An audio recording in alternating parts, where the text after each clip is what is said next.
Welcome aboard, ladies and gentlemen. I am your wandering Helmsman, and boy, oh boy, do we have a juicy Helmsman React stream tonight. Holy hell. Oh, chat ain't working. I forgot about chat. Hang on. It's always something. It's always something. Click. Oop. Oop. Oop. There we go. Alright, we should be good to go now. Anyway, welcome, Marku. How are you, my friend? About to say about the chat window. Oh my gosh. I become more and more proactively aware of issues, like the moment I go live. So, I remember back shortly after I debuted. Oh no, was it after? No, it was when I was stealth streaming still. I pulled off a forgot to unmute at the beginning of the stream, and I did the first hour of the stream with my mic muted the whole time because I didn't have any chat to tell me I was muted. Oh man. Anyway, yeah, we got a juicy one tonight. We got. Our main story is going to be the absolute satanic embarrassment that is the Olympics. And it dovetails into the overall, the absolute state of France at the moment, and Paris specifically, and what an absolute desolate third world fucking shanty town Paris has become. It's embarrassing, man. So that's going to be our main story. We have Yasuke updates because we always have fucking Yasuke updates because these fucking crazy people just can't stop. They can't stop being crazy. So I'm going to monetize their craziness. And I'm going to cover that. And then what else we have? Let me do a rapid scroll through here real quick of absolute state of things. Let's see here.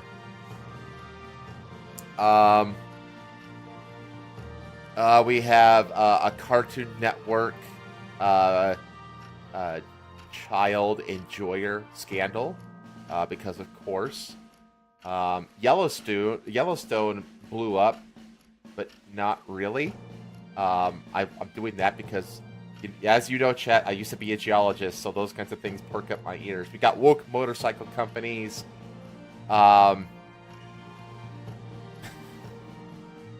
What else we got? Oh yeah, we got cyber dumpster trucks. Oh my god. We got SAG after strike in the video game world. Yeah, there's a lot to go over. Whew. Still can't believe there are people still defending France today. Oh, dude. We'll get to it, man. I have a... Well, it's going to take me a little bit of time to prep for that one, because I think I have... Let me count the articles that I have on that one. And I'm going to use it to tell kind of a story. 1, 2, 3, 4, 5, 6, 7, 8, 9, 10, 11, 12, 13, 14, 15, 16, 17, 18. I have 18 tabs and stories and shit to go over for the Paris Olympics. That's how much we're gonna get into this shit for the Olympics, because holy hell. I went down the rabbit hole with one video, and I just started compiling shit, and then I saw another video, and they had different articles, and then I did my own search. I found some more articles that I hadn't seen covered, and it just goes on and on and on and on. It never fucking stops. It's a fucking embarrassment. But anyway, I don't want to bury the lead, but I don't like to start off with the lead either. I usually like to start with something goofy, something fun, goofy, more or less innocuous. So let me. Without further ado, switch over to my presentation stream. There we go.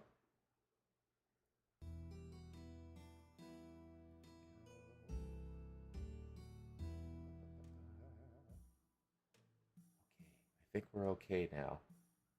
You're okay. Okay. Okay. Let me open this up. The first thing we have on the docket is... You heard that, didn't you? I need to remember to turn the desktop audio off when I first open videos, so that you don't hear that little snippet before I can pause it. Pull this down here. Minimize this. Grab this. Then...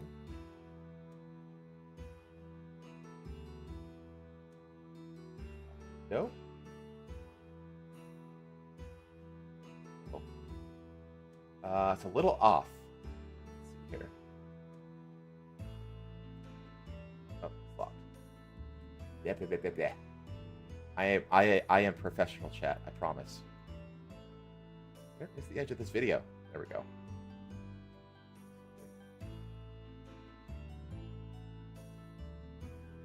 Here. Right. Woman gets in trouble for getting intimate with a statue. I figured this was a good enough of an opener. Just something to laugh at. Just something to relax us. Let me see here. Let me turn the desktop audio back on. I swear to God, like, Count Dankula is becoming like a regular on this show, on this Saturday show of mine, because he manages to find so many just weird stories like this that are fantastic for stream openers. All right, let's see what's going on here, because I have not read the story or anything. Former culture minister defends tourist who simulated sex with the Florence statue. I mean, we're all lads. We've all been on a night out. We've had a few inners. And then you see like a statue and it's like, mate, Callum, go act like you're giving it a suki. Like, we've all done it. Have we? Americans don't have like statues everywhere. At least the places I've lived. But I guess statues in America are much more prominent on like the East Coast and like the New England area, you know, like in Boston and stuff like that, New York, those kinds of places. I feel like they're not really common once you get outside of those parts of the country. Next step is to do a collab with Dankula one day. One day, I think that'd be fun.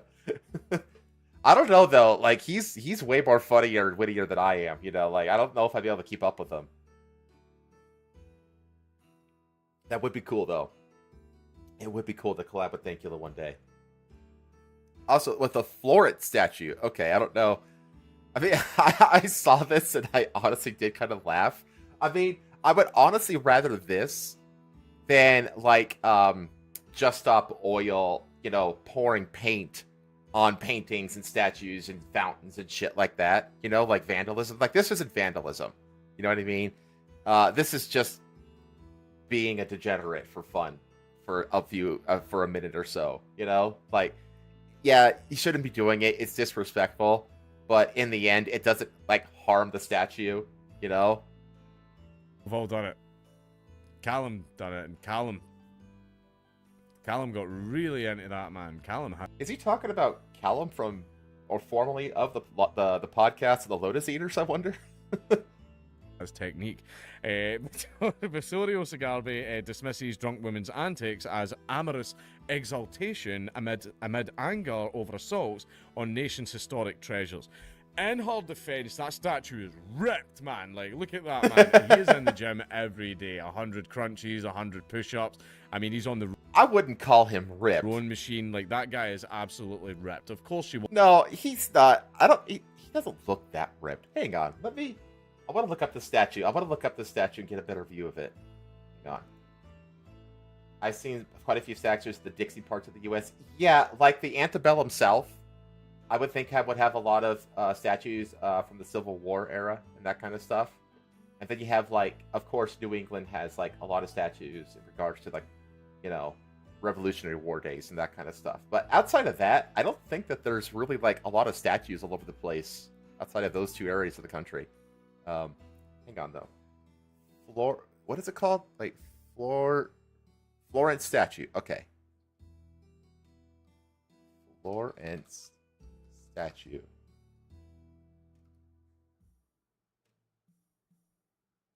Well, that's not going to narrow it down. What is that? Is that a statue of?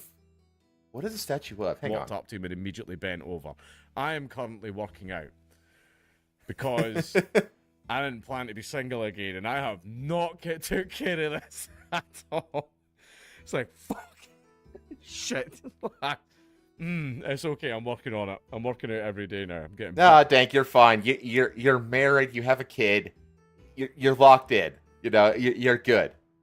I'm getting hench. It's fine. I'm losing weight. An Italian former culture minister has defended a drunk tourist who simulated having sex with a Florence statue, describing her behaviour as an amorous exaltation. The blonde woman, dressed in shorts and a t-shirt, provoked an outcry after she was photographed climbing onto the statue of Bacchus. Bacchus. Okay, let me look that up. Florence statue of Bacchus. Let's see here. Try to get an image of that exact statue. Not seeing it on Google Images. I don't know. He doesn't look ripped. Wait, I think that might be it. Is that it? I mean, he's toned, but I wouldn't call... That's not ripped.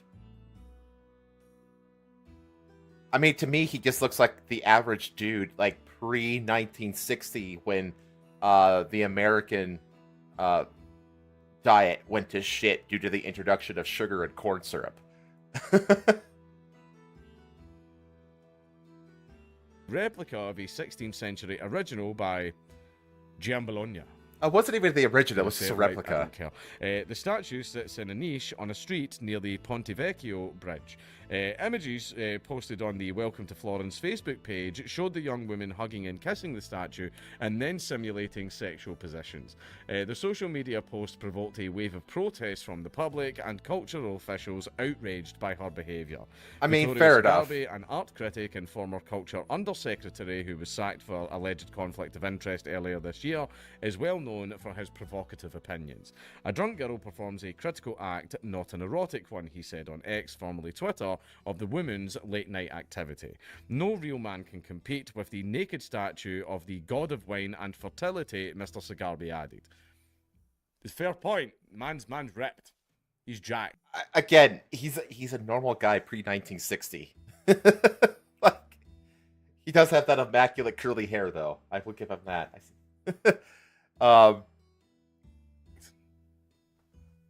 Like, have you seen some of the statues, man? They're all fit and healthy. These guys live in the gymnasium. Yeah, but they also all have very, very tiny pee-pee. Like, that was like the thing back when these statues were first made back in the Renaissance era. They were all made with like these, with, you know, strangely tiny pee-pee. And I know that was like a weird cultural thing that they had back then. And like, the other thing is, it's like, here's the thing though. Like, yeah, you get all up in arms about this because it's like, oh yeah, you know, how dare you disrespect art? We have like a, you know, we're Italy, we're Italians, we have like this really robust and art culture and sculpture culture. Sounds kind of fucking cool, actually. But like, did you see the fountain? The recent fountain that they were like, yeah, this is great. Here, do you remember this chat? Let me show it to you. Here, let me bring it up. Let me look it up. Ugly new fountain in Italy. See if I can find this thing. Here we go. There's no pictures. I need pictures. Article, give me pictures. I command you. Still no pictures. There we go. Pictures.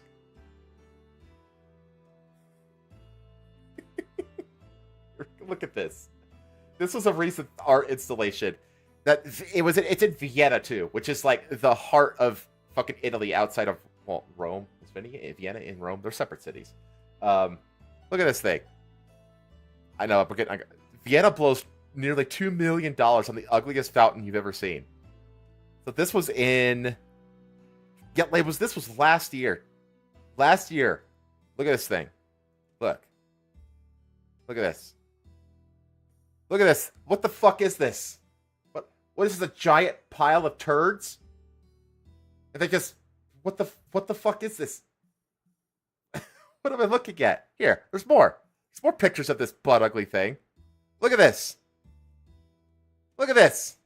This is the art culture that Italy is so proud of. Look at this fucking thing. What am I looking at? This is just an ass. It's just like a lonely ass just sitting here.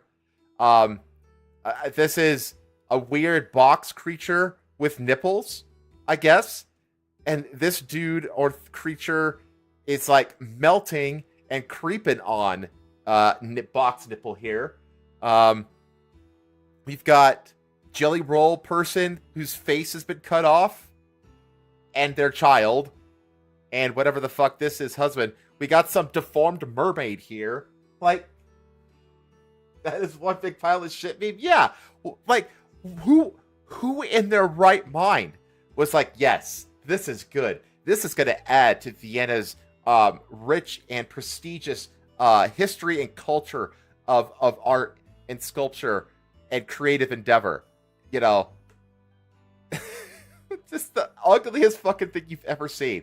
So honestly, a part of me kind of doesn't want to hear it from this art cultural minister criticizing the disrespect to the statue. It's like, motherfuckers, you clearly, based on these pictures, you don't give a fuck about your own art culture anymore. Look at this. This is a rock sticking its tongue out. What the fuck? What? Jesus. It's the ugliest thing ever. How did that comment get through but Umbra's got censored? Oh, Umbra's here. I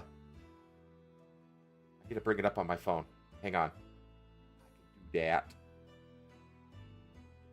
Ooh. And chat filter all messages. She wanted a man that was easy but rock hard. See, I mean, I thought of that, but it was too easy, Umbra. Also, yeah, why the hell did that get censored? Are you kidding me, YouTube? Come on, man. Come on. Anyway, back to this video. I don't blame her. But Florentines were infuriated by the tourist behaviour and are demanding greater penalties for assaults on Italy's historic treasures. Are we sure we need these kinds of tourists in Florence? Asked Marco Passeri, a former city councillor. I'm honestly, I mean, jokes aside, I'm on their side because this thing went viral, made the news, and all that kind of stuff. And if nothing happens to the girl, then it's going to start happening a bunch more. Just for like social media clout, and you're gonna start developing this like online culture of disrespecting statues across Italy. So I think they do need to like clamp down on this woman hard, like just to like nip that in the bud, just to send the message like, hey, you do anything disrespectful to our art, even our ugly as fuck fountain, you know, you will be punished for it. Because you don't want to start allowing this kind of shit to happen, because it'll get normalized to the point where you can't control it way too fast. Like, we saw this shit happening like in Japan with the geisha district in Kyoto, I think, where they basically allowed the tourists to disrespect the geishas so much to the point where they were like tugging on their clothes and taking unsolicited pictures with them. And that's the thing about the Japanese. They kind of have this superstition around cameras, so you got to be very careful with what you take pictures of over there. And I think it's actually against the law in Japan to have cameras that don't make a sound. Like, there has to be an audible sound when a picture is taken, so people know that a picture was taken. Like, you have to be careful. People were even like pulling on the geisha's hair. Stuff like that. It got so bad that they just closed the whole district down to tourists.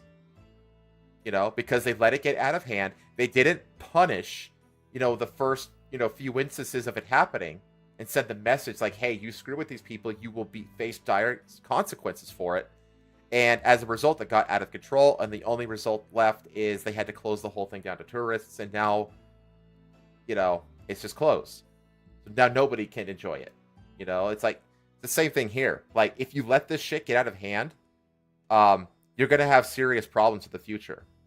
Respect for monuments. Tourists are welcome, but there must be respect for our monuments, whether they are originals or copies. Antonella Rinaldi, the city's art superintendent, told the Corriere della Sera. Not least because I doubt that this woman, who I blame, knows the difference. Last week, a teenager was reported to police after he climbed Florence's Santa Maria del Fiore Cathedral and filmed himself with his mobile phone as he reached its celebrated dome. He then posted photos and videos on his Instagram page. Yeah, see? Okay, so this, that's what I'm saying. They're already letting it get out of hand. It's already happened. This is how many of these instances happened before this viral moment? Tourist etched his initial, you piece of shit. Yeah, that's fucking vile, dude. That should be like severe criminal punishment, because now you're not just disrespecting. Now you're actively, because you can't just. That's like worse than pouring like a bucket of paint, like etching, because you can't put the shit that you etched out back. You can wash paint off, but you can't. Oh man, it's like the shit with Stonehenge. Like the vandalism that's a problem at Stonehenge, like that's gonna let if they keep letting it happen, and they don't punish these people severely, Stonehenge is just gonna be permanently closed to the public. Like you have to clamp down on this shit. Japan has some very strict privacy laws. Yeah, they do. You have to be careful with filming in Japan. Etched his initials in the Ponte Vecchio Bridge before being stopped by police. And last year, young men clambered onto the replica of Michelangelo's statue of David in the Piazza della Signoria in Florence. These constant displays of rudeness and incivility happen because everyone feels entitled to do whatever they want with impunity, said Patrizia Asprone from the Confucultura, blah blah. You fucking get a real language. We need to. Honestly, Dank, you do a much better job than most about being able to ramble off names of cultures and languages that you're not knowledgeable of. Dank is actually really damn good at that. He got a lot farther than most. But yeah, it's true though. It's like they think they could do whatever they want with impunity. It's like exactly, because small things, if you allow the small things to happen, then those small things eventually turn into big things, and it's just going to get out of hand. They have to clamp down on this shit. Apply the Singapore model: tight controls, hefty fines, zero tolerance. Yes. Mr. Sigarbi was forced to resign from his position in the Culture Ministry amid allegations that a 17th century painting in his possession was stolen from a castle more than a decade ago. He was also accused of altering the painting to disguise its origins. He has strenuously denied the claims. Even making jokes and going, yeah, of course he did that to statues. See the guy, he's fucking ripped. Don't do this. Don't do this shit. Like, if you want to stand in front of it and get a selfie or whatever, take photos of it, admire it, whatever, that's absolutely fine. But climbing up on, like, all these old monuments and important statues when you are worse, etching your foot. Yeah, the etching one is the most disgusting one as far as I'm concerned. That is vile. London is a prime example. Oh, God, dude. Well, we're getting to Paris. Don't you forget. We are getting to Paris on this stream. The etching your fucking name and that shit, you're a piece of shit. Wasn't there a recent thing about some really famous London monument that got defaced or something like that? I could have sworn there was some like really well-regarded monument that was defaced by like pro-Hamas people or something like that happened in London. I think that happened recently. Fact check me on that, chat, if you can. And if you find an article about that, I could dovetail into that from this. If you post it in the reaction stream or in the action thread on the Discord. I'm not obligating you to do anything at all. But I do want to make sure that what I just said is true, at least. You're a piece of shit if you do that stuff, right? These are extremely important pieces of ancient cultural heritage. Don't damage them. Don't fuck them up. I'm not asking you to, like, show respect. Like, you know, don't salute the statues when you go past them or anything like that. But just don't damage them. Yeah. I don't care what you do. Just don't do anything that could possibly damage these things, right? It's dumb, it's stupid. I know we've all been drunk on a night out, and we've got that famous statue in Glasgow that we like to put the traffic cone on, and that's now became like a very iconic thing about the city. But still, just don't do this stuff. Yeah, don't do this stuff, chat. It's a bad thing. Bad. Oh my god. And it's because, I swear to God, tourists just like from everywhere have become really fucking selfish lately. In recent years, and they feel like they can just go to these foreign places, and because they don't have any connection or heritage, or they, you know, to the locations they're going to, that they can just act and behave however they want because they're not going to suffer any consequences. You know, like, it's really disgusting, and it's become a problem in multiple parts of the world. Japan being one of them, obviously. And now it looks like it's a problem in Europe as well, which, funny enough, is where most of these people going to Japan and defiling their shit are coming from. So, was it the London cenotaph that was vandalized? Oh, was that it? Let me look it up. Real quick. London cenotaph vandalized.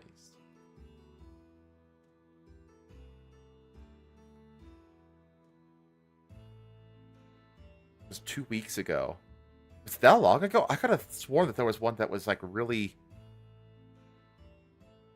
Okay, this is July 15th.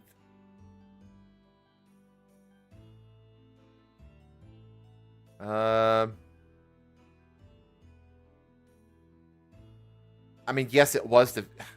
See, the fact that, like, we're getting our defaced monuments mixed up tells you how ubiquitous the problem is. You know what I mean? It should be such a rare thing that you know it off the top of your head because it's so out there and unique.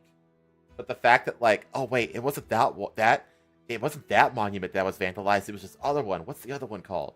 Like, we're getting our fucking vandalization events mixed up. That's how common they are to happen. That's a massive problem. Dropped an article in Discord. Okay. Let me bring it up. Scroll down. Let's see here. Oh yeah, this is the one I found too. Okay.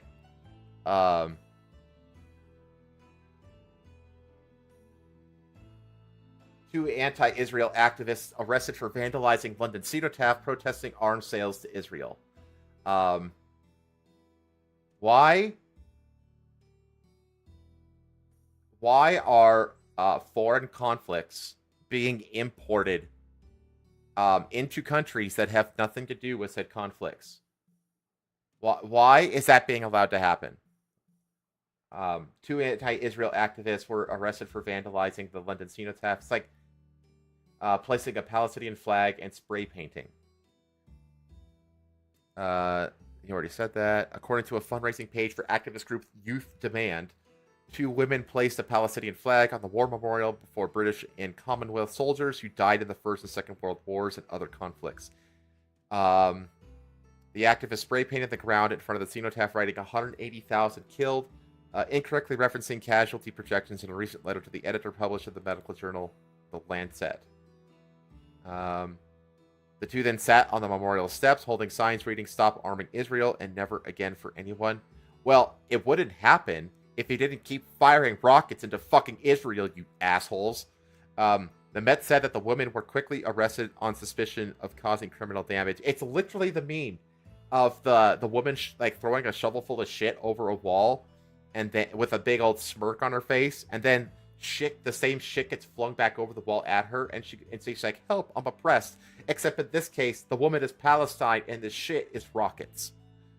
Everyone has the right to peacefully protest, but where that crosses the line into criminality, we will take action, the Met said on social media. The Met is a fucking joke of a police organization.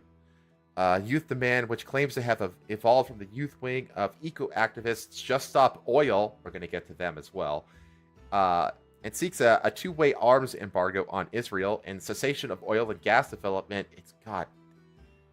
It's never the issue. The issue is always the revolution, isn't it? I guess Google London monuments being vandalized. We've got multiple articles about several monuments. They just keep allowing it to happen. Although, they did put an end to Just Stop Oil. I'll get to that next. Everything that the Cinetaf stands for is contrary to the Labor government allowing companies to profit from genocide. Boo-hoo. Never again means never again.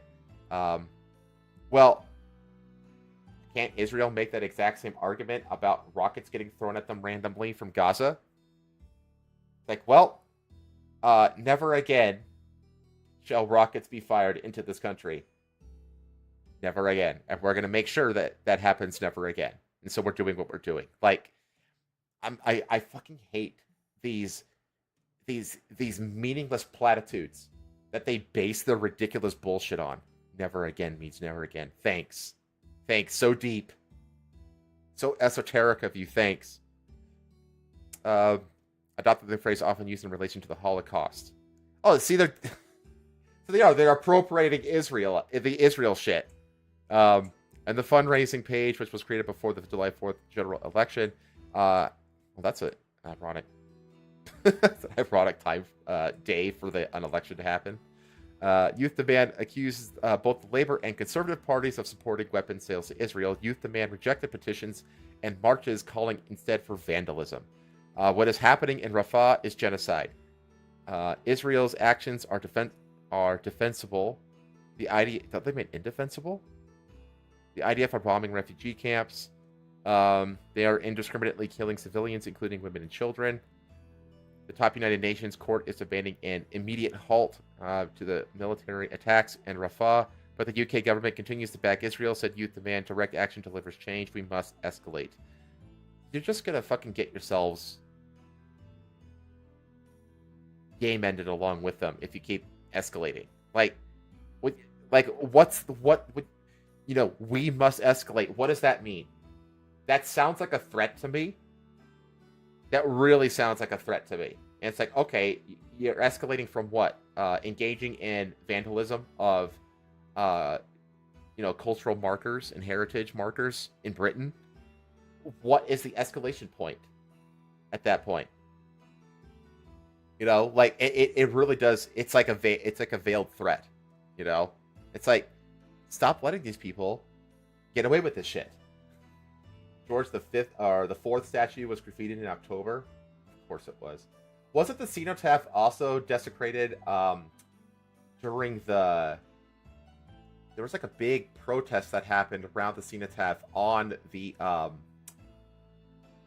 Day of Remembrance? Is that what it's called in the UK?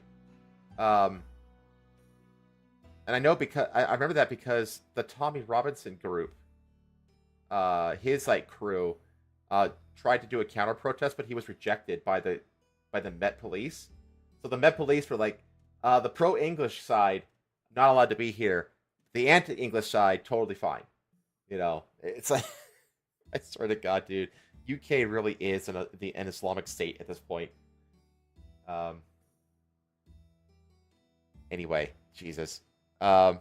Speaking of protesters getting out of hand and finally getting comeuppance, we have. I gotta scroll back up. Where is it? Shit, did I post it? I might not have posted it. Uh-oh.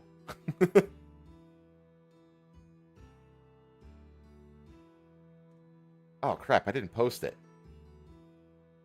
Hang on, I'm gonna have to look it up on the fly. 1 second.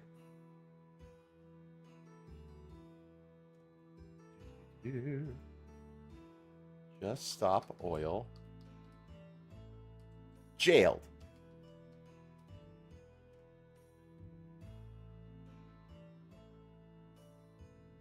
Let's see.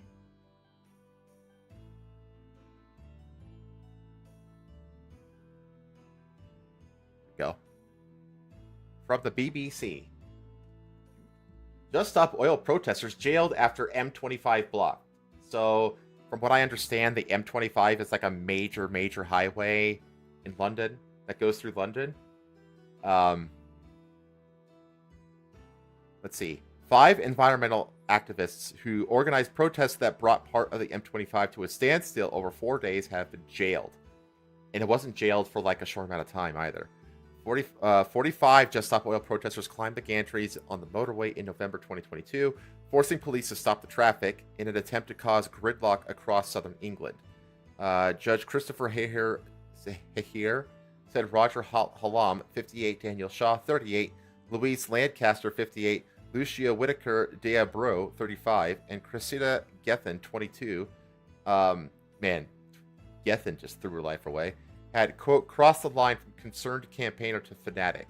They have been fanatics for a fucking while now. Have you seen the videos of all the shit that this psycho group has, like, seriously, just, like, literally, a quick search on YouTube. Quick search on YouTube. YouTube.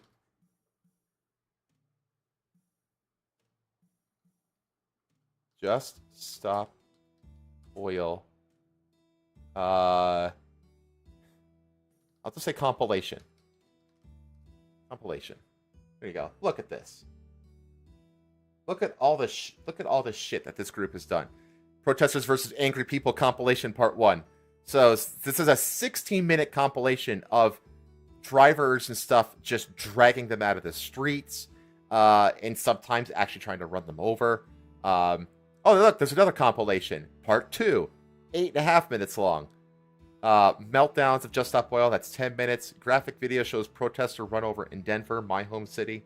Geez, I don't want to show that. Just Stop Oil's invade World Snooker Championship arena.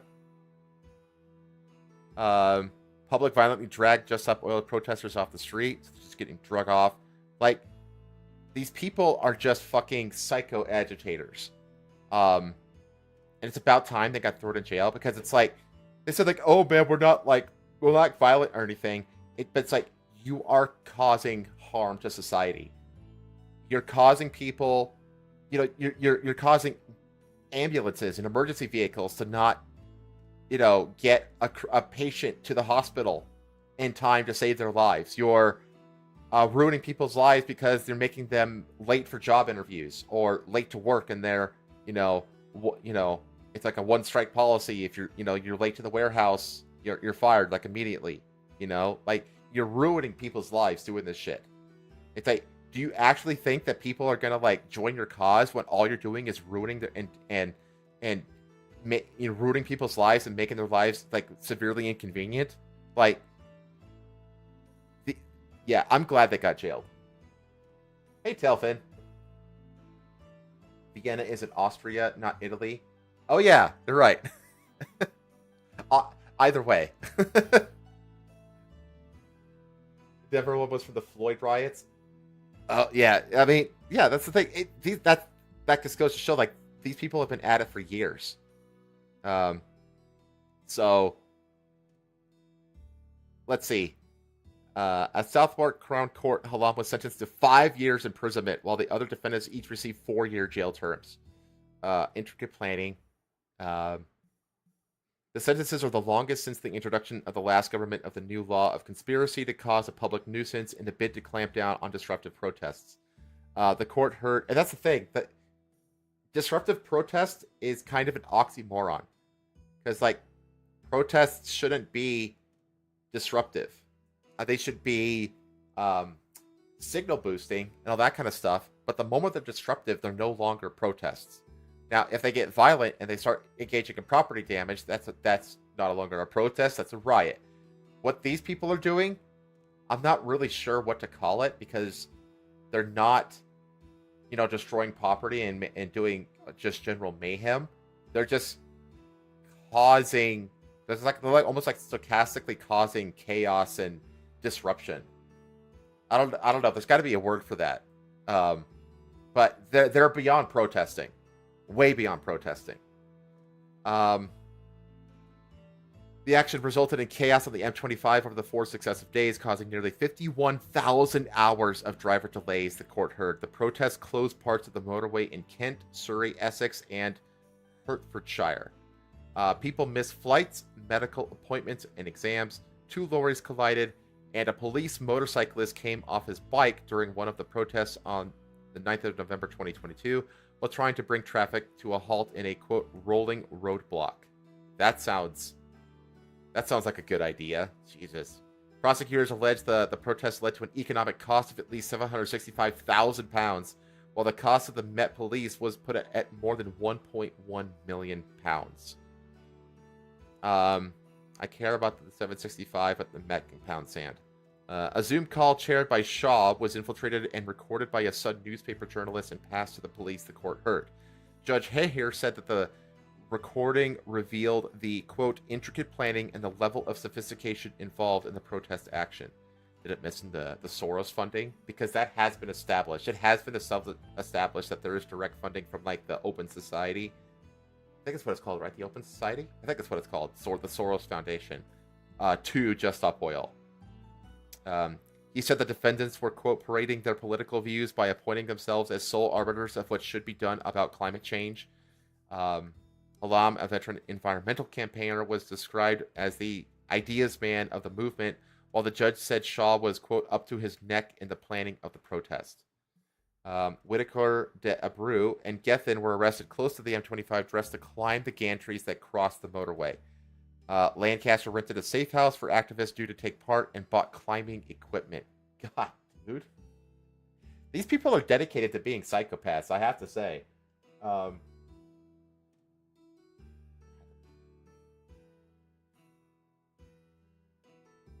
Let's see here.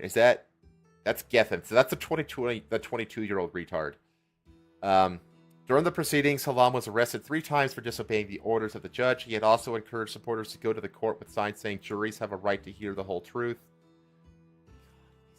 These people, man.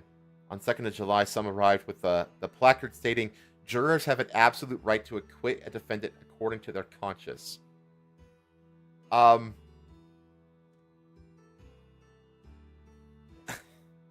sorry, but this could, I feel like this could easily be considered jury tampering. You know what I mean? As a result of the judge apparently concerned that this could affect the jury's decisions, ordered the arrest of the 11 protesters for contempt of court. Yeah, there we go. It's like they're jury tampering. However, Judge Hayher confirmed on Thursday he had dropped the charges, saying Halam had, quote, orchestrated the protest at court, making those who responded to his call less culpable. I think that's fucking weak. Like, that's the thing. Like, these people need to be made an example of if you want this shit to stop. Because the thing is, like, yeah, you arrested, like, the mastermind, but these people are all fucking climate zealots. You know, these fucking apocalyptic people. These climate apocalypse people. You cut off the head of the snake and someone else is just going to rise up. You know, it's just going to grow a new head. Like, I don't know. I have a feeling that Just Stop Oil is going to keep going with a new leader, you know?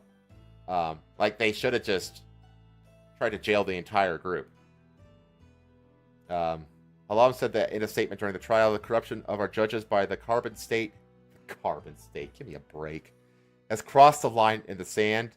Okay, you want to go to war? Let's do it. Let's Just Stop Oil. I'm here for that.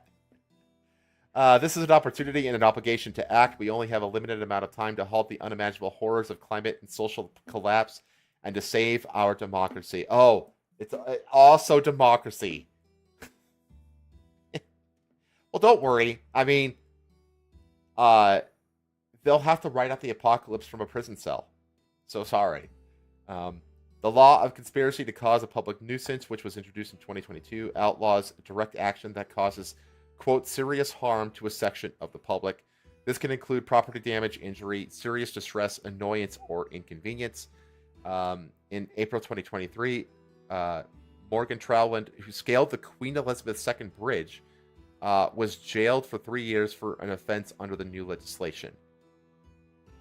The judge in the M25 case argued that Parliament had made it clear it saw nonviolent direct action against national infrastructure as serious and passed a law allowing him to hand down sentences of up to 10 years, more than for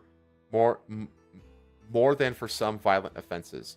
Well, you could argue that something as egregious as disrupting the M25 hurts society significantly more than like someone murdering a single random person in the street.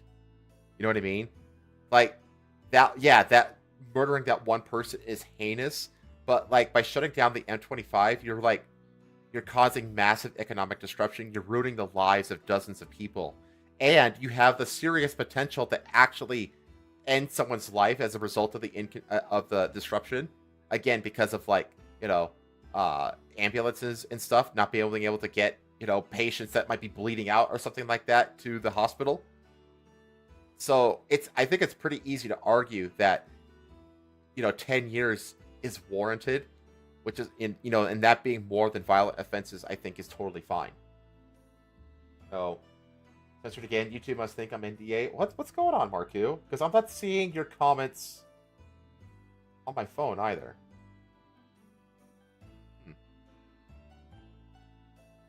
I don't know. Direct theft of our freedom. You're free. This is the thing, though. It's like you can't hide behind freedom when you're directly disrupting the freedoms of hundreds, if not thousands, of people on the highway. Like, are you kidding me? Like, what a bullshit excuse. Speaking outside the court, TV presenter and conservationist Chris Packham criticized what he described as the reckless and irresponsible erosion of our human rights.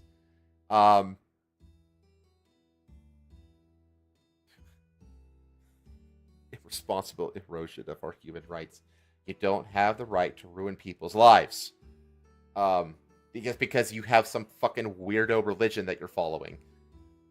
Mr. Packham said that the 5 peaceful protesters had been denied they're not being peaceful. It's literally the whole goal of it is to cause as much disruption as possible. That's the opposite of peaceful, you fucking liar. Have been denied the right to properly assert motivated their alleged crimes, and that the jurors had been robbed of their fundamental right to acquit defendants on the basis of their conscience. He told those gathered, I stand here because I believe this represents... No, the jurors are looking at you and seeing them or a family member or even a friend potentially being harmed by you people and going, yeah, throw them in jail. That's what the jurors are doing. Like, they're absolutely making their choices based off their conscience. You're just coping with the fact that their conscience isn't aligned with your fucked up conscience.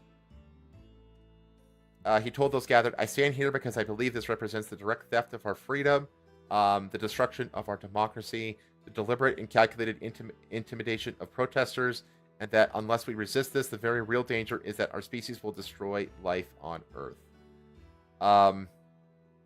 Honestly, if it means we don't have to deal with people like you anymore, I'm fine with a giant meteor. Jesus. Go home, YouTube, you're drunk. Oh my god, dude, what's going on? The last, actual comment that I saw of you was the Denver one was from the Floyd riots. Oh my god, I think you're in the doghouse, Marku. I think YouTube put you in the doghouse. God. But yeah, these people are insufferable. There need to be harsh consequences for the destruction or the disruption of civil society like this. We need to bring back the stockades, I think. Honestly, I would be fine if all these people, once or twice a week, had to get clapped into public stockades for 1 or 2 hours, and people could throw lettuce and tomatoes and shit at them. Like they did in the medieval times. You know what I mean? Public humiliation goes a long way. And it's a really powerful tool to enforcing and maintaining a civil a civil society, you know? So yeah, bring back the stockades, and just for these guys, make sure it's made out of plastic. I guess that the Just Stop Oil people would be in trouble if they tried to block roads around where I live, since I live in the sticks. Oh, dude, like these people? Well, like you saw the video compilation. Like this is the Telegraph, so this is shit that they're pulling in Europe. Blocking East London. Mars. Yeah, that's London as well because they're wearing the. Wait, is that a Just Stop Oil person? I don't know. Because American police don't wear safety vests. They wear fucking bulletproof vests. They wear tactical gear. They don't wear fucking safe high vis vests like the police in the UK do. American police don't fuck around. Yeah, this asshole who climbed. Look at this. Look at this shit. I don't quite know what that was for. Motherfucker climbs onto the fucking billiards table. Pulls this shit. Terrible scenes here at the Crucible. You know what you do? You put that dude at the stockade and you let people like pay like $1 or $5 for a bag of whatever the fuck that shit was that he let go on the snooker table. This orange powder shit. You let people buy a bag of it for $5 and you let the people throw that shit at the dude for like an hour. That way, he gets a taste of his own bullshit. He's publicly humiliated, and the state makes a few dollars. Capitalism. But these people exist like entirely in Britain. I think it's entirely a British group. I don't think they have a presence in America. And even if they did, they pull the kind of shit that they pull in America. Even in like deep blue, like liberal cities, like you go into an inner city, like inner city Chicago, and pull the kind of shit that Just Stop Oil does. They're not leaving. There's no trial. There's no jail time. There's no jail sentencing. They just disappear. You know what I mean? There's a lot of places in America where that is the case as well. So, anyway, yeah, Just Stop Oil are a bunch of disruptive chuckle fucks who belong in jail.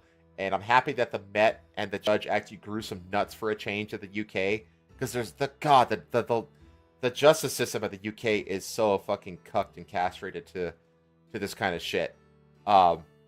It's nice to see them grow some balls for a change and actually put a significant, deal a significant blow to these people. So, yeah, credit where credit's due. Okay. Speaking of environmental shit.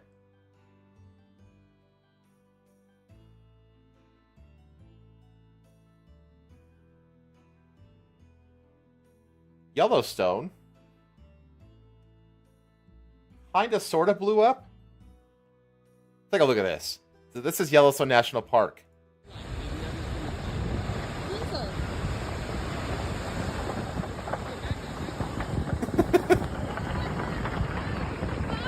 Better be careful. Tourists ran for cover as boiling water mud rocks fell from the sky following a hydrothermal explosion in Yellowstone.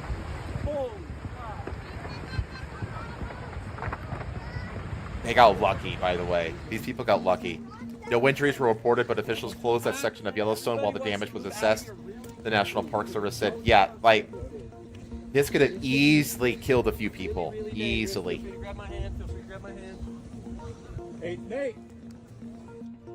Hydrothermal explosions can reach heights of 1.2 miles, according to the Yellowstone Volcano Observatory. Yeah, they can reach over a mile tall.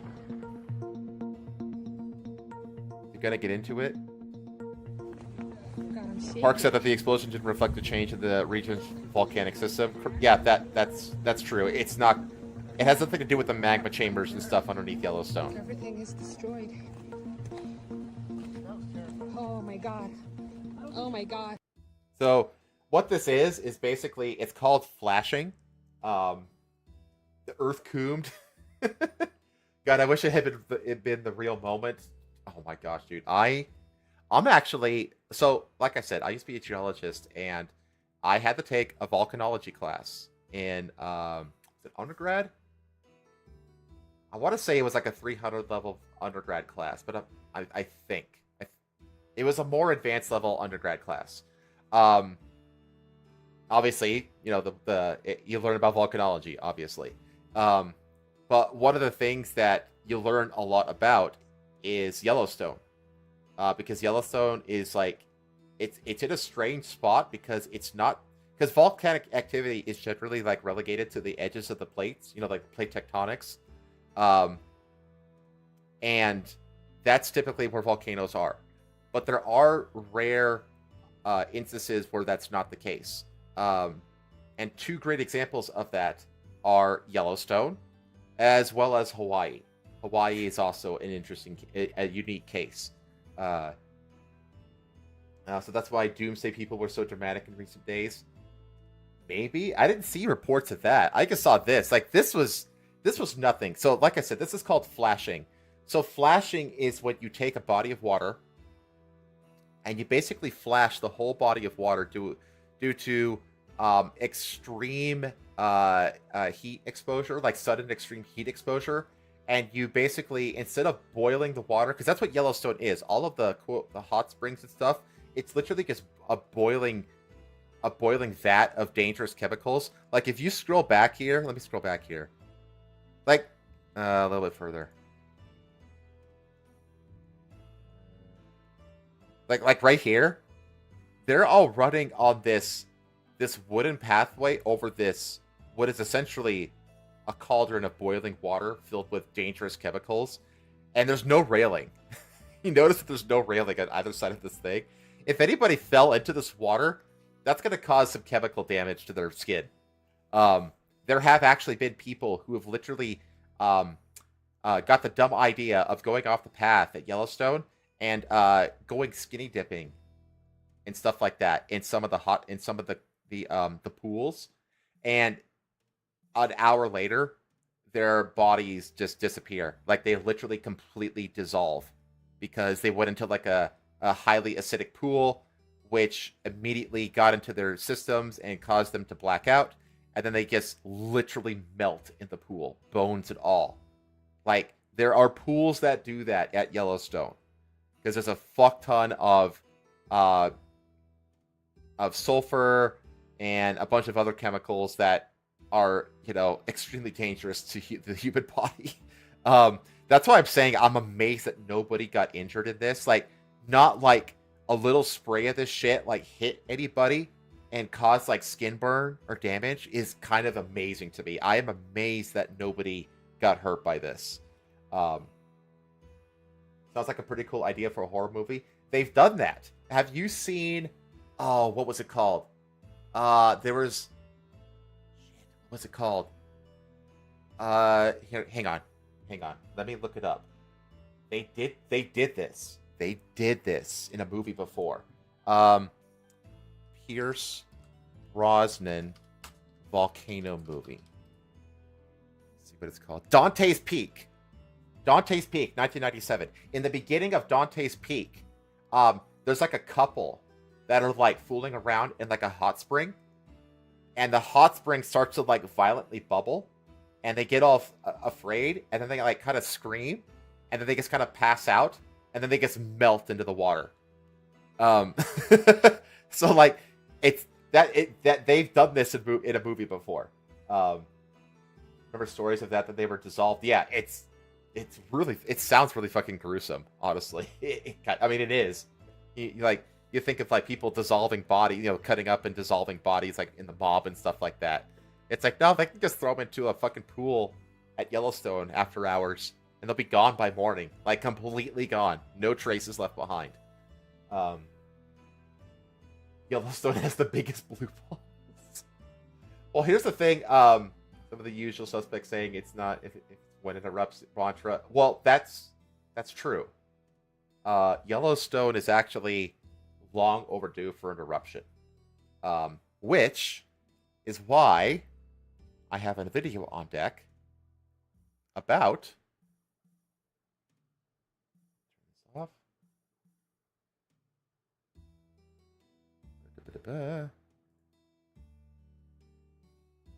About what would happen if Yellowstone ever erupted. I learned all about this when I was in school, and it's pretty damn scary.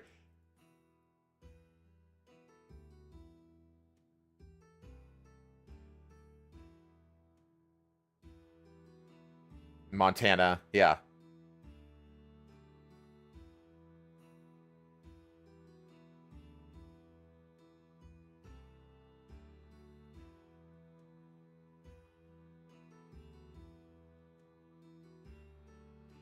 Correct. Very clever name, right? It's not just a volcano, it's a super volcano. It sounds like a fucking third grader came up with the name. But that's what it's called. That's what it's actually officially called. I'm gonna boom. Well, I think he gets to that. Yep. I think. Let me see if I can. Before he says it, I haven't watched this video before. Let me think if I remember. I want to say that it's something like 50,000 years overdue for an eruption, which is significant.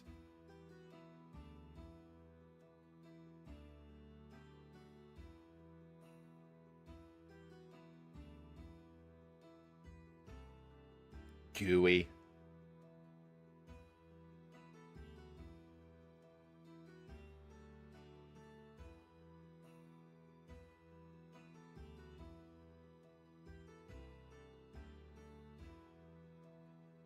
Yep.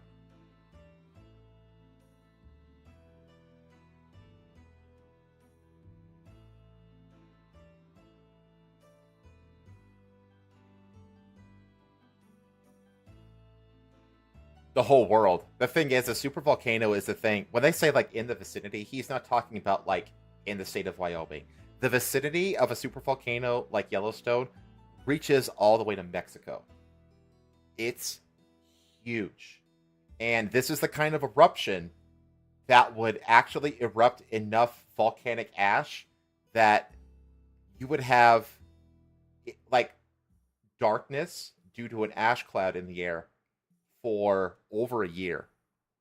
That's how much ash it would eject in the air. Like, you literally would not see the sun for over a year because of the ash cloud. Like, it would change the course of human history drastically if this thing goes off, and millions and millions of people would die from the initial eruption, and honestly, probably into the billions over the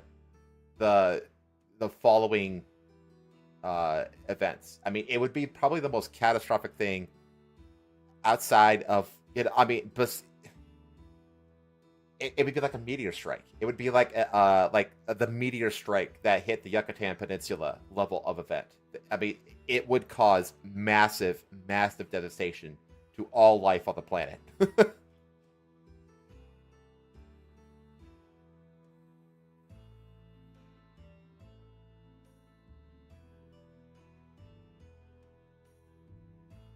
Okay, so look at the time frame there. So you got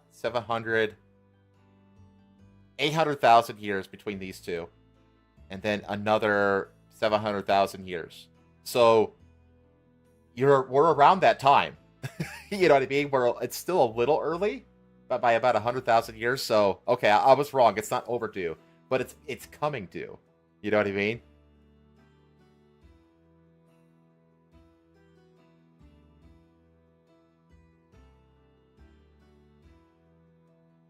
Well, yeah, there's an active magma chamber. It's not dried up, or it's not gone dormant. It's an active magma chamber underneath Yellowstone. By the way, lava is lava when it's above the Earth's surface, and it's magma when it's below the Earth's surface. That's the difference, chat. Hot.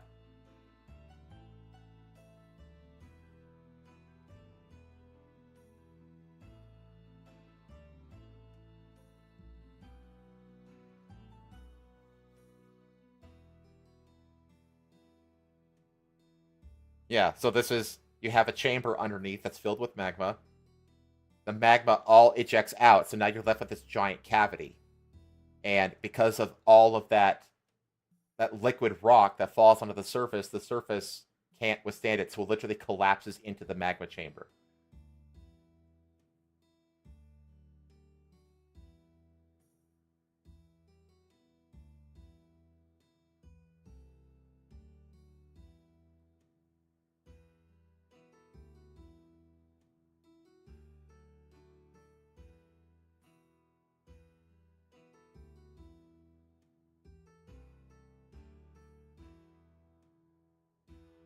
Look at this fucking elementary school science project in front of us.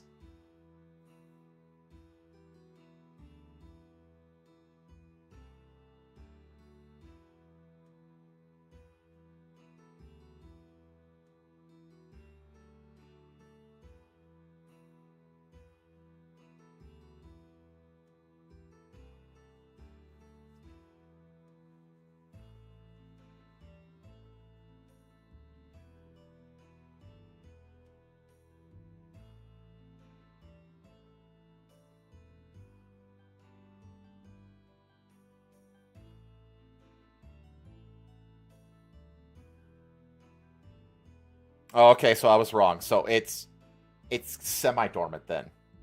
So it's not okay, so I was wrong. It's not hard. It's like elastic, but it's not liquid. So it's like in an in-between state, basically. Okay. It's been years, chat. I'm sorry. It's been like 15 years since I was a geologist, so give me a break. Muted? What? Oh, shit. Come on, really? Okay, so I didn't turn the desktop audio on. God damn it. Okay, well, he went over the coverage area. He compared it to the Krakatoa volcano, but the key thing was this timeline. So it has erupted 3 times so far: 2.1 million years ago, 1.3 million years ago, and 640,000 years ago. So you can see that this one was about 800,000 years apart, and then this one is about 700,000 years apart. So that's why geologists are like, it's not quite a pattern yet, but there's less time between the second and third eruptions than there was between the first and second. So they're like, 640,000 years, huh? Sounds like we're kind of due for one.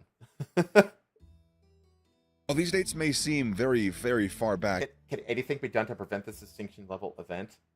I mean, I'm up for ideas. I don't know how you're going to be able to control the mantle of the Earth.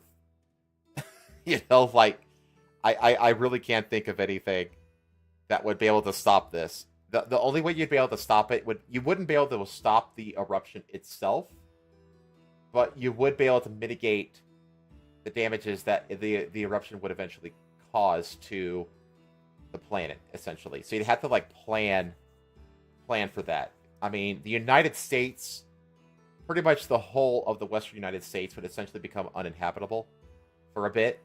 You're going to lose tens of millions of people in the initial eruption. And now you're talking massive disruptions to the food system, and of course, America exports food to the rest of the world. So you're going to have mass starvation across the globe right there. You can easily start snowballing on the effects of an eruption of Yellowstone. It's a big fucking deal. I can almost too far back to comprehend and take seriously. That's created inch by inch. Here he was basically talking about the formation of volcano, which isn't that interesting. I think we all have somewhat of an idea. Okay. Determined that lava spreads only reach several kilometers from the center. What is concerning, though, is the ensuing ash clouds and gas emissions that would severely affect the people, animals, and the environment. Yeah, that's what I was saying before, how the ash clouds would literally cover the planet, or most of the planet, for at least a year.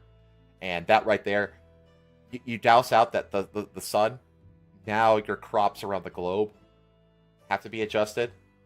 There's just all kinds of mayhem that it causes. I mean, you're talking overall deaths caused by this thing in the billions. Lake Toba in Indonesia is one of the world's largest calderas and is thought to have been created from a colossal eruption some 74,000 years ago. The Mount Toba eruption propelled so much ash into the stratosphere that it created a catastrophic volcanic winter. This volcanic winter lasted for 6 years. Yep, see, that's 6 years.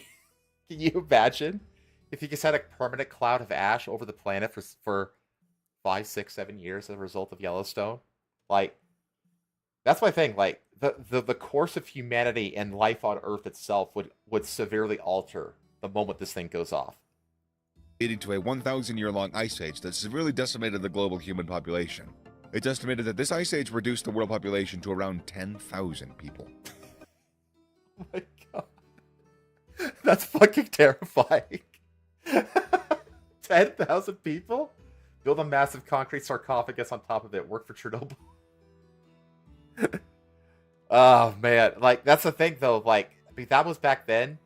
Now a lot of people have bomb shelters and they have food stores that can last for years and stuff like that. But I mean, you're talking extinction level event potentially here. That's what this is. Volcano. And it's not like a conspiracy theory or like overblown scientific shit. It's just like, and we know the thing is like, we know that these ash clouds, we know that they happen. We know where they happen, and we know how long they happen, because ash clouds are preserved in the layers of the rock, and they're actually really, really easy to carbon date, to a very high degree of accuracy. So we can literally find, and it's also because every volcano has a unique mineral makeup within it because of the surrounding rock that melts and ejects, you know. So every volcanic ash, as a result, also has a unique chemical footprint. So you can find layers of volcanic ash in rock strata from across the world, and then you can sample them. You can run a spectrometer analysis on them to get the chemical profile of like what's in it, and then you can match that to other volcanic layers around the world. And so we've done that in the past with like these massive, you know, globally catastrophic eruptions, and matched to like, okay, here's the same layer, it has the same carbon date, and it has the same chemical footprint. This ash cloud came from that same volcano on the opposite side of the planet. You know, we can figure that out. So, and that's what we've done. We have found like the evidence that we know like where these ash clouds and layers existed. Because the thing about ash is that ash is heavy when it falls. So like you have a cloud of it, but it's basically always raining ash. And because it's heavy, it packs. So it's dense. And it preserves well. So it's actually one of the more reliable things that we can use in the geologic record to determine when things happen. Because that's the thing, like these volcanic eruptions are like, in geologic time, they're flashpoints. So when you identify an ash layer, it's like, oh my gosh, awesome, I found an ash layer. That way I could pinpoint where I am in the geologic record, in the overall strata. Volcanic ash showers from Yellowstone would spread throughout the American North. Telling that volcanoes have fingerprints? Yeah, that's basically what I'm telling you. They have distinct fingerprints. West and Midwest regions. Scientists have projected that areas being affected by ash clouds could even stretch as far as Toronto to the northeast and Austin, Texas to the southeast. These I think it would go further than that. Potentially killing many more people and animals. Volcanic ash isn't the soft, flaky substance we might think of like remnants of a campfire. Instead, volcanic ash is hard and sharp, almost like tiny shards of glass. Yeah, because it's got tons of flakes of obsidian in it.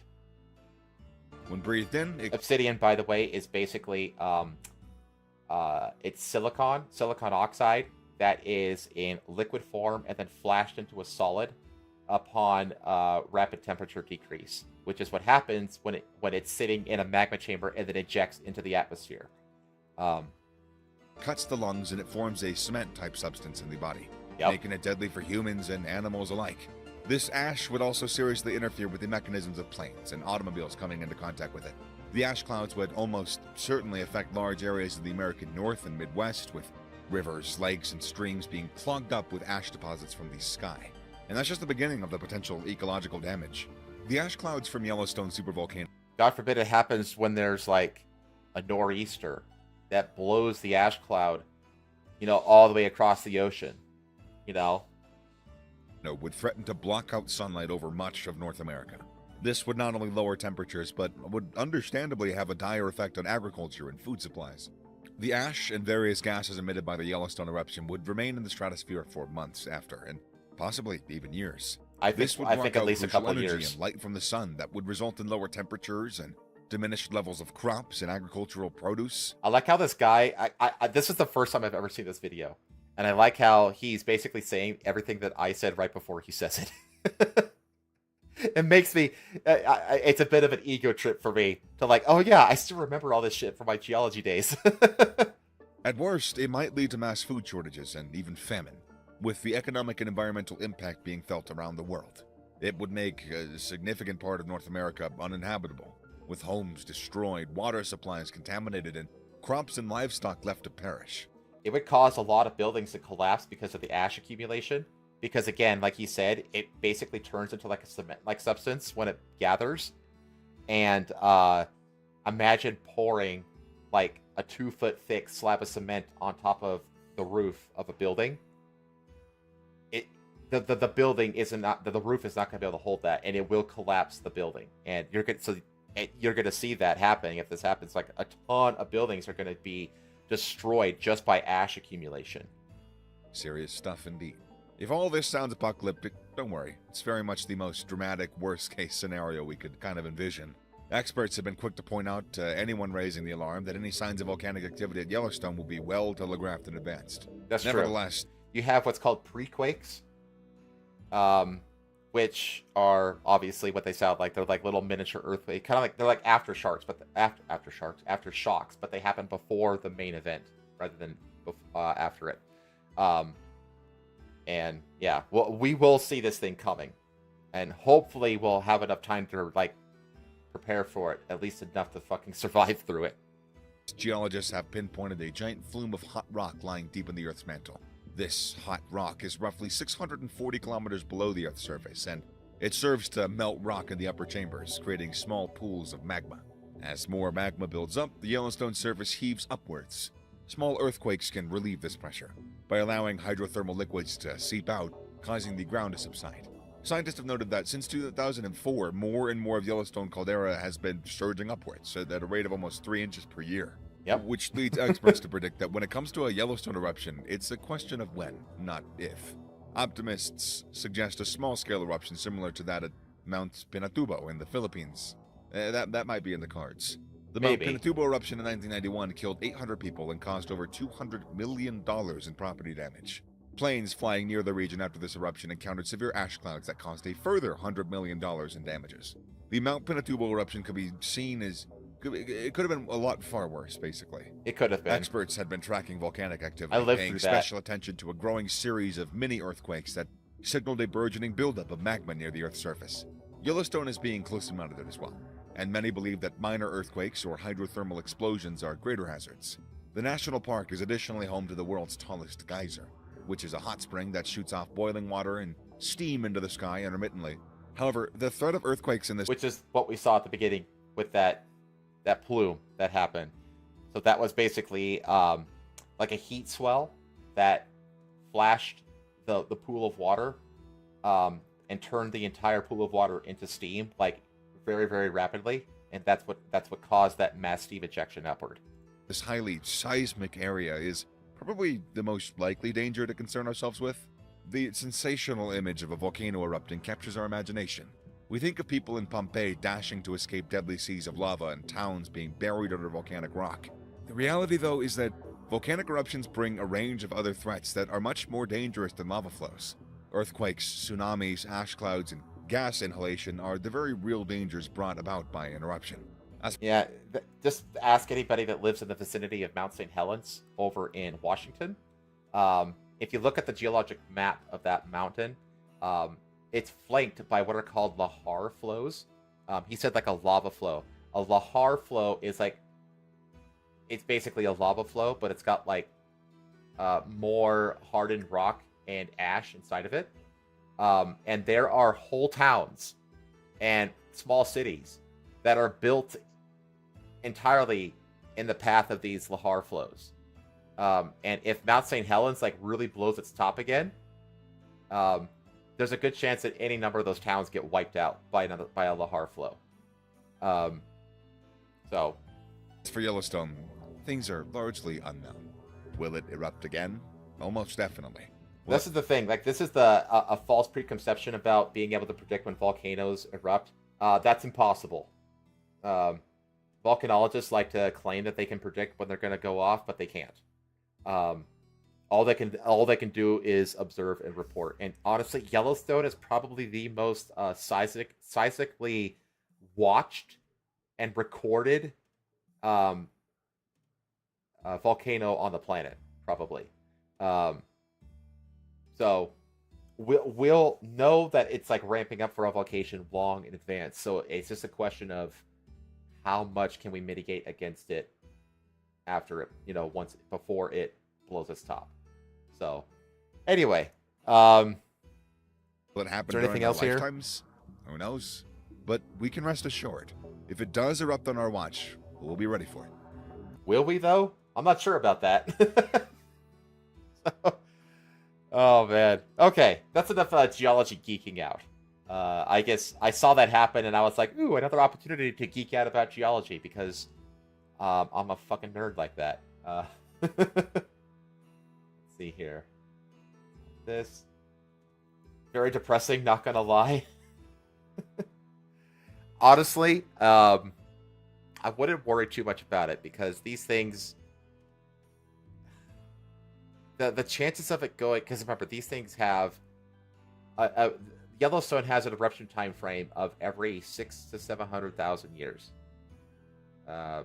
So the chances of it happening within the span of your little 70, 80-ish years on this planet are negligible. So I wouldn't worry too much about it. I just find it fascinating. Okay. Let's get on.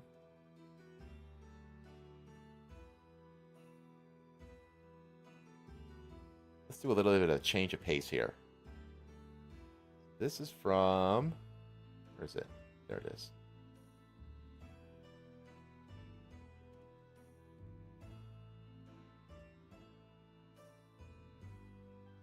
Harley Davidson has gone woke.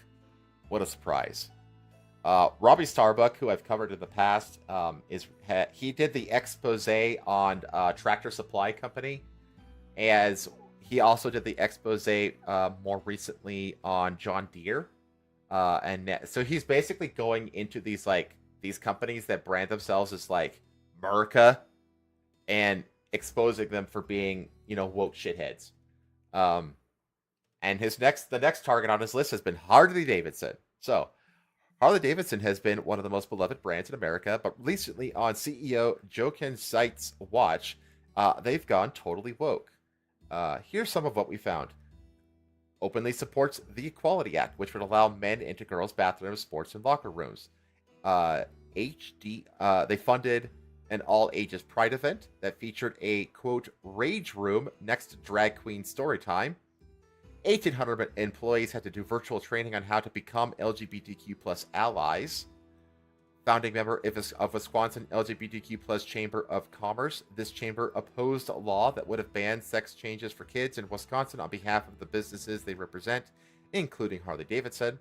Sponsored LGBTQ plus Entrepreneur Bootcamp. The woke CEO, Jochen Zeitz, signed the CEO Action for Diversity and Inclusion Pledge. Made February and March months of inclusion, because apparently Pride Month isn't enough. Multiple woke United Way trainings. Donated millions to United Way, who made the United for Equity program, known as Equity, not Equality, where they promote Ibram X. Kendi, the woke children's book, Anti-Racist Baby, Awake to Woke to Work, a podcast on the concept of whiteness, woke activist Robin DiAngelo, bigotry against Christians who supposedly have, quote, Christian privilege, and more. They sent some white male employees to a white male only woke diversity training program. Sounds like an extended struggle session. Harley Davidson is openly working to have less white suppliers, dealers, and employees. Also less American suppliers. Fun fact, Harley Davidson has been getting parts supplied from China and other non-American countries for a very long time now. To the point where they can't really call themselves made in America anymore. The only thing they can maybe claim is assembled in America. HU supports the Pennsylvania Youth Congress, who helped create gender-neutral licenses in Pittsburgh, partnered with the far-left human rights campaign group to support LGBTQ plus causes. My God, look how long this listed. Hosted LGBTQ plus events at the corporate office. Celebrated their legal department taking a woke 21-day racial equity and literacy challenge, which included speeches like, quote, Black Panther's White Lies, a BLM speech, and Ta-Nehisi Coates' case for reparations. LGBTQ plus and race-based identity ERG groups at Harley Davidson. ERG, what's ERG again? I can't remember what. Equal rights groups? I can't remember what ERG stands for.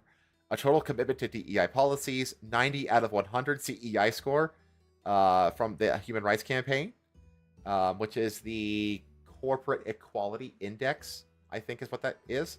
To put it mildly, Harley Davidson seems to have forgotten who their core customers are. Yeah, biker gangs. Biker gangs and assholes. Oh, man.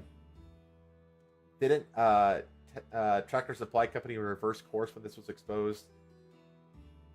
They did, but I'll believe it when I see it. You have to remember that these companies are very underhanded when it comes to their DEI principles because they know that it's actually technically illegal to do all of any of it. So they use very vague, wishy-washy language to get around the law, and they try their best to try to hide the practices. So when Tractor Supply says, yeah, we're not going to do this or that, you know, on the next earnings call or the next public earnings report, we'll see. We'll see if they reported numbers to the HRC or not, like they said that they would stop doing. If they think Harley Davidson's value don't align with yours and you're a customer or potential customer who wants to speak out, here's our contact info. Please always be respectful and remember that many of the employees disagree with the corporate policies. That I was just going to say, I have never met. My dad is a mechanic, but he always worked on like Japanese cars. He wasn't really an American car guy. But when you're the son of a mechanic, you meet all kinds of people, including car dealership owners and salesmen, stuff like that. I never, ever met a Harley Davidson dealer that wasn't like right-leaning. The majority of your local dealers nearly all disagree with this culture change, so be very respectful. Yeah, that's the thing. Yelling at your local dealership isn't going to help anything. It's probably going to make things worse. Let's see. My goal with this reporting is never destruction. My goal is to inform consumers about the values major companies are adopting so they can make choices about what they're willing to support. That's not cancel culture. It's capitalism. My whole thing, we went over this last week, but as far as I'm concerned, it's all turnabout is fair play as far as I'm concerned. You don't have to justify to the, cancel culture anymore. Like you just using the tool set that they put on the table. Like you set the rule, cancel culture people. You wanted a culture in which cancellation was a thing. Now you get to lie in that bed. Now you get to live in that culture. Congratulations, you're getting exactly what you want. Yeah, they could be lying, but I'm struggling to remember when a company tried to publicly disavow this stuff when it came to light. Yes, especially that as quick as they did, because I think they made that public reversal less than a week after the original expose. It was fast. So, yeah, I don't know. Again, I've become cynical with this shit because I feel like companies are so damn shady and cynical when it comes to this stuff. Or not cynical, like just snaky. They just become really untrustworthy. So I'll believe it when I see it.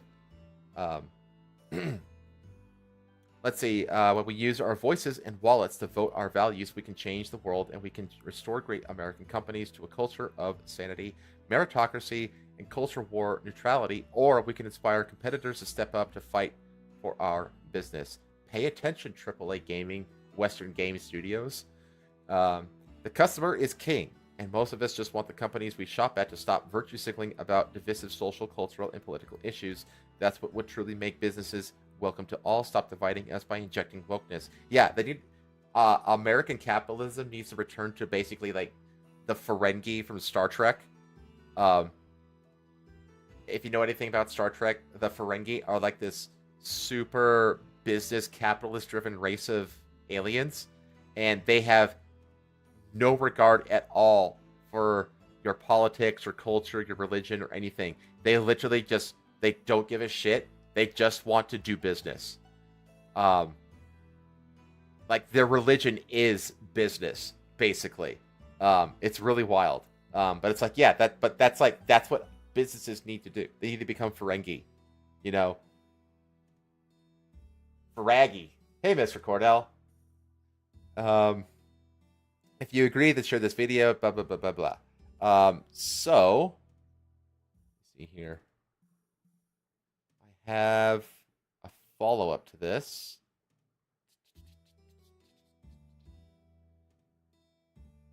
There it is. The New York Post... fuck off. The New York Post wrote an article about it. Harley Davidson sparks boycott call for going totally woke with DEI policies. It's kind of amazing to me that in this day and age, like how detached from the culture and the cultural trends and the winds of cultural change do you have to be the CEO or the C-suiters of a company in 2024 and be like, you know what I think we should do to make money and make our customers happy? We should do woke DEI shit. Like, how could you possibly think that in today's age without being so woefully detached from society's cultural trends? You know what I mean? Like, they don't seem to have a fucking concept. Or they don't have an ear to the rail or anything. They seem to be just driven entirely by fucking ideology. It's crazy. Harley Davidson became the latest major brand to face backlash over its DEI initiatives, with a conservative online influencer calling for a boycott of the iconic motorcycle maker. Robbie Starbuck, who has more than 500,000 followers on X, accused the Wisconsin-based company of having gone totally woke by hosting an Alphabet Plus boot camp at its offices, sponsoring pride events, and subjecting white employees to DEI indoctrination. Last week, Starbuck, a former GOP candidate for a congressional seat in Tennessee, organized an online campaign that forced John Deere and Tractor Supply to walk back its DEI initiatives. John Deere did it too? I don't remember John Deere doing a retraction. I don't remember that. I guess it's because of the shareholders. Good news that... Well, that's the thing, though, is that DEI and, like, ESG money, like, when you look at the performance of ESG mutual funds of the stock market, I don't think there's a single ESG mutual fund on the market today that isn't supplemented by non-ESG investments. Because ESG is like the worst it's like the worst performing type of mutual fund on the market. And it literally can't justify its own existence without also including non-ESG investment assets in the portfolio. Because if the ESG mutual fund only did ESG investments, it would lose money. And they know that, which is why they're supplementing it with non-ESG investments. I think ESG funds over the last, literally, I think 2 years have lost $5 trillion in the marketplace, in the overall marketplace value. I think it was at 35 trillion back in 2019, 2020. And as of late 2023, it was down to 30 trillion. So it's $5 trillion of the market wiped out in just 2 years because of ESG investments and just overall bad financial strategies. Like, that's how toxic this shit is. And I think shareholders are starting to really rapidly wake up to that. Like, you see reports now, I can't think of one off the top of my head, but I know that I've seen them, of shareholders at, like, company quarterly quarterly stock meetings. People will, like, stand up in the audience when they ask a question and actually question a company's ESG policies and investments. Like, that's been happening. It happened at Disney, I think, even. I think it was actually one of the big driving forces behind Nelson Peltz trying to get on the board, like, last year. So people are aware that these financial bets do not pay off. So when you say, like, I'm guessing because of the shareholders, I don't think so. Because I don't think the shareholders are demanding this shit. I think that what they're doing is the same thing that the AAA companies, AAA game companies are doing, where they're looking on the loan markets and they're noticing that ESG loans are much cheaper than the other ones, but to get those discounts, you have to do XYZ in relation to DEI shit. So they're like, okay, well, we want that cheap loan because we're going to save, I don't know, $30 million on the loan. All we have to do is just implement some DEI shit. But I think what's happening because of boycotts like this and what happened with Bud Light and getting the shit scared out of, Tractor Supply Company and John Deere and these kinds of companies that, like, are suffering, like, major boycotts against them.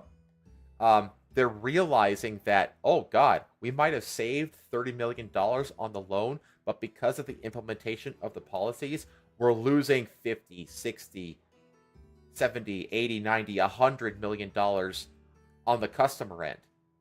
So yeah, we might have saved 30 million, but we lost 100. So we ended up with a net loss on that loan of $70 million. And I think that's happening more and more often. And companies need to really wake up to the fact that, yeah, you might have some savings on the loan on the front end, but you're losing more than that on the back end, essentially. And I've been saying this for, 2 months now, how the way that you affect change and getting companies to knock this shit off is you have to basically, as a block, engage in collective consumer behavior wherein you force the amount of money that is lost due to customers not purchasing to be greater than the amount of money saved by taking on the loans. If the former outweighs the latter, then the companies are losing money on those loans. And then that gets brought up in the shareholder meetings, like, hey, why are you still taking these loans? They're losing the company money, which is resulting in the share price going down. And you have a fiduciary duty to your shareholders. And if you don't adhere to your fiduciary duty, then you are at serious risk of a massive class action lawsuit against you by your own shareholders. And that's literally the absolute last thing that companies want. So that's the pattern that needs to happen, essentially. And it's getting both of those numbers are trending in the right direction. More and more people are becoming aware because of people like Robbie Starbuck. So more and more people are engaging in the boycott. And ESG loans aren't as cheap as they used to be during the COVID years. They're getting more expensive. So that means that the gap you have to cover is getting smaller and smaller, which means the boycotts are becoming easier and easier to successfully execute on. So just gotta keep it up, chat. The good news is that a lot of companies are dropping this shit because it's not good for business. Yeah, that's the succinct way to explain what I just explained over the last 5 to 10 minutes. Private ownership is the way to go. No shareholders to please. Yeah, it's always scary when a private company goes public because The moment they go public, now they're beholden to shareholders, and ESG has a way in, because who are the primary shareholders in so many of these companies? BlackRock, Vanguard, and State Street. The investment, funds, companies that literally run the ESG scam. Company goes public, they get bought. The biggest shareholders immediately become BlackRock, State Street, and Vanguard, who then have sway over the business because of their large shareholder hold, and now they can force their politics into the company. So it's always scary when a company goes public. We saw this with the Stellar Blade company, Shift Up. They went public and immediately put out a position online that they were hiring for that required experience in ESG reports. So you already see it with companies like Shift. That's how fast it happens. And like in very, very rare cases like Twitter. When Elon bought Twitter, he took it off the market and made it private. So what he did is he cut off the influence of companies like BlackRock and Vanguard by making it private, because it's like now we're no longer beholden to shareholders. And it cut that toxic relationship out of the equation. That's one of the main reasons so many people hate Elon and Twitter on the left, is because he took away their influence by going private. Anyway. This is just the videos that we saw, but yeah. So that's what's going on with Harley Davidson. I haven't seen a statement or anything yet. If I do, I will follow up on next Saturday's stream. Speaking of woke,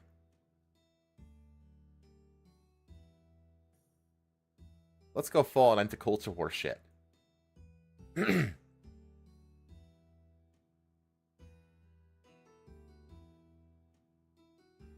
Hey, what's up, guys? Rev here.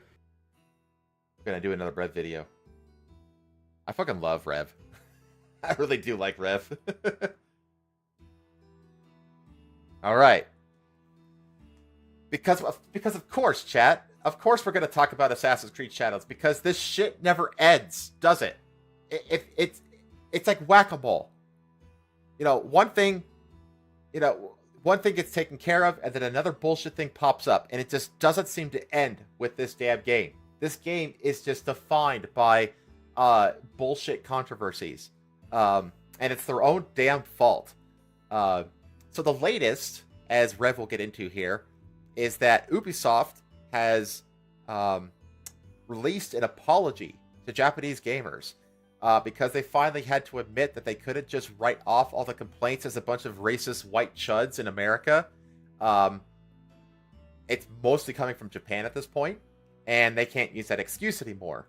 And because they can't dismiss it, they actually had to grovel to them. And the apology was shit. You could tell it was shit right out of the gate because of how long it was. Good apologies are short. Bad apologies are long, because when it's long, that means that you're adding excuses and bullshit context and all the kind of shit that negates the apology. The best apology is literally, I screwed up. I have no excuses. I'm sorry. That's literally the best apology. And that is the opposite of what Ubisoft did. And then, of course, the apology set the game journal scumbags into a tizzy. So that's what we're going to cover here. We was samurai and shit. Oh, God, don't get into me. I went on... I don't know how much you all in the chat have followed the whole Yasuke controversy with AC Shadows. But I think, like, maybe... It was pretty shortly after it first blew up. Like right after that first trailer dropped, and it showed a black guy, a giant fucking black guy in full samurai armor with a katana cutting down Japanese people. To like really weird fucking modern. Yeah. Like, what the fuck was that music? What the fuck? why do these companies keep making these god awful music choices in their trailers? Like Gladiator 2, actually, as unnecessary as that movie was, actually looked like it. You know what? It actually looks fun. And then that fucking Jay-Z or whatever track hit like 2/3 of the way through the trailer, and I was like, well, I'm not seeing this. Like, what? This? Oh my god! Stop it, Hollywood! Stop it! Stop it! But the whole thing about the Yasuke thing is, a big black guy. Should an apology also include explaining how you see the other person's side and what you're going to do to compensate for any damages? It can, yeah. I mean, I think that, yeah, a case by case that's warranted. Sometimes you're beyond the pale, though. I've done that. I've had to apologize plenty of times in my life, and sometimes like the situation isn't salvageable, essentially, and you kind of, both sides understand that. So all you can really do is say, I fucked up. I have no excuses. I'm sorry. That's all you could say. If it's salvageable, then you could say, I absolutely intend to correct my mistake. I'm going to do this, X, Y, and Z, to correct as much as I can. And please hold me accountable to that. I really do want to make this right to you. And that kind of stuff. So yeah, that absolutely it could be a part of a good apology. I honestly don't care about modern AC enough to keep up with the news. Fair enough, Mark II. Honestly, I don't really either, but I just find the news fascinatingly ridiculous, essentially. It's like a train wreck. It's like a slow motion train wreck kind of scenario where, like, oh my god, this is so stupid, and I don't really have interest in this game anymore. In this game, I played Mirage because Mirage was like this harken back to like old school Assassin's Creed, and I actually really like Mirage. I wish Mirage was more of like a full game than, because it was only like half of an AC game. It wasn't like a full release. It was like this weird, like mid-sized entry. And I wish it was a full entry because I really liked it. It was like, yeah, you got you upgraded things and stuff like that. Like you upgraded your health and this and that, or the strength of your sword. But even with all the upgrades, even like a maxed out character, if you got surrounded by like 3 or 4 dudes, you were in fucking trouble. Which is how an Assassin's Creed game should be. An Assassin's Creed game should be about stealth. And if you fuck up the stealth, you're at serious risk of death. This is honestly my biggest criticism of Black Flag and a lot of entries in the series at the time of Black Flag, is that if you get spotted and get surrounded by like a dozen plus dudes, it's not difficult to just take them all out. And it's like a good Assassin's Creed game should give you only 2 options in a scenario like that: either die or run. You shouldn't be able to just take out hordes and hordes of fucking enemies in an Assassin's Creed game. And Mirage did a good job of that. This game, however, you look at this big black guy who's honestly, his face looks, because the armor is covering like every inch of skin except for his face, the face looks photoshopped into the armor. Just look at the cover there on the screen. Like, doesn't it not look like they just took a black guy and just photoshopped him into the helmet? Like, it doesn't look right at all.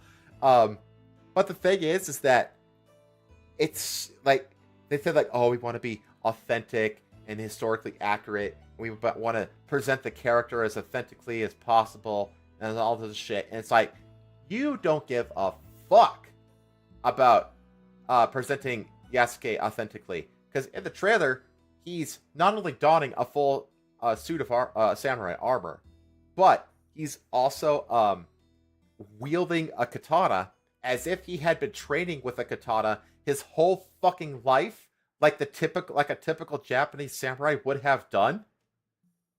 Like, at least one with the job of warrior, because that's the other thing that also showed the blatant they claim to have done like all this work with these consultants and all this other shit. It's like, but you said that you separated, the two different characters because one was you wanted to present samurai and shinobi, but you can't do both with one person because they're two completely different, things. And it's like, well, if you know anything about samurai in Japan historically, samurai is a class and shinobi is a job. You 100% could be both a samurai and a shinobi. Like, the fact that they didn't know that just tells me right out of the gate that they don't give a fuck about authentic representation in any way. They don't give a shit. And then on top of that, it's an Assassin's Creed game. Keyword assassin. Why the fuck is half of the game a giant black man just confronting hordes of Asians and cutting them down in the streets? How is that anything like assassin shit? What the fuck is that? Like, why is he a player character? There's no reason for it. And it absolutely completely defeats the whole, the core idea behind Assassin's Creed. To have him as a player character who's just like boffing the fuck out of Asians en masse, no stealth involved. It's like, what the hell are we doing? Like, where is the focus? Like, there doesn't seem to be a culture of craftsmanship at Ubisoft, like, at all.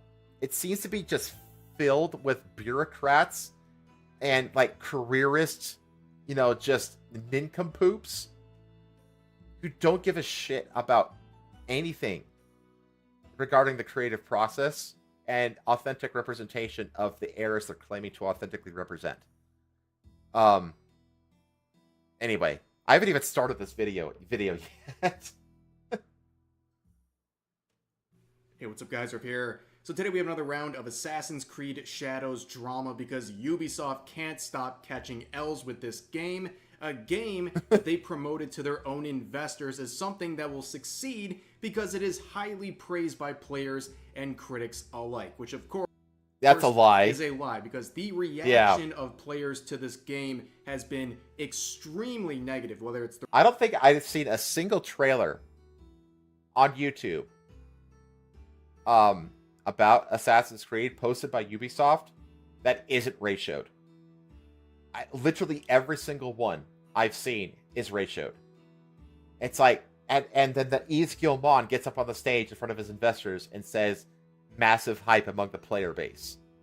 And it's like, if the sales don't reflect that, then, like I stated before with the ESG funding and that kind of shit, the shareholders actually have like a legitimate case to bring a class action lawsuit in regards to, well, number one, just lying to your shareholders, but number two, abandoning or gross incompetence in regards to fiduciary duties towards the shareholders. Like, if this game underperforms, because don't get me wrong, this game is going to sell a lot of copies because it's an Assassin's Creed game. Valhalla sold like 30 million copies, some ridiculous number, easily the highest selling game, and it's probably like the most mid Assassin's Creed games. Like, Origin and Odyssey are much better games than fucking Valhalla. And the thing is that Odyssey wasn't even an Assassin's Creed game.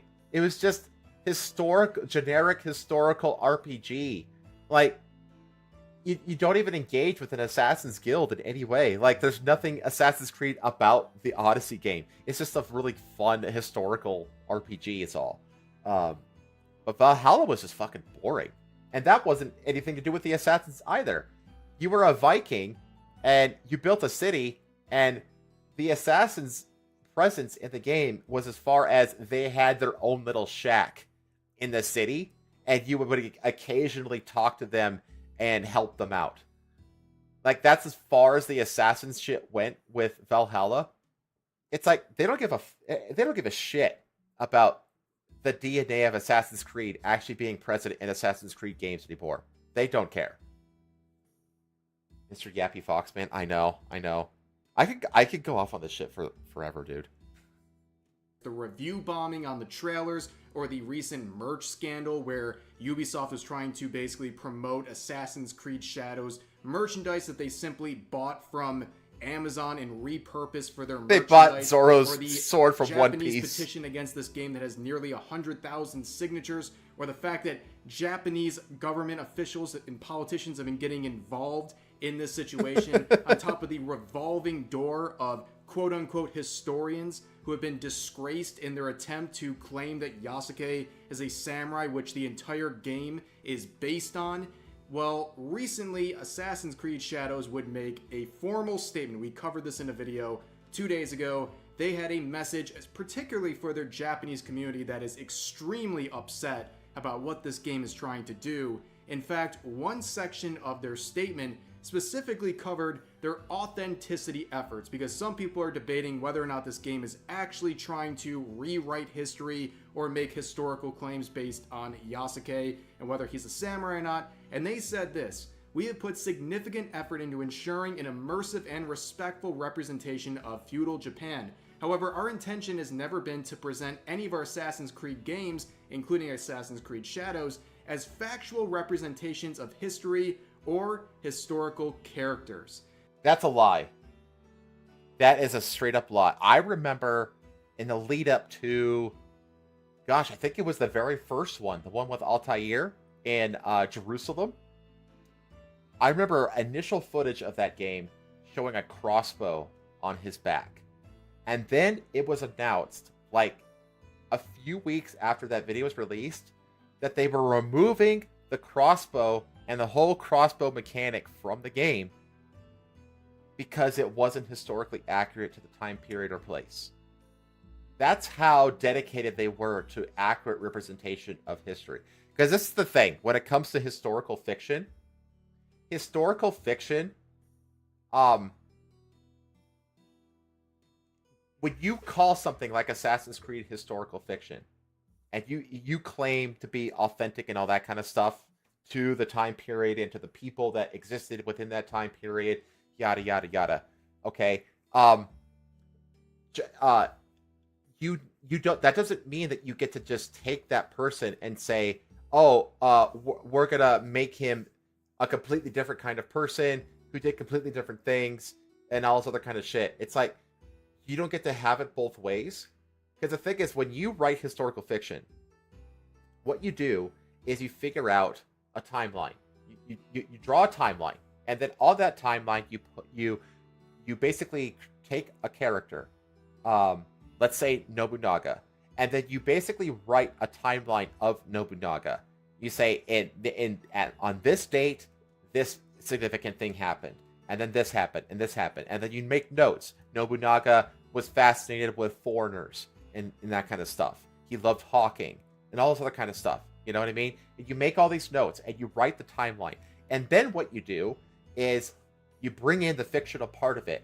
And the fictional part of it isn't taking those elements of the timeline and then changing them. It's taking events and stuff of people that you make up and then weaving them around that actual timeline. Okay? And you try to keep the timeline of actual reality and actual history as rigid as possible and unchanging as possible. And then you weave the fiction in and around those actual events.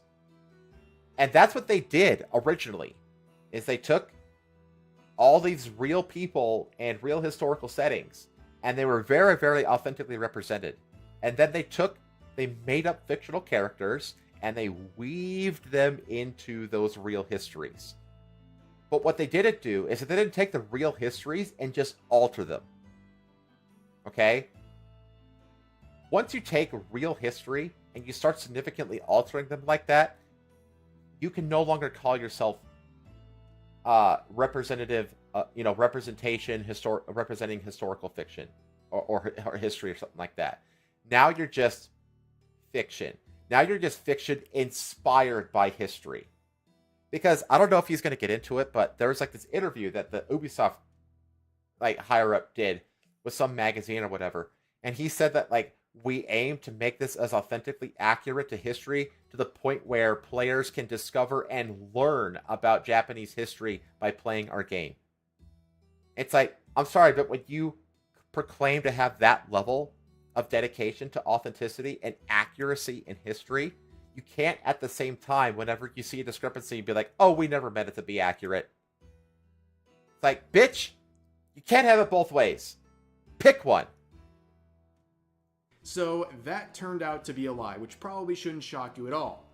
So if you look at this proposed community note under the Japanese version of their tweet, you can see multiple articles being linked that show members of Ubisoft making promises that this game would be historically accurate. So we have an article from Famitsu here where they're interviewing the creative director, and so this is the interview right here. Asked this question, what I just talked about. Why did you split the main characters and fighting styles into two? Also, what kind of fighting actions can you experience as a ninja and as a samurai? And down here, Jonathan would say this: we wanted to make sure that this fantasy is undiluted as possible and as close to reality and expectations as possible. And in a separate interview here, another member of Ubisoft, Benoit here, was asked this question: settings like Samurai Ninja are familiar to gamers, so how does the game differentiate its setting? Where he says this: the game faithfully depicts real historical figures such as Oda Nobunaga and events of the time, which obviously, based on everything we've seen, they have been trying to push a very unsupported narrative that Yasuke is a samurai. That is the entire framework this game is based on, and they have claimed that they want to be historically accurate. And then in their apology that they made the other day, they claim the exact opposite, that they were never trying to be historically accurate, which, as you can see, it's Schrodinger's scapegoat. It's Schrodinger's historical scapegoat. Like, we want to be, we are being as faithful and authentic to history and people as possible, except we'll be art, in which case it doesn't matter. And it's just like, wow, you don't give a fuck anymore about authenticity or real or good representation or any of that. You just don't care. You either don't care, or you're not talented enough to pull it off, or you're just fucking lazy, or a combination of the three. I actually came up. This is the thing. The whole thing about faithfully depicting real historical figures, if they were truly going for authenticity and, because it says here, it follows along, allowing you to learn about this incredible era while enjoying the game set in feudal Japan. Here's the thing. What if, instead of making Yasuke a full-blown samurai, which is very much based on conjecture.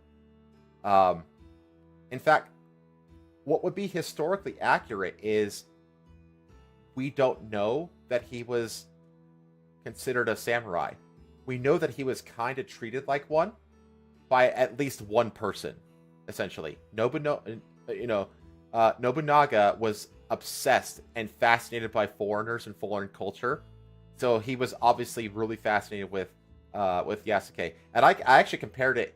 I've compared it in recent streams to, like, he basically treated Yasuke like a zoo lion, where he gave him a place to live, he gave him a stipend, he fed him, he gave him, a small sword and all this other kind of shit. He gave him all these amenities, but like a lion in a zoo who has room to roam and is given toys to play with and given food and is fed and has his medical issues taken care of, he's still a prisoner in a zoo. And I feel like that's how Yasuke was basically treated, or felt like to Nobunaga. He was like this item of curiosity that he put on a pedestal and treated like a zoo, or treated like a zoo animal. And that's why at the end, nobody treated him like a samurai when Nobunaga died. And honestly, Yasuke didn't treat himself like a samurai. Because if he considered himself a samurai, he would have seppuku'd himself. And then when Adachi catches him, he says, Adachi gets asked by his servant or whatever, like, what should we do with this guy? Like, shouldn't we, force him to commit suicide? Or should we force him to commit suicide? And Adachi goes, well, the dog shouldn't be blamed for the faults of his owner. May he go back to where he came from with the Jesuits. And he hands him over to the Jesuits, and you never hear of Yasuke again. Right? So, Adachi didn't see him as a samurai, and Yasuke himself didn't really seem to see himself as a samurai. So, why not play into that? If they wanted to be authentic with this, I know I'm going on for a bit, but this is important to me. What if, if they wanted to be authentic, what if instead of just making him a samurai who murders agents with perfect katana form to hip-hop Asian beats, what if they actually made him ambiguous in the game? What if you're playing as the Naoe, the Kunoichi shinobi other character, right? And as you're exposed to Nobunaga, you get exposed to this huge black man in Nobunaga's court. And Naoe's like, who the fuck is that? Why is he here? What's going on there? And then she realizes that, this guy's allowed to roam the town. He has a house that Nobunaga gave him. What's this guy's story? And then she gets to talking to him. And she finds out that he is actually a slave that was handed to Nobunaga. And he's like, yeah, I was handed over, and Nobunaga sees me as this fascinating thing. We get along, but in the end, I feel like I'm still a prisoner, despite being able to roam and all this other kind of stuff. And then you end up befriending him, and you convince him to help you out in the Assassin's Creed or whatever, because he's like an insider inside of Nobunaga's court. So now Yasuke is this NPC who's like feeding Naoe information from the inside. He's like an informant, right? And then like something happens like in the second act or something like that. And Nobunaga finds out that Yasuke has been betraying him and feeding Naoe information or something like that. And so he imprisons Yasuke, or he is disgusted with him and throws him back to the Jesuits like he did in actual history or something like that. But instead of leaving with the Jesuits, he says, no, I have this friend, that believes in a cause, and I am starting to believe in this cause too. I'm going to stay here, and I'm going to help her. And so he joins her in the Creed, and they work together. And then at the end of the game, he becomes like a full-blown member of the Creed. He gets to talking with the Jesuits, or something like that, and turns out that they mean to explore the continent of Africa, because there's been whisperings of an alien, one of the alien artifacts in East Africa or something like that. And then he says, my homeland is Ghana. I know these areas well. I would like to volunteer and serve my creed, in my own homeland. And then as the credits roll, he is sailing, from India to East Africa back home. And then the next game, you play as Yasuke, who reassumes his original African name that he would know, because Yasuke was the name that was given to him, right?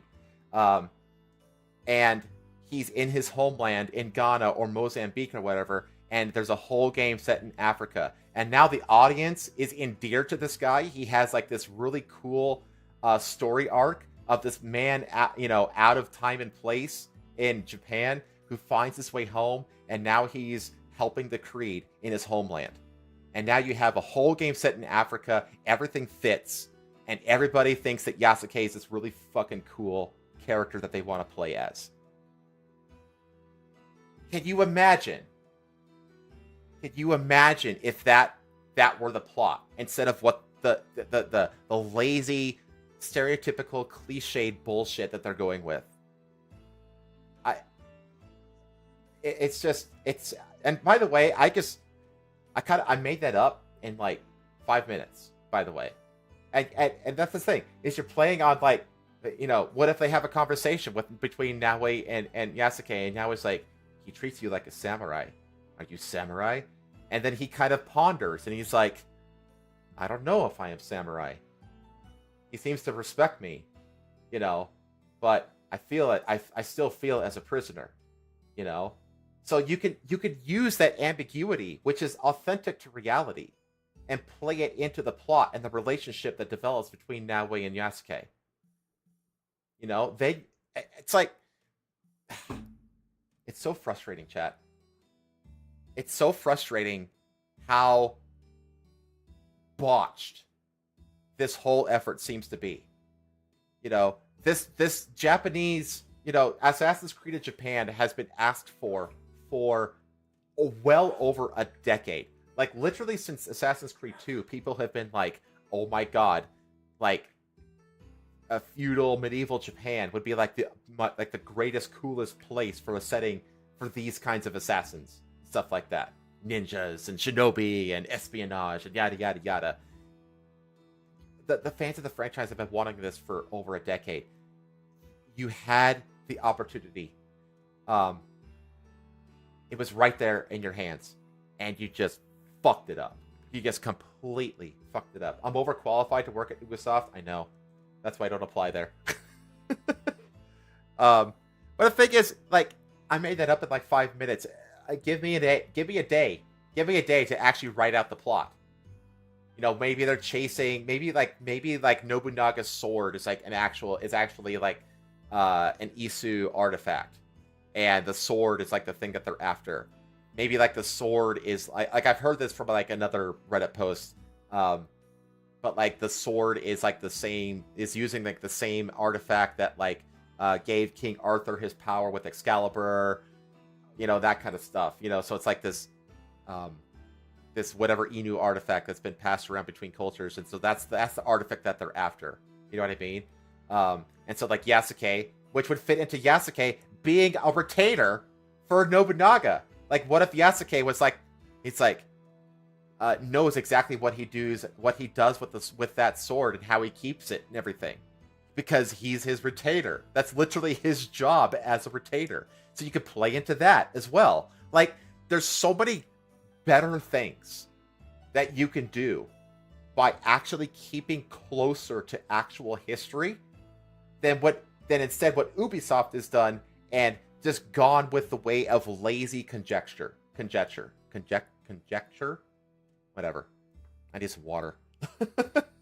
So yeah, I'm gonna stop ranting, because the more and more I think about it, the more sad I get about how good this could have been. So, Lied. And of course, when a woke game or development team gets caught in a lie and facing fair criticism for their actions, what happens next? Well, the game's journalists come in to swoop up and try to save the day by deflecting all of the valid criticism and reducing it to things like racism. So here we have Ash. I believe she is... Oh my god, I'm reading ahead on this. None of this is about historical accuracy. You just hate black people and use Japanese folks as convenient shields.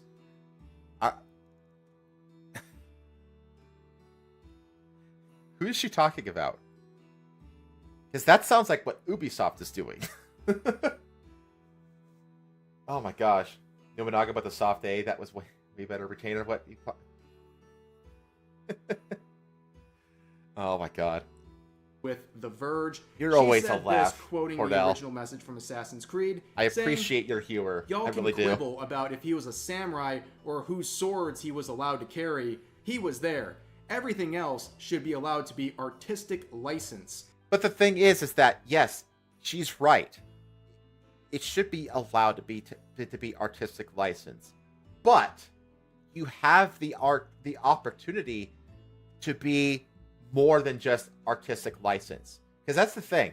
If the more accurate you can be to history in a piece of historical fiction like Assassin's Creed, the more impressive the story is, the more clever the story seems to be. Because what you're doing is you're forcing constraint on yourself. Every bit of historical reality that you force yourself to form to means you have to be more creative. So the more restrictions via history you put, and accuracy you put on yourself as a creative, the more creative you have to be. So that's the thing. Like, yeah, okay, you have artistic license, do what you want, but if you just disregard all of history and just do whatever the fuck you want, well, that doesn't come off as creative. That just comes across as lazy. You're not trying. But if you actually like try to take as much historical reality as possible and then weave the fiction into that in a way that doesn't alter that history, that takes talent. That takes effort. That takes actual creative craftsmanship.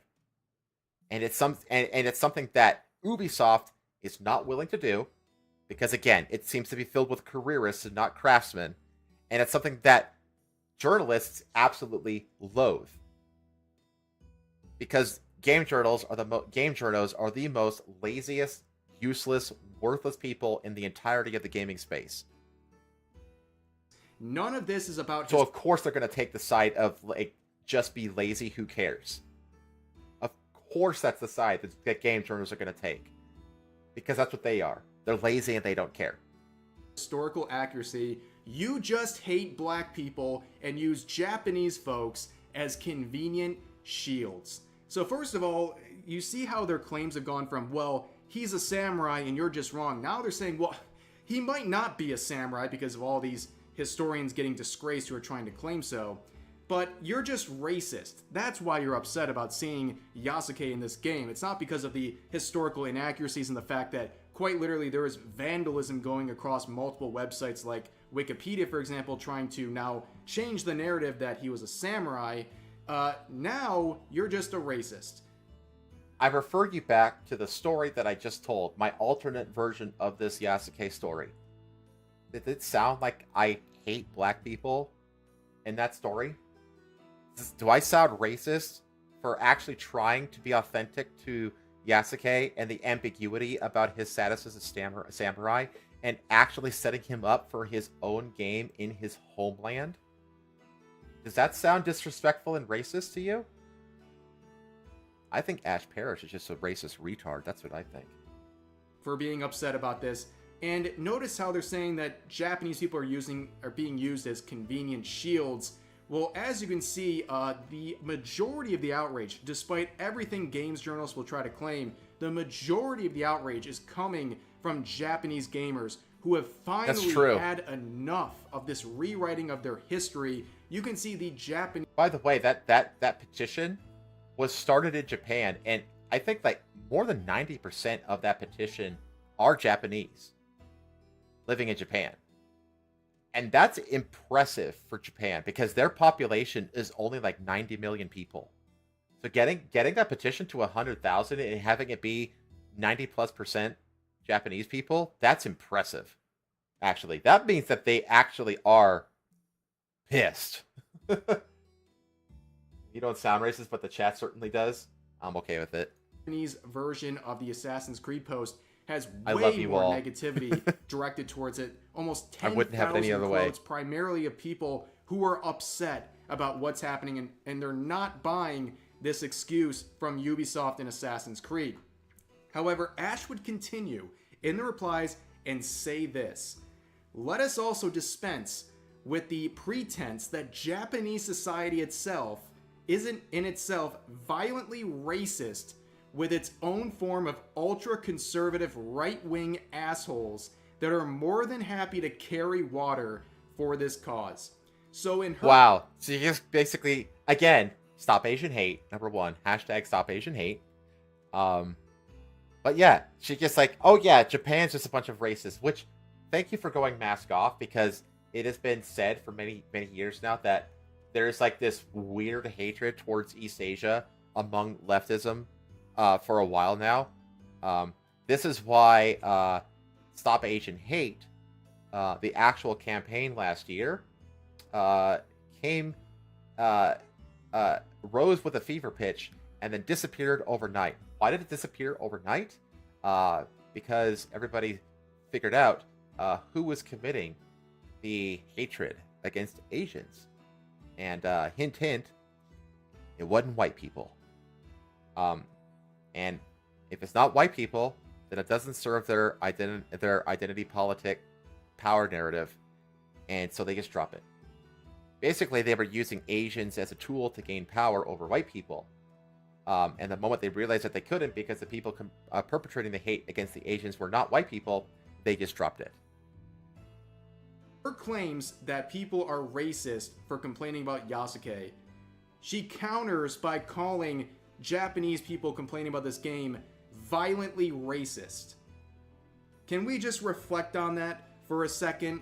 Now, reflect, of course, chat. you also expect a great number of articles being produced. It is no shocker that Yeah, there were a ton of articles released after this apology, all with the exact same narrative, with the exact same talking points, and all within 24 hours of each other. You know what it reminds me of? It reminds me of all of those gamers are dead articles that came out on... Oh, I can't remember the exact date, but it came out like right as Gamergate, the original Gamergate, was ramping up in 2014. Right when Gamergate was dying down, Gamasutra released an article saying that gamers are dead. And then within 24 hours, every other game journal site released a carbon copy, pretty much, of that same article. It's the same shit. If you don't think this coordinated, I have a bridge to sell you.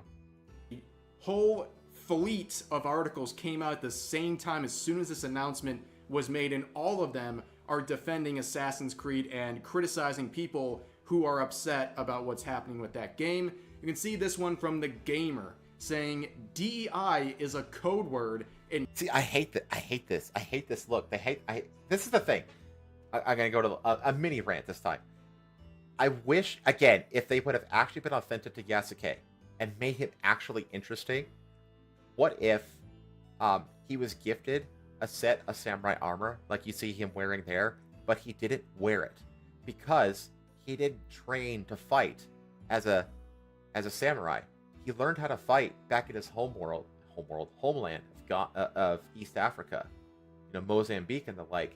And he also learned and fought a bit in India. So he wouldn't have fought like a samurai. So what if he was like given this armor and he'd be like, I appreciate the gift, but this helmet I find stifling. I have bad peripheral vision. I can't fight the way that I fight, and so he has like a unique set of clothes that he wears because of the way that he actually fights or learned how to fight in actual history. But no, we're just going to stick him in stereotypical fucking samurai armor and just leave it at that because we're lazy and we don't care. Ubisoft didn't need to respond. We'll see this narrative throughout many different articles where they say Ubisoft didn't need to respond. Yeah, what a weird world we live in where they're saying you don't need to respond to upset potential customers. That's crazy. But anyways, this article says this. That's actually like the one thing that I was like thinking about. We're going to get, after this, we're going to kind of chase this one with how Assassin's Creed is relating to the Genshin Impact boycott after this. Because the local middle school Genshin club somehow found my video and tried to ratio it. They didn't entirely succeed. I just think it's fucking hilarious because I'm just getting channel traffic off of their retardation. But they're trying to use Assassin's Creed as like proof of hypocrisy by people who are against them when it's literally the opposite of that. This began when people didn't like Yasuke because he was black. Another ridiculous dismissal of valid criticism against... Nope. I don't dislike Yasuke. I hate you fucking Frenchies who are disingenuously representing Yasuke for DEI brownie points among your peers. That's who I hate. It's this game. And I think that as an Anglo, I'm allowed to hate the French. Whether this is truly racially motivated hate or too far gone obsession with labeling everything that doesn't look like you a DEI conspiracy, and really, what's the difference? Yasuke's skin color is the beginning and end. It has become wrapped up in a bigger crusade about whatever wrongs they think Sweet Baby Inc. has perpetuated against them, and the historical accuracy gives it an air of legitimacy. Now, But that was Ubisoft is the one who put us on that playground. Like, it's Ubisoft that used historical accuracy to shoehorn Yasuke in, not us. We're not the ones that created that narrative. It was Ubisoft that did that. God, I fucking hate these retards. how Ubisoft has ratified that legitimacy. So they're saying here that DEI is now some sort of a code word. We've seen people claim that DEI is the new N-word. People are trying to basically victimize themselves for being called DEI hires or what have you. If you want to know how proud people are of DEI, just call someone who is a DEI hire, call them a DEI hire, and see them get offended. Because it's just a disgraceful term. It is and a true, though. disgraceful If it's such a effort great that thing, people then who why are do they not get terminally offended whenever you online, refer to the super thing in reference to them? far-left people are annoyed. That's a really with. good point. But anyways, we would see here Mark Kern reporting the gamer joins in on slandering gamers in Japanese as racist, radicalized, and potentially violent. None of this is true. Where are the odds that IGN, PC Gamer, Kotaku, and the gamer all post the same talking points within 24 hours of each other? Well, Again, you got exactly what you predicted. It's Gamergate. It's the same shit as Gamergate. You don't think that all these people talk to each other in like Slack channels and shit? They all do. It's all coordinated. It's all astroturfed. It's all fake. Here because we would see Inverse here making another pile of slop here saying Assassin's Creed developers didn't Tell have me that to doesn't look explain their photoshopped, game. by the way. Ubisoft just gave the worst people on the internet ammunition. Yeah, so they're now shaming Ubisoft for trying to clean up their own mess, and Shaming gamers will never make gamers buy the game. Like, you can call us all the worst things that you want to call us, but it's not going to make me give you $70. So, you know, I look forward to being called the worst people on the internet from your homeless tent. You know? and they're mad because they're explaining themselves to upset potential customers. What a world we live in. And also down here, they try to claim that this is some lightning rod. This whole situation is basically just a front where only people who are grifters are trying to get involved with this. They're the only ones who are outraged, and they're turning fake outrage into cash and content, basically dismissing the 100,000 signatures on the Japanese petition and all of the people, the thousands and thousands of people on social media complaining about this game. They're As if we're not doing the same thing by writing articles and driving website traffic. Like, aren't they doing the exact same thing? I mean, that's what I mean, I'm covering this shit for two reasons. Because I generally find it interesting, and also because many other people find it interesting. And when there's an overlap there, that makes for good content. It's not that complicated, and it's just like, how are you not doing the exact same thing, Inverse? It's like, oh, here's a hot topic that people are interested in. I am also interested in calling them a bunch of, the worst people on the internet. I'm going to write an article about it because that's good content that I think will drive traffic to the website and make the website money. Like, it's the exact same thing. Like, just fuck off. They're all just dismissed as a bunch of cash pursuing grifters. And of course, when you have bad journalism trying to protect this game and Ubisoft, you knew Kotaku was going to enter the fray, and you knew Alyssa Mercante would be a part of that. Originally, she had this to say: Kotaku was going. Why does she? This looks like a woman in this looks like a grandma in their late 60s who smokes 3 packs a day. That's what this looks like. Like, what the fuck? And she used to date bikers, so she has tattoos and shit. She's got short pixie cut hair. What the fuck are you doing with your life, Alyssa? God. Your whole life is a midlife crisis. Going to enter the fray, and you knew Alyssa Mercante would be a part of that. Originally, she had this to say, quoting the post from Assassin's Creed. She says, "Maybe just say, in quotes, your racist response to a video game is indicative of moral decay. Get bent," end quote, instead of this. You can, with everyone else, she is trying to dismiss everything as the act of racism, and there's no valid criticism. It's just people angry that there is a black character in this game.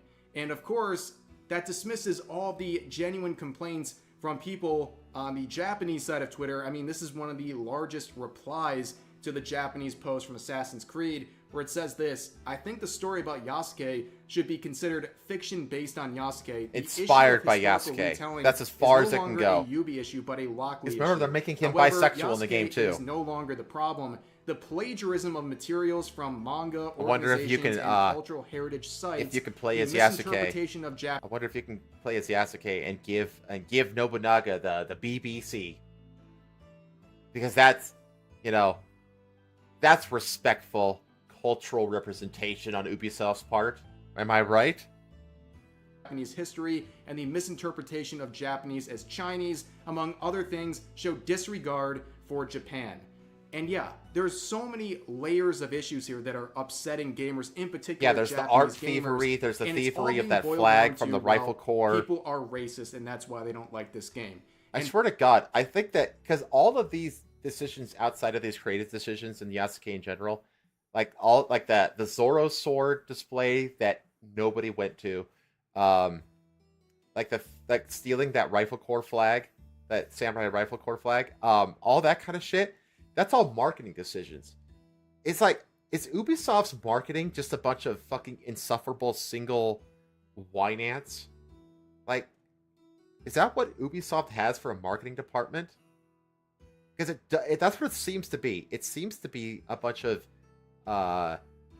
catty, middle-class white women who are questioning the decisions they've made in their lives, and they're coping by, I don't know, sabotaging the marketing for a game? I don't know. Like, it seems like incompetent, like, wine ants are just in charge of the marketing at Ubisoft. I don't know. It's just a vibe. It's just a vibe, chat.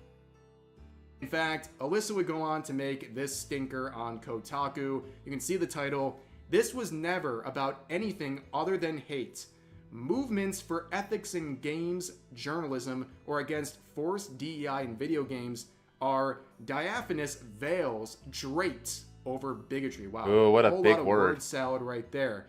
But you can see this article was so bad that other people of the industry came forward to criticize it. We have a journalist from Forbes here, Eric Kane, who made this post in response saying, "There are certainly hateful and bigoted people angry about Assassin's Creed Shadows, but Alyssa Mercante engages in such bad faith. Truth is, she relishes this shit. It's far easier to say it's all just hate than to bother with cumbersome nuance." And Exactly. that is definitely right Again, on the nose there. Of course, the lazy, lying, racist game Churdo would applaud the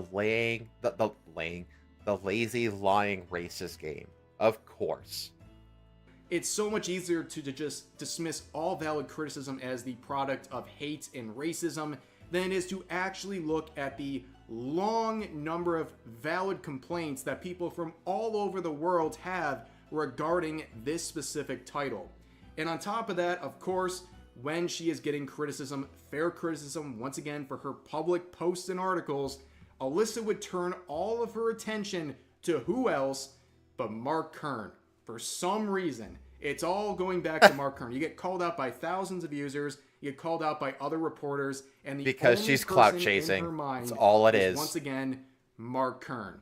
But anyways, I want to end with Dropping this the tweet right here, at which raises Grums is a clout very chase move. fair point about all this stuff involving Assassin's Creed Shadows and Ubisoft. This user says, "The Assassin's Creed Yasuke dilemma is kind of funny to me because the same people who throw around words like cultural appropriation are now doing a 180 and defending a developer that actually appropriates and changes Japanese culture for sales."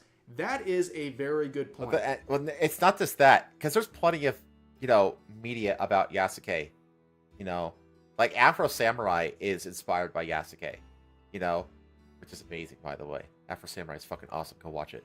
But the thing is, the difference is that it's, say, the developer that actually appropriates and changes Japanese culture for sales. There's plenty of companies that do that. The uniqueness in this case is that they're constantly trying to claim that they're not being authentic, they're not, and that they're trying to be as accurately representative as possible. That's what makes Assassin's Creed unique. You know, you see a lot of people, especially on the far left, and journalists as well, who always use the term cultural appropriation for just about anything, right? And here they are, now telling Japanese gamers that they shouldn't be upset when a small number of disgraced historians are trying to literally rewrite their history. They're not allowed to call that out. They are told by these progressive people to basically just suck it up and deal with it. Progressive or they're white labeled people. As violent racists. Don't forget that. When in reality, they normally always call everything cultural appropriation. Here is something that actually resembles it, and they deny it. It shows that they're just a bunch of hypocrites. But hey, that's obviously not too surprising. But for now, that is going to do it for the situation. That is the latest update on Assassin's Creed Shadows and Ubisoft. I'm sure there's going to be more updates in the days to come because those parties cannot stop posting L's, making mistakes, and lying to try to cover up any of the criticism that stems. Yeah, I haven't even gotten to the apology. I'm not going to get it. I basically just wanted to cover the journalists here and kind of give my take on like what I think the story should be. There's plenty of other people that have covered Mark's interpretation of the corporo speak of the apology. And yeah, but let me see. Oh, no, it's just like members of the merchants. I'd like to thank the many members of the Merchants Guild. Oh no, is it no a dislike? Oh, somebody disliked it. Somebody disliking me? Oh no. Oh no. It's probably one of the Genshin boycotters. I wonder. That's funny. Anyway, that's what used to make it unique. Oh no, that's gone now. They stole it and ate it. And now it's woke shit. Yeah, to me, it's just like Yakuza actually is like legitimately a fascinating character because he's like a place out of time and space. You know, he really does feel out of time and space. But they just made him a samurai doing all the samurai shit, like as if he had been living in Japan like his whole life. You know, and it's just like, why? Like it's the ambiguity is what makes the story fascinating. So why not lean into that rather than going definitive in one stupid direction? It's just stupid and lazy, and that's really all there is to it. I really do feel like Yasuke, and that's the thing, the fact that they didn't do that, the fact that they didn't play into the ambiguity of his status as a samurai and stuff like that to actually write a much better and intriguing story like the one that I made up on the fly pretty much, shows you that they didn't really pick him to tell an interesting, authentic story. They picked him for woke brownie points. You know, the fact that they pick him and they do what they did with him, it doesn't indicate, you know, their behavior doesn't indicate a desire for authenticity. Their behavior indicates a desire for brownie points. And it's sad. It's just sad. Anyway. What do we got? What time is it? Oof, we're almost at 3 hours already, and I still haven't even touched the Olympics yet. Let's see here. Let me hide the slide. All right. Now. Covered that.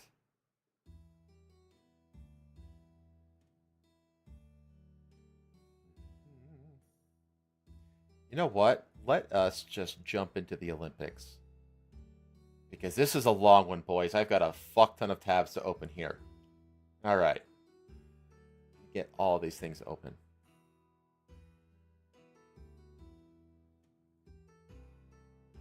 that open. I got 18 tabs to open, so bear with me, chat. That one.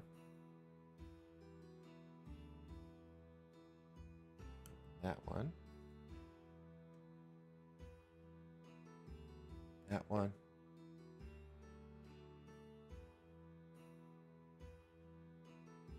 That one. That one.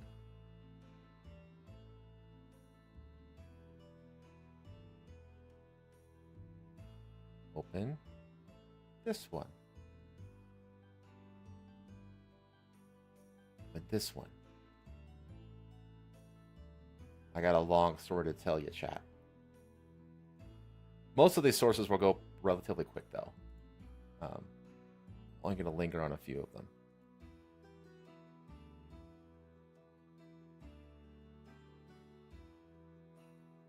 That one. That one. That one. This goes on and on and on and on and on. That one. That one. That one.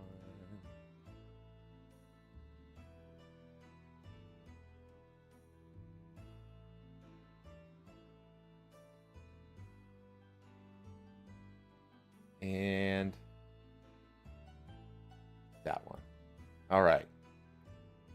Ooh, my tabs are getting really tiny. Okay. Only 18 tabs for the Paris story? Yes, for the Paris story. I've got I've got 18 tabs for the Paris story. Oh my gosh. Okay. All right. So, the 2024 Paris Olympics. First, let's go to Paris. Welcome to Paris, chat.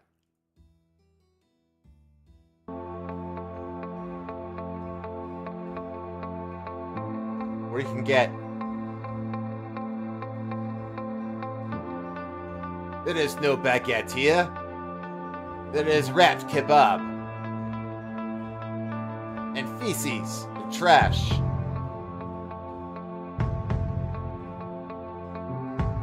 This is what I want when I go to Paris. I want that good cultural enrichment. Okay, so we're in Paris now, chat. Just to give you the flavor of the city, we're there. So we're there for the Olympics. We are amongst the migrant slums of Paris, waiting for the Olympics to start. Is that a neighborhood of Somalia? No, this is Paris. We're waiting. So what happens while we're waiting for the opening ceremony to start? Uh-oh, why isn't this opening? Man who stabbed a French soldier ahead of the Olympics is taken to psychiatric hospital. You get stabbed, chat. That's what happens while you're waiting for the Olympics to start. French prosecutors say that the man who stabbed a French soldier on foot patrol outside a big train station in Paris has been taken to a psychiatric hospital. The stabbing occurred Monday outside the Gare de Lyon train in eastern Paris. The city has been under a high security alert before the start of the Summer Games on July 26th. The soldier was hospitalized with a shoulder blade injury, but was not in life-threatening condition, officials said after the attack.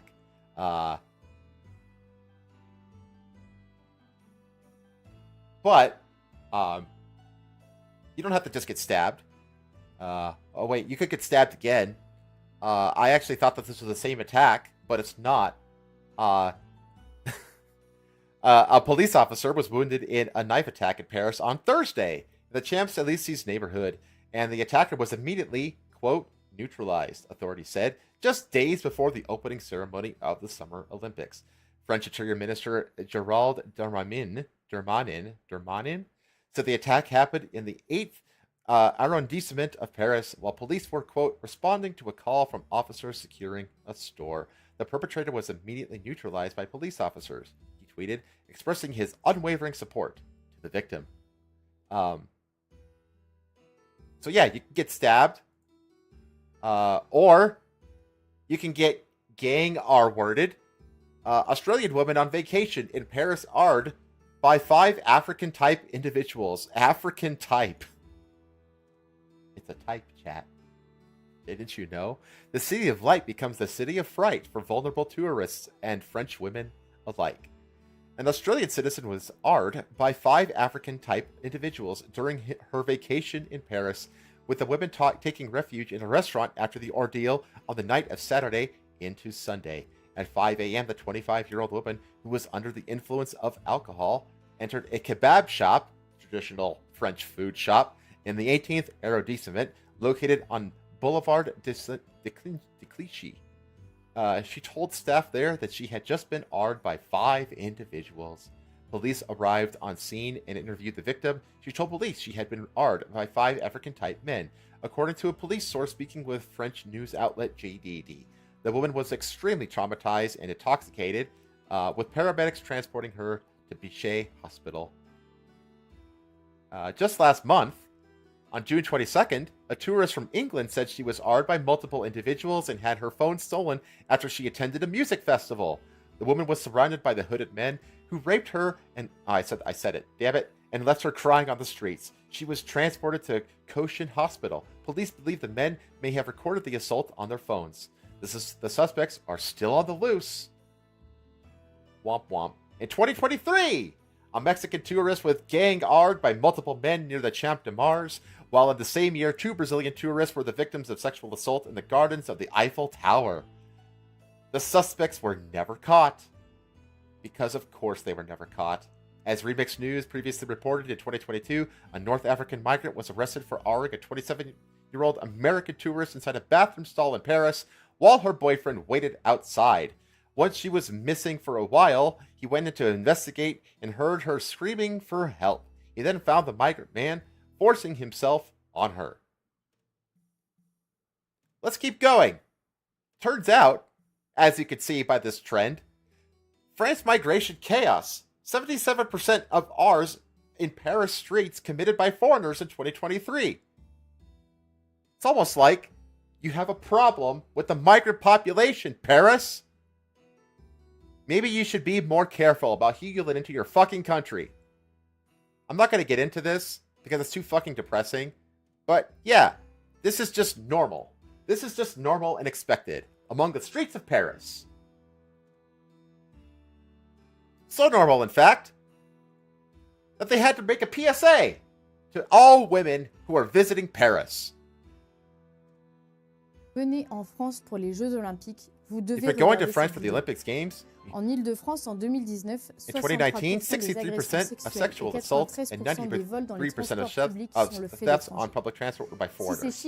If these numbers already impact the daily lives of French women, they do not spare tourists. Like these 3 Thai women robbed in a building lobby in Cannes last August. You probably might want one of the most iconic shows in Paris, the Eiffel Tower, lighting up at night. Do not be fooled.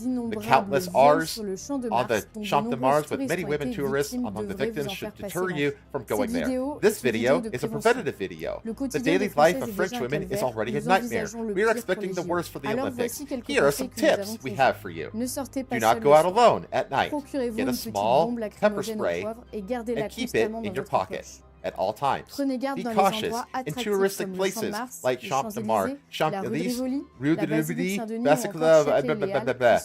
landmarks, where there are many pickpockets and various assaults. Avoid taking out your phone or many valuable items in the street. Avoid wearing jewelry. Bring spare shoes that you can run if you go out in the high heels at night. Because they never get caught, remember? We regret having to make this video, but we feel it is necessary. The government does not seem to care about the disastrous consequences of French migration policies on women's safety, so we must take our own measures. By making this preventative video, we are a French Feminist Association denouncing Islamization and mass migration. We are the real feminists, but we are persecuted for our opinions in France. Help us by spreading our message. Free us from immigration. To support us, follow us, and share this video. They've got me agreeing with the feminists, chat. I'm agreeing with the feminists. That's how bad this shit is. Things are so bad that feminists and people like me find themselves in agreement with each other. The world has truly become clownish. But, besides getting stabbed or AR'd, maybe you could be hit by arson. France's train network hit by arson attacks hours before Olympic ceremony. This is all within the last week, by the way. I did dig up months worth of shit to make this story. This all happened since the last Saturday stream. Paris, July 26th, from Reuters. Saboteurs struck France's TGV high-speed train network in a series of pre-dawn attacks across the country, causing travel chaos and exposing security gaps ahead of the Paris Olympics opening ceremony later on Friday. The coordinated sabotage took place at France's mounted a massive security operation involving tens of thousands of police and soldiers to safeguard the capital for the sporting extravaganza, sucking in security resources from across the country. SNCF, the state-owned railway operator, said vandals had damaged signal substations and cables along the lines connecting Paris with cities such as Lille in the north, Bordeaux in the west, and Strasbourg in the east. Another attack on the Paris-Marseille line was foiled. There was no immediate claim of responsibility for the attacks of the high-speed rail network, which is a source of national pride for many in France. Two security sources said the modus operandi meant initial suspicions fell on leftist militants or environmental activists, but they said that there was not yet any evidence. The Paris prosecutor's office said that the probe would be overseen by its organized crime office, with the anti-terrorist subdirector, SDAT, a branch of the judicial police that typically monitors hard left, extreme right, and radical environmental groups, coordinating investigations. Prime Minister Gabriel Attal declined to speculate about the possibility of such groups being behind the sabotage. What we can see, is that operation was prepared, coordinated, that nerve centers were targeted, which shows a certain knowledge of the network to where to strike. He said, the coordinated strike on the railway network fed into a sense of apprehension ahead of Friday evening's Olympics opening ceremony in the heart of Paris. Operations at the Bessay Mulhouse Airport on France's border with Switzerland were briefly suspended due to a bomb alert. International Olympic Committee President Thomas Bach said he had full confidence in the French authorities. I don't have concerns, he told reporters at the Olympic Village with a smug, unassuming grin on his face. I added that last part. Spectators took their seats among the banks of the River Seine in the opening ceremony, with around 300,000 people expected to watch the athletes parade by on a flotilla of barges and riverboats, with billions tuning in on TV. The attacks hit signaling installations at the Atlantic, northern, and eastern high-speed lines with fires set off by explosive devices. Traffic would resume as normal on the eastern line from Saturday morning, the rail operator said, while trains heading northwest to Brittany and the southeast should be running closer to schedule by Saturday. On northern routes, 80% of high-speed trains were operated within 1 or 2 hour delays, it said. Okay. So you have stabbings to deal with. You got R words to deal with. You got arson, coordinated arson attacks to deal with. What else? What else do you got to deal with? NGOs claim French police cracking down on sex workers ahead of the 2024 Olympics. You got to deal with prostitutes, chat. A group of charities claimed Wednesday that French police were cracking down on Paris sex workers ahead of the Olympics. A report issued by 17 NGOs who work with prostitutes. How are there 17 NGOs? How are there that many NGOs just for prostitutes? Said that they share the same conclusion as to the increased repression and sometimes changes in police practices. The approach that we characterize as repression first has obvious consequences on the security and health of sex workers, it added. Charities working in 2 hotspots, the Boulonnais and Vincennes woods to the west and east of Paris, had noted increased police patrols ahead of the gains with heavy-handed identity controls on women working in the sex industry. They urged authorities to focus their energies instead on the criminal organizations which rob, rape, and assault them. A change in the law in France in 2016 criminalized the act of paying for sex acts rather than offering or performing them. French authorities fear an increase in prostitution during the Olympics and Paralympic Games, which begins on July 26th, something contested by the charities. So the prostitutes are just running rampant across Paris, chat. National Gutter Association? Something like that. My God, can you imagine be like, you know what I want to do in my free time? I don't want to be productive. I want to go work with the prostitutes in Paris. That's what I want to do with my life. Jesus. Contrary to some presumptions, sex workers are not in the process of arriving in large numbers in pans where the cost of accommodation is constantly increasing ahead of the Olympics and Paralympics. They are being pushed to go work in other towns. Yes, because you make the Olympics look bad. The Olympics wouldn't look good if they were hoes just strutting around in the background of news shots. They didn't have that shit in Beijing. Remember Beijing when they were like ushering people away from the cameras and stuff because they didn't want, you know? It's like they're doing the same thing here. Other charities have denounced efforts by the French authorities to move migrants and the homeless out of the capital ahead of the games, which are expected to draw millions of overseas visitors. No. Let them stay. Let the overseas visitors experience Paris syndrome. You ever heard of Paris syndrome, chat? I don't have a link for it. I can bring it up real quick, though. This is a real thing, by the way. I didn't know this was a thing until very, very recently. But look, this is real. Let me look it up. Paris syndrome. Paris syndrome. From Wikipedia. Paris syndrome is a cluster of psychiatric symptoms exhibited by some individuals in visiting Paris that can be viewed as a severe form of culture shock. The syndrome is characterized by symptoms such as acute delusional states, hallucinations, feeling of persecution,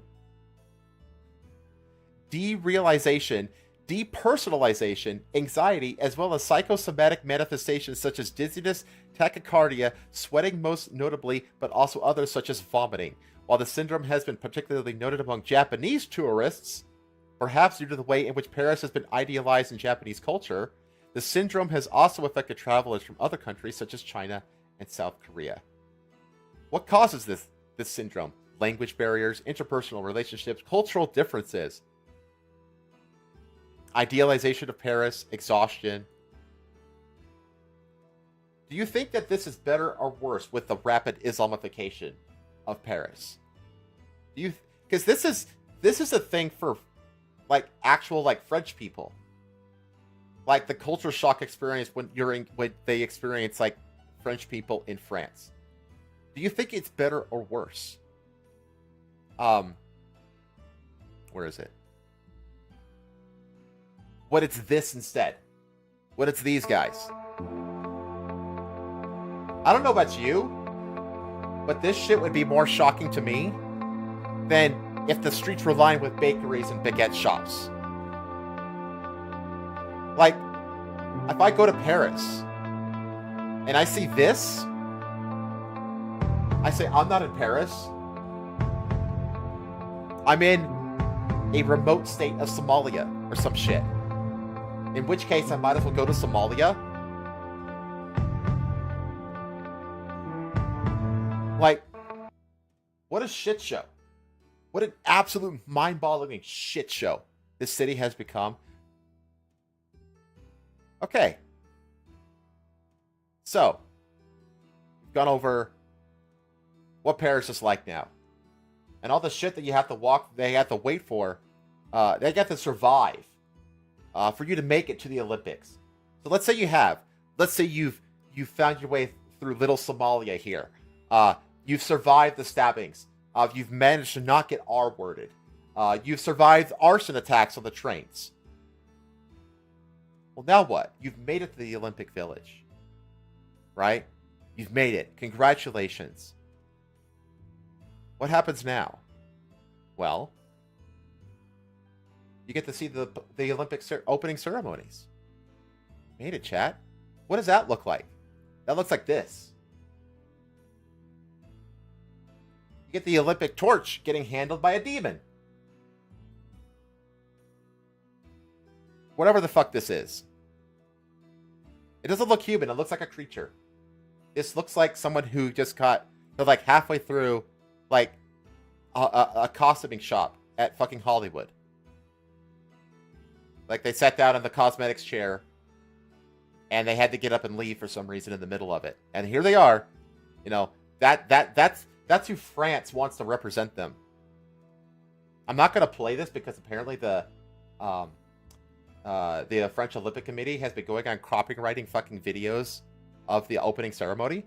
So I'm not going to play anything for you, unfortunately. You can go look it up yourself. It's pretty easy to find this shit.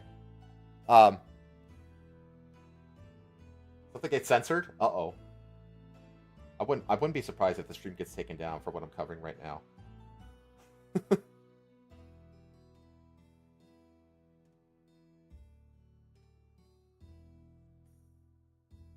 on.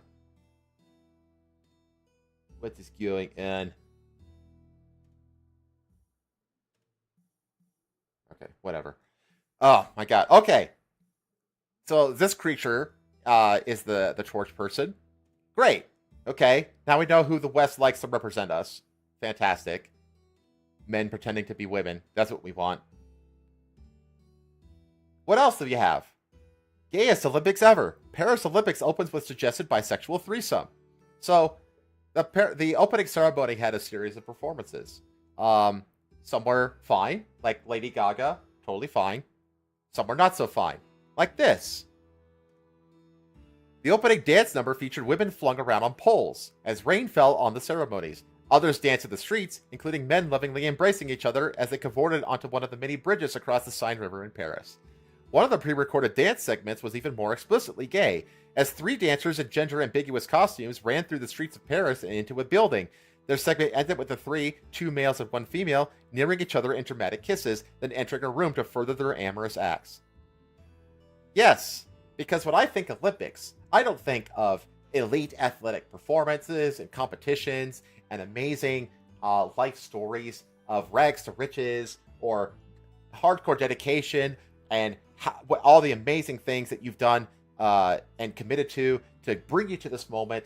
No, that's not what I think of. I think of 2 dudes and a woman kissing each other in a bisexual sexual escapade. Because that has everything to do with the Olympics, apparently. Now, what the fuck? I don't know if you could tell, chat, but I'm fucking mad. What the absolute fuck does a polyamorous bisexual threesome have to do with the fucking Olympics? Why is this here? Yes, they did ban Grindr in the Olympics Village, though, because they like to fuck a bit too much. Speaking of fucking, God,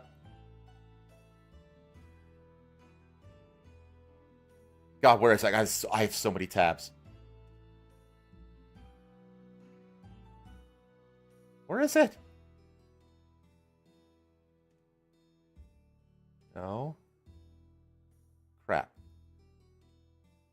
Oh, I missed one. You haven't escaped the violence completely yet, chat. Channel 9 Olympic staffers attacked during attempted robbery in Paris. I forgot about this one, because there's so many to cover, I was bound to forget at least one of them, right? In short, Channel 9 said 2 of its Olympic Games staff members were attacked during an attempted robbery in Paris. It was the second alleged violent attack against an Australian in the past 48 hours. French police are investigating claims a 25-year-old Australian woman was R-worded by 5 men in Paris. So we talked about that already. 2 Australian tech workers for Channel 9 have escaped a serious injury after being attacked during an attempted robbery in Paris. The pair were in the French capital for the Olympics as part of a 200-strong team working for the Australian TV broadcast rights holders. 9 newspapers reported to the pair were walking to their accommodation in the municipality of Les Bourgades, northeast of Paris, late on Monday afternoon, Paris time, when a group, of course it's fucking Paris time, when a group of people attempted to snatch one of their backpacks. I forgot theft! Of course! How could I forget theft? Stabbings, R-wording, arson. How could I forget theft? It's like the 4th pillar of the Mount Rushmore of crime. How could I forget it? The alleged attack has been reported to the police. Technical workers and photographs can often be targets of theft events that require large media contingents due to the gear they carry with them. Yeah, their gear is worth like tens of thousands of dollars. At the 2016 Olympic Games in Rio, a News Corps photographer had his equipment stolen before the thief was found the next day pretending to be part of the press pack. The incident on Monday was a second alleged violent attack against an Australian in 48 hours. Police have confirmed the investigating claims a 25-year-old Australian woman was R-worded by 5 men in Paris. Speaking of thievery and attacks, I'm not done yet, chat. There's still more of this shit. Hang on, I need to close this tab.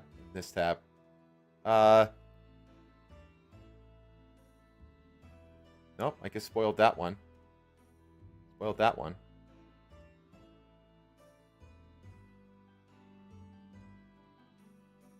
Where is the cyclist one? No. Well, anyway, there was an Australian cyclist that was robbed. So there's that. There you go. Oh my god. Okay, so. All right, you've made it through Little Somalia. You've survived the stabbings. You survived arson. You've managed to not get R-worded. And you've managed to keep a hold of your things and prevent it and not gotten it stolen. Great. You've seen the opening ceremonies. But the opening ceremonies aren't done yet. We're not done. Of course we're not done. Paris Olympics opening ceremony recreates Last Supper with drag queens and trans performers. Yes. That's a unifying message that the Olympics committee wants to bring on. Let's alienate the 2.3 billion Christians on the planet by mocking their religion. Yes. That's a fantastic idea. Mocking their religion with agents of Baphomet down here. Last Supper. This fat bitch. There's no fucking way this fat cunt's Last Supper is ever happening. Ever. She will never have her Last Supper. Further, making the Olympics opening ceremonies the gayest ever, Parisian Olympics officials also featured an LGBTQ parody of the Last Supper, along with a woke fashion show featuring gender-bending fashions and transgender models.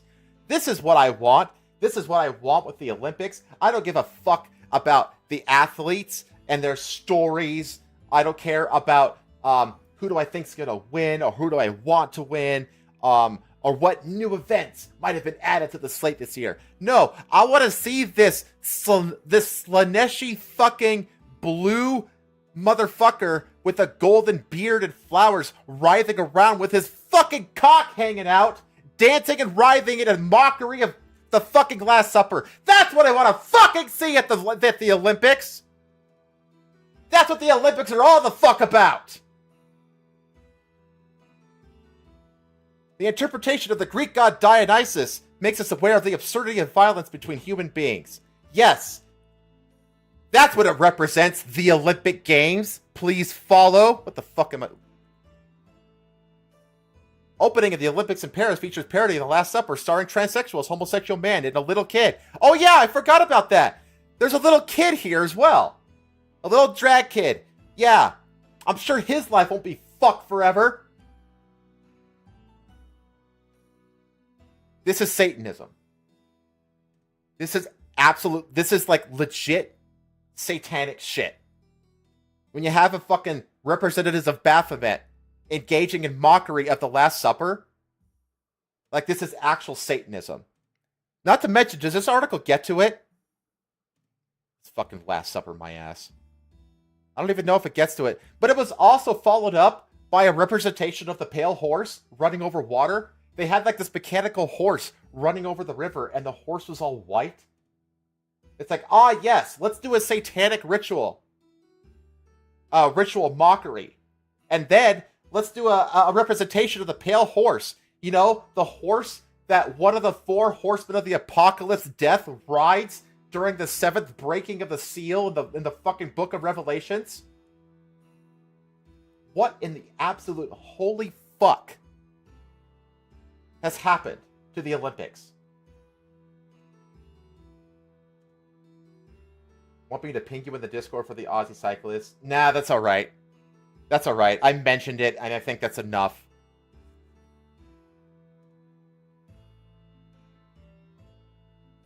I don't think I've ever been this pissed on stream before, chat. This shit is vile. Absolutely vile. Look at this. All these fucking demons with little kids.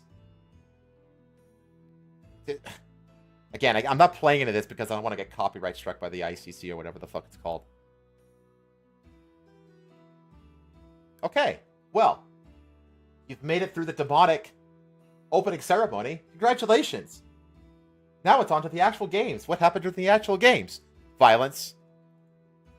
Argentina versus Morocco Olympics chaos as fans force players off pitch before VAR cancels goal. Argentina's last gap equalizer against Morocco from Christian Medina was chalked off by VAR as the players were forced to retreat after pitch invaders and crowd trouble in Saint Etienne. Sound like the Shadowley podcast? Someone's going to get mad about something? I think I need to... You need to make them ask me to be a guest on their show, I think. I feel like I get along with them well. Oh my god. The football competition at the Olympics got off to a chaotic start after shambolic scenes made a mockery of Argentina versus Morocco. Argentina thought they had scored a dramatic late equalizer in Saint Etienne after Christian Medina headed in a rebound off the crossbar in the 106th minute.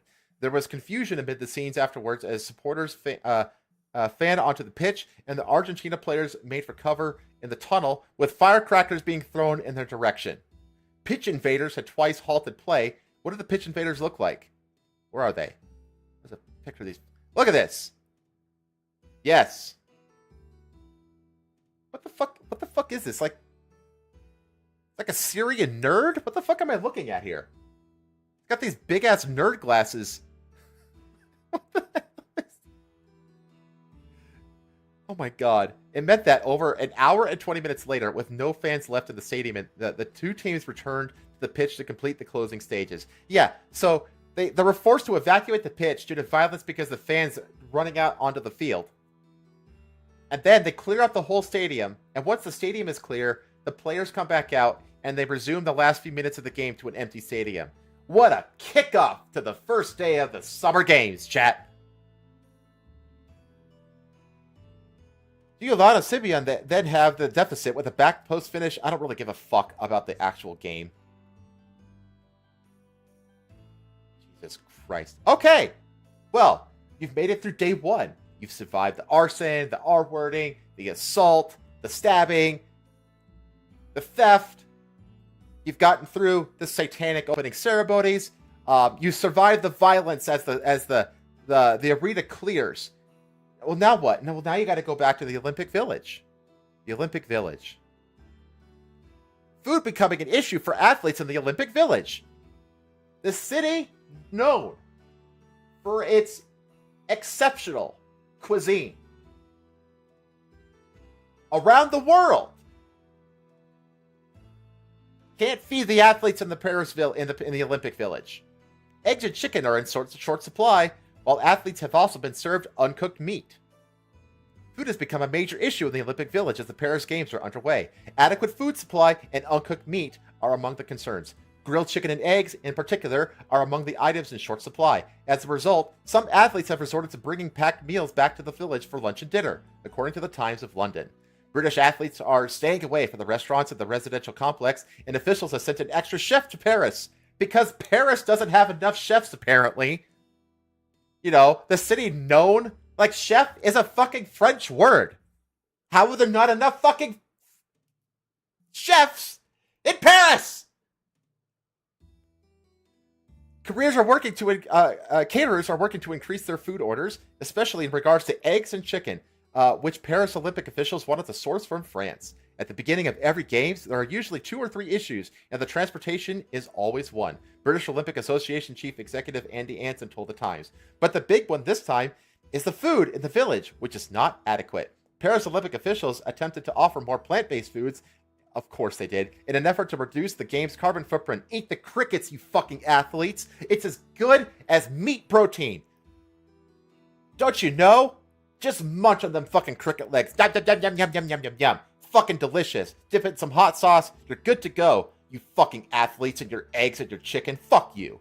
While there's a variety of cuisine available to accommodate the tastes of different countries and an abundance of baguettes in France, vegan meals aren't in line with what the athletes prefer to eat while competing. Yeah, because vegan feed is bullshit and it's all fake and trying to cope with the real thing. That's why they're all trying to make fucking vegetables taste like meat, and it's never the other way around. A British athlete told the Times that the food situation is chaotic compared to the well-organized facilities in Tokyo. Ha! Who'd have thought? Who'd have thought that Tokyo, a part of the culture of a culture of people that actually fucking care about the integrity and representation, happen?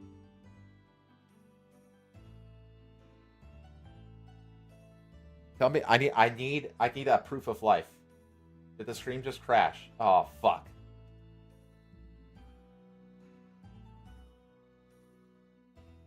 Let me know when you can hear me again, chat.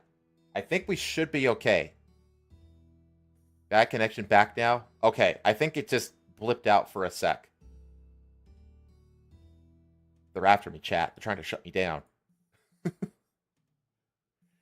Okay, I think we're back. The village provides approximately 40,000 meals a day with 3,300 seats available at the facility's main restaurant. Some countries can't get meals anywhere else but the village, while Great Britain's athletes are housed in a part of the village near the River Zine that has a separate restaurant and performance lounge. Okay.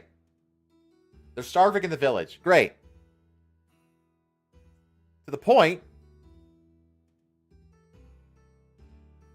Paris Olympics issue continue to pile. As South Korean swimming stars ditch the village in frustration, something has to be done. It's so bad in the village that South Korea just fucked off.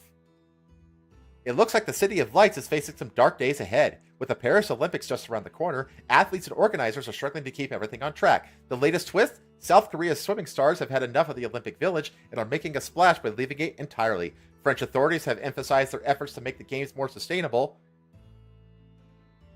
Sustainability is just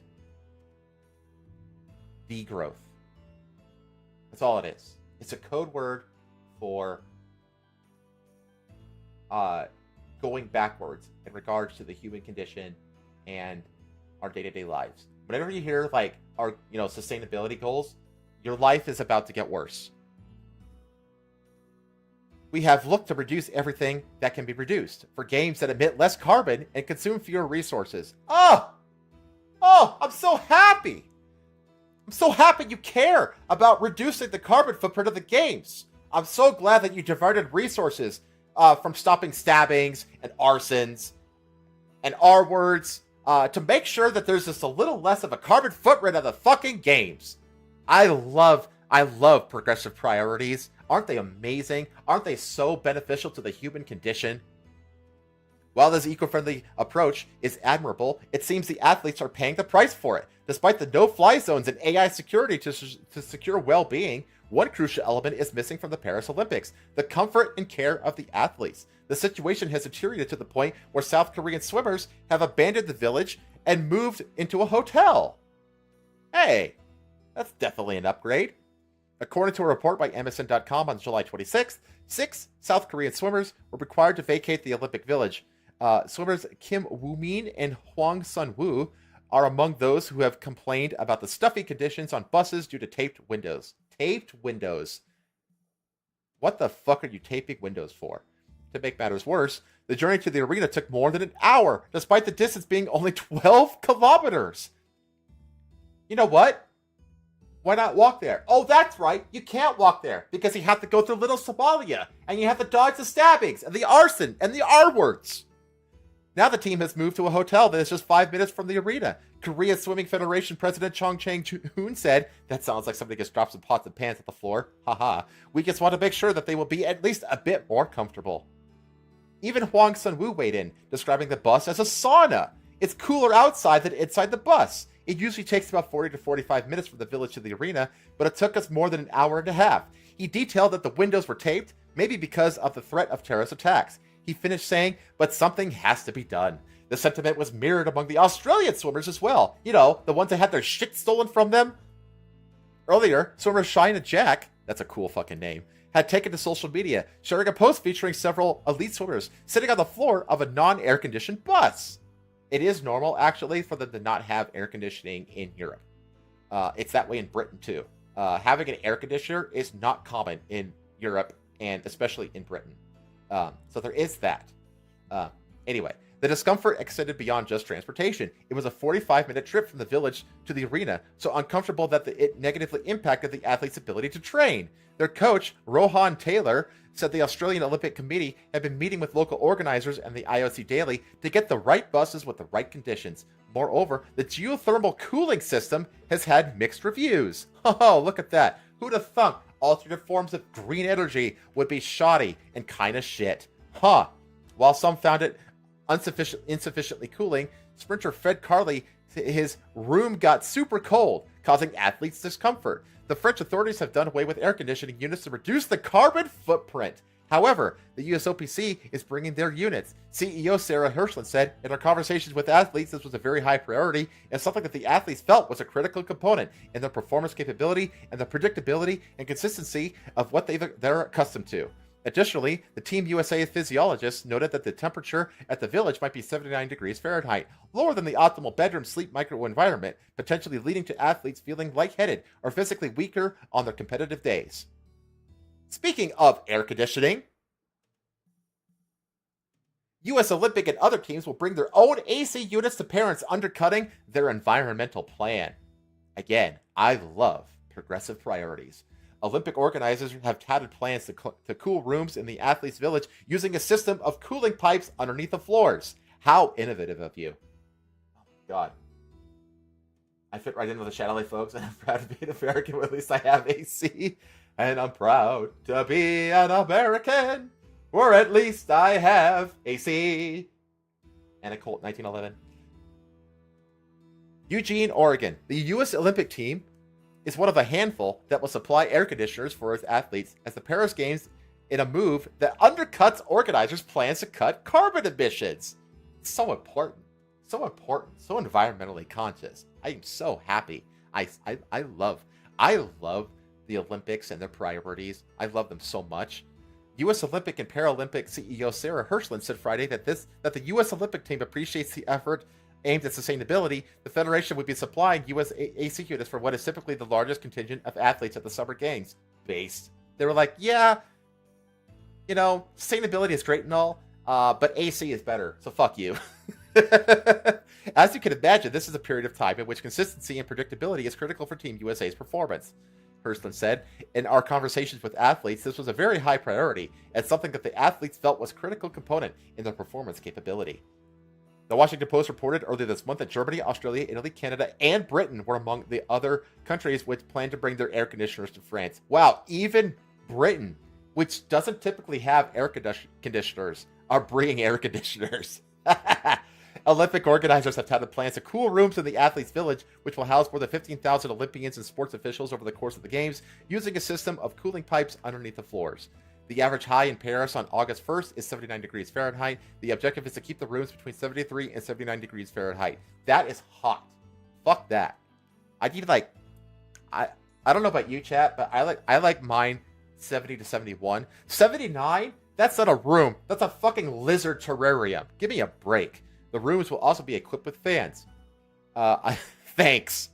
To blow that hot air around a bit more.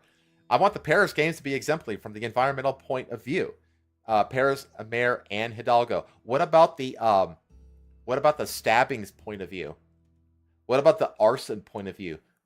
What about the R-word point of view? What about the fucking representations of Satan point of view? Exemplary indeed. So exemplary, chat. According to the International Energy Agency, fewer than 1 in 10 households in Europe has air conditioning, and the numbers in Paris are lower than that. The study said that 1.6 billion AC units in use across the globe in 2016, more than half were China and the United States. The entire European Union had around 100 million. It's actually not that common in Japan either, I don't think. I think actually in Japan they have them, they just don't use them. I talked to my Japanese tutor about that because it was like a vocabulary word that was brought up, and it's like apparently that like air conditioning is like actually like a cultural thing. Like there's certain cultures that have it and use it, and other cultures that don't, which was interesting. The Olympics mark the most important stop on the athletic careers of the 10,500 plus athletes who will descend on Paris. Yada yada yada yada yada yada. Well, what have I got left? Oh yeah, we've made it through day one. We've managed not to starve to death. We've managed not to boil to death in the hot rooms with shitty cooling pipes underneath them. Time for day two. What's going to happen on day two? Well, it might not happen. Prize swim cancellation rumors plague Paris Olympics. Athletes and coaches respond. Poor water quality in the Seine River has already made headlines, But what are the alternatives for the Olympic triathlon events? Tim Hemming speaks to officials and asks Olympic athletes' coaches how they're getting ready. It's a situation nobody wants, a contingency so unthinkable that the organizers decline to make public the plans they have in place. Canceling the swim of the Paris Olympic triathlon.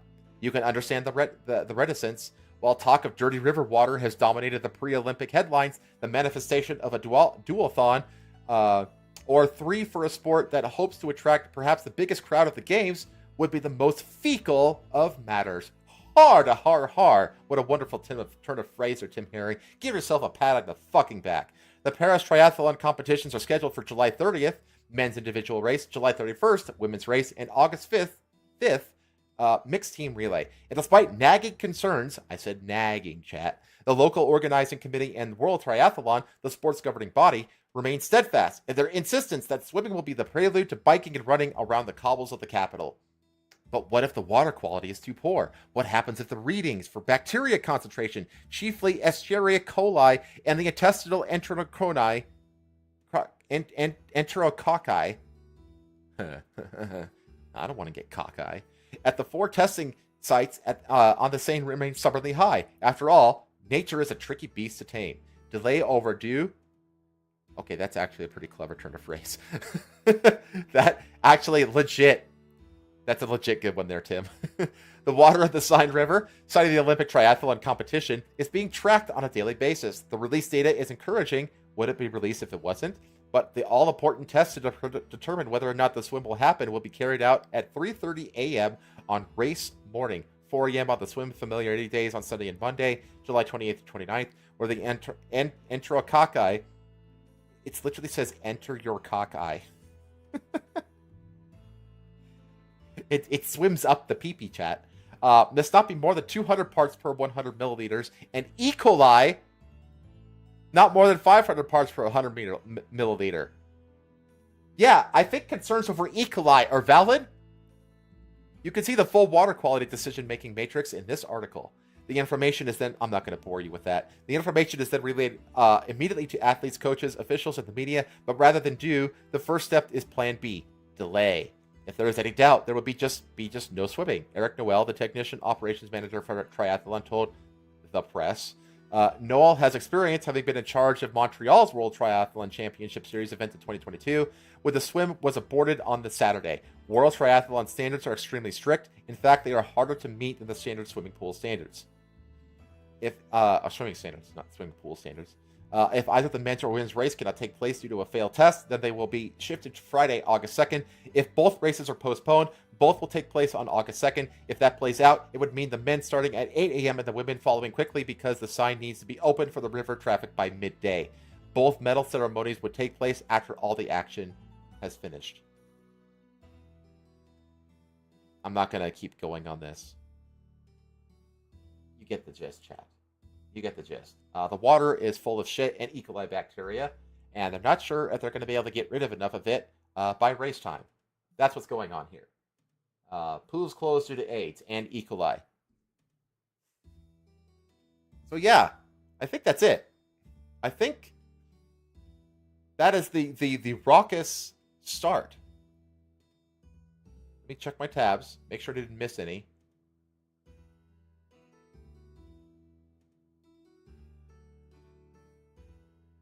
Yeah, that's it. We'll see if you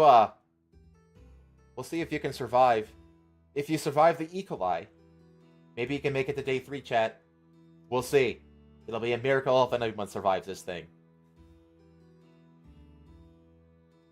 So yeah, the Olympics is a violent, psychotic, satanic embarrassment. And I will not be watching that.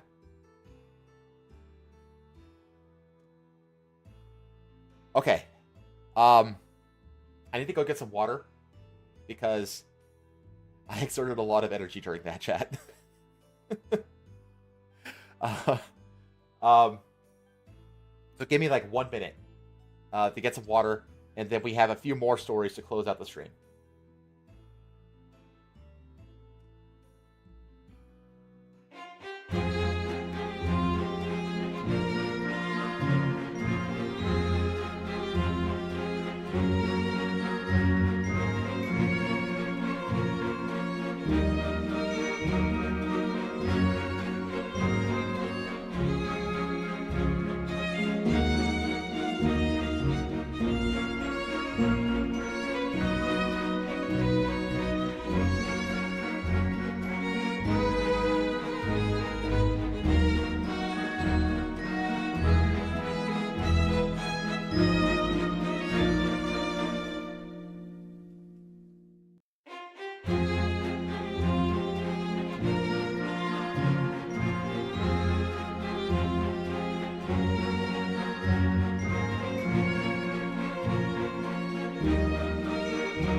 I'm back, chat.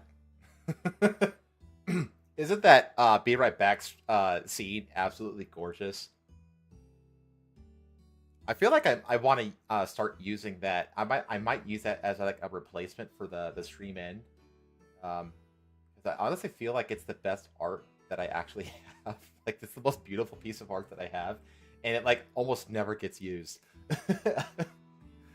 Oh my god. Okay. I need another sip.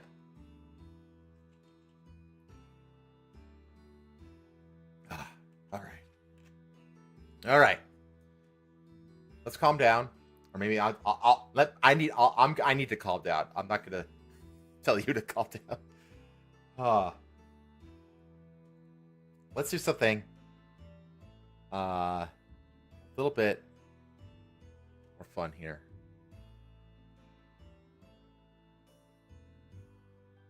Oops, wrong button. Okay.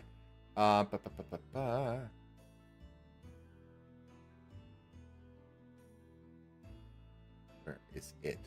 Where is meat? Where is meat? There it is. There it is.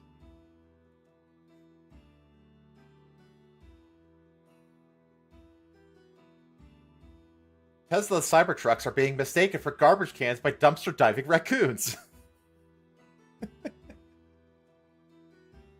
This made me laugh so much. Oh my god. This was shown to me today, and it just gave me such a big belly laugh. It was so funny. Okay, let's get into this. In the wilds of Minnesota, an unsuspecting Tesla Cybertruck owner recently discovered that raccoons have no respect for futuristic engineering. During what was supposed to be a serene camping trip, the owner found their truck's tonneau cover, or as Tesla likes to optimistically call it, the vault, covered in adorable yet incriminating muddy paw prints. As shared on the Cybertruck owner's club forum, the raccoons are perhaps just one particularly determined raccoon. They usually, well, it could be one. It could be either. I've seen them in packs, and I've also seen them like solo. Made a bold attempt to break into the vault overnight. Despite its reputation for ruggedness, the Cybertruck's trim piece was no match for the sharp teeth and persistence of these masked bandits, resulting in significant damage and some hefty repair costs ahead. Honestly, though, I swear to God, raccoons, with enough time and dedication, can chew through practically anything. Yeah, I've seen holes left by raccoons in some shit that I never in a million years would have thought they could get through. So, I don't necessarily think that's the fault of the Cybertruck. I just think that raccoons are particularly good at clawing their way into shit. The photo of the damage stirred a mixed reaction from the forum members. One user quipped, "I guess the vault is raccoon proof. Hopefully that trim piece isn't too expensive to replace." Other trucks get around this problem by not looking like a dumpster, another user joked. Yeah, and that's what kind of inspired the story, because of this.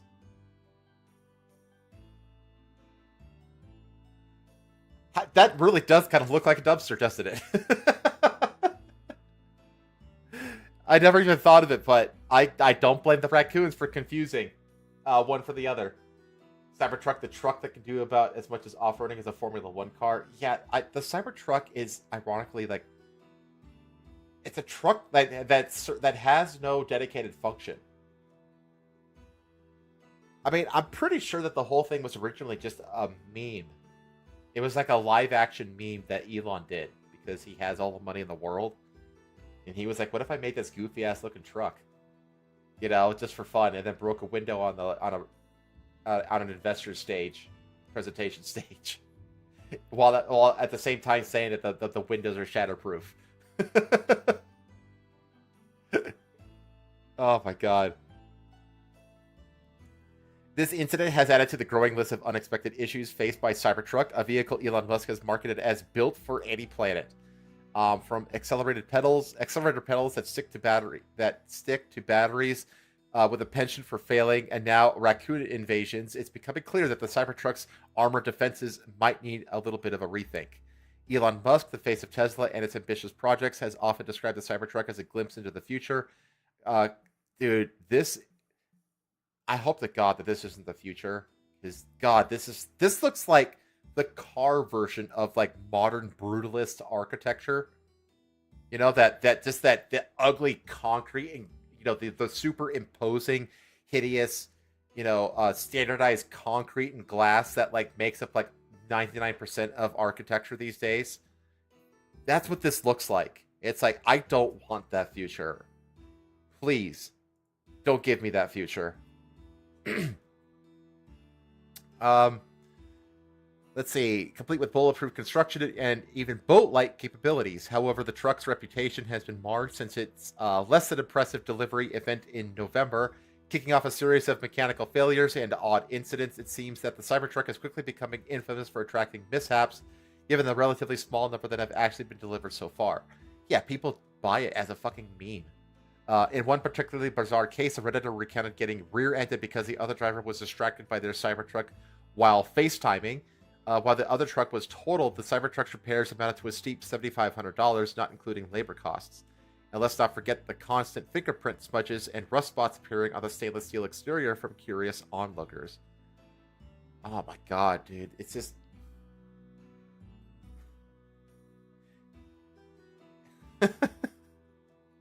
stainless steel.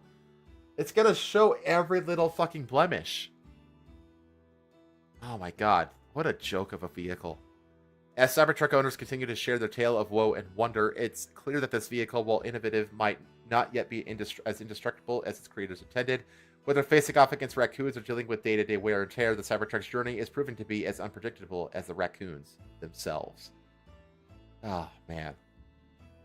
It's just a PS1 car graphic. Oh yeah, I could totally see that.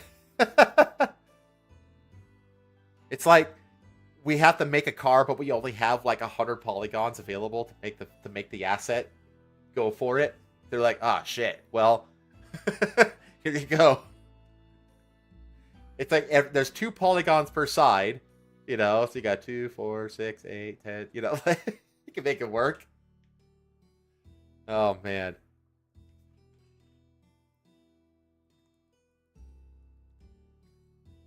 Yeah, I'm still parched from that Olympic thing. Jesus. All right.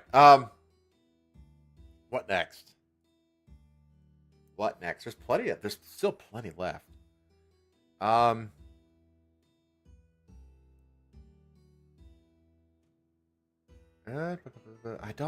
don't want to talk about Mr. Beast. It's already been covered at length by other people, and I don't really want this to be like, I mean, it's kind of drama, but I don't know.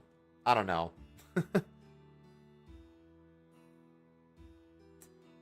Oh, here we go. Not exactly a pick-me-up, but it's something. Kyle Carosa attempted to resist, but was tasered. Not. Oh, wait. It's been community noted. Hang on. USA Today article link has no mention of what OP is claiming this use does not even exist on the internet outside of this user's own post. The only verifiable charge is position. Okay, so let's just go to the USA Today article. Cartoon Network Mighty Magiswords creator Kyle Carosa arrested on child prawn charges. Great. Of course the kids TV show network is infested with these kinds of people. A Cartoon Network series creator has been arrested on child prawn charges. Kyle Carosa, an animator who created the television series Mighty Magiswords and worked on multiple Cartoon Network, Disney, PBS Kids, and Nickelodeon shows, banned. I swear to God, how are these kinds of people, because it's like a ubiquitous pattern in Hollywood. All of these like studios that are dedicated to kids content are infested with these fucking demons. And it's just like,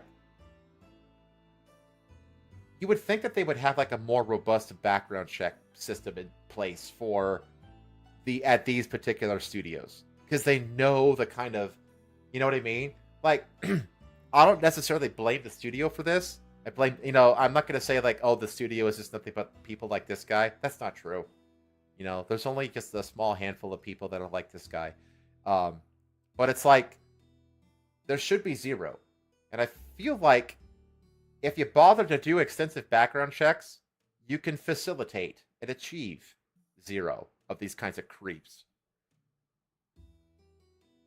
Just ignore YouTube drama. Yeah, that's what I generally, that's generally where I'm at. You're getting censored for Tesla criticisms now? Damn, you have a talent, NDA. This guy looks like one? Yeah, I know. Physiognomy check on this guy, right? I mean, damn. Let's see. Was arrested in Burbank, California on June 20th on 2 child prawn possession charges, according to a Burbank Police Department arrest records. In a statement provided to USA Today Tuesday, the Burbank Police Department confirmed Carosa's arrest and that police served him a search warrant. After a review of Carosa's case, the LA County District Attorney's Office filed 1 count of possession of over 600 images of CP, the department said. USA Today has reached out to Carosa's rep and Cartoon Network for comment. Carosa, 45, has worked as a storyboard artist and animator on several cartoons, including Adventure Time. That's a shame. The 2020 Animaniacs reboot. I was going to say, who cares about that? The original Animaniacs is goated, though. Adventure Time is great, too. Doc McStuffin, shut up what the fuck that is. That sounds sussy, though. Fish Hooks also sounds sussy. Fanboy and Chum Chum sounds sussy. Danger Rangers, very sussy. And Teen Titans Go, which is... Wait. That's the shitty Flash animated version of Teen Titans. Because the OG Teen Titans cartoon show was baller. He also worked as an animator on the SpongeBob movie, Sponge Out of Water. Okay. That one wasn't too bad. Let's see. Mighty Magiswords was Cartoon Network's first online original series, debuting in 2015. The show premiered as a full-length... Is there anything about the actual allegations, or is it just a rehash of the shows? Oh, here we go. In California, possession of child prawn can be either a misdemeanor... Wow. I feel like it shouldn't be. I feel like possession of any kind of CP should not be a mere misdemeanor. Or felony, and carries a sentence of up to 1 year in county jail or 3 years in state prison and or a $2,500 fine. That's... Wait, you only have to pay $2,500 and you get out of jail for CP possession? That seems wrong. I feel like that fine should be a lot higher than that. looks like a red and white van because he's scared of commitment. A white panel van, so no windows. Oh my god. Okay, well, reset the clock. Jesus. What else would I expect from California? Yeah. God, dude, I can't wait for the debates between Trump and Harris. I can't wait for all of her dirty laundry to get just announced. I hope that Trump literally memorizes the Tulsi Gabbard, like, 1-minute bit that completely annihilated Harris's presidential campaign in the primaries. Remember that? Like, Tulsi Gabbard, in, like, 60 seconds, annihilated Kamala's campaign. Trump should memorize those 60 seconds and just repeat it on the debate stage. That's what he should do.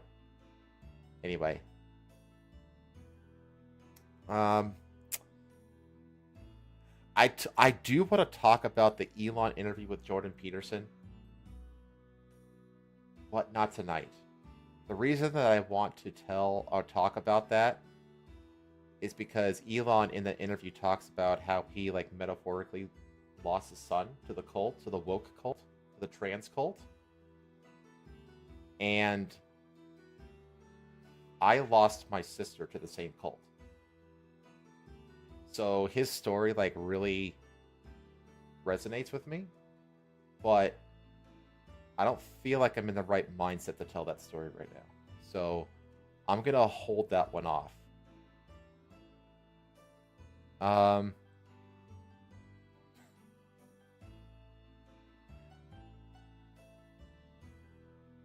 Okay. So fucking stupid. Skibidi toilet film and TV franchise in the works from Michael Bay, Adam Goodman. Listen to the exclusive interview. Fuck is this clown world, man? I'm just glad that Kamala got chosen for the job because the Dems no longer get to say they care about preserving democracy. Oh, dude, I'm so happy Kamala got chosen. Honestly, I'm happy about anybody. If it was Michelle, I'd be worried. But Michelle doesn't want to have anything to do with politics anymore. Which, thank God, because she's probably like the one person on the left that could beat Trump. I don't think anybody else has a chance in hell. Anyway, let's get... I can't... See, I thought this was a parody at first, but it's from Variety. Variety is like a legit Hollywood trade magazine. You know, it's like the Hollywood Reporter and stuff like that. Like, this is real. I can't... Let's just read this. As if it wasn't ubiquitous enough as digital video shorts or games, Skibidi Toilet may be headed for a future as long-form content, too. I'm rubbing my forehead right now, chat. And my eyes. My model's going nuts because I'm covering my face so much. How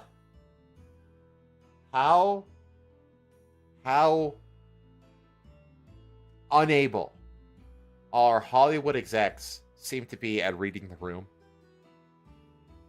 Skibidi Toilet is dead. It's gone. It's not a thing anymore. Nobody says it. Nobody cares about it. Hell, half the people out there, including myself, think it's cringe. And you're gonna... I mean, if it's in the works now, that means it's gonna come out, like, next year. Like, nobody's gonna... Like, everybody's gonna... They're gonna drop a trailer, and everybody's gonna go, what the fuck? And they're just gonna, like, close it, move on, and nobody's gonna watch this. Like, why are they doing this? And how'd they get Michael Bay to agree to this? Like, what? Controversial animated internet sensation is being developed for TV and film treatment by director Michael Bay. Former Paramount Pictures president Adam Goodman sat last week for an exclusive interview about their plans for Skibidi on the latest episode of Variety's Strictly Business podcast. We are absolutely in talks right now, both on the television side and the earliest conversations right now on the film side. So they're turning this into like a whole fucking franchise. but it's not the be all end all for us. So they want to do even more than that. What do they want to? Jesus, they're gonna make a video game, comic books. What the fuck are they doing? Oh my god, dude.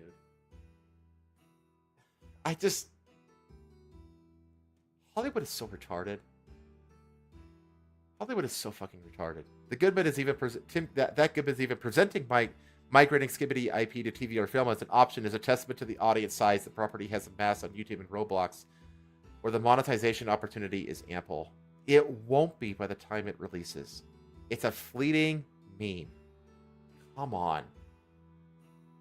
These people just don't understand internet culture. They just don't. They don't get it at all. Because I never even heard of Skibidi Toilet until someone reacted to the meme like a month ago, and I hate the meme. Skibidi. Yeah, dude, like, and that's the thing, like,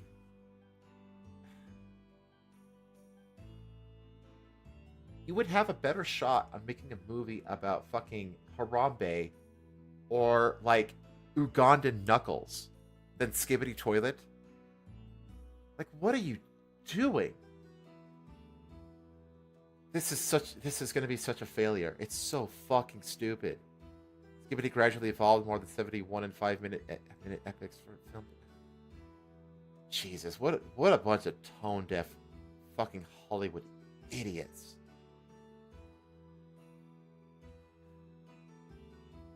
God, I don't even want to talk about it anymore. But speaking of Hollywood idiots,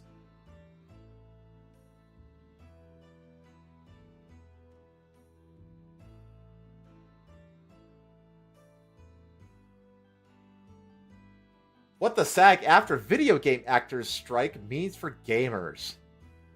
Oh, you can't see it. It's cut off. Hang on. Hang on.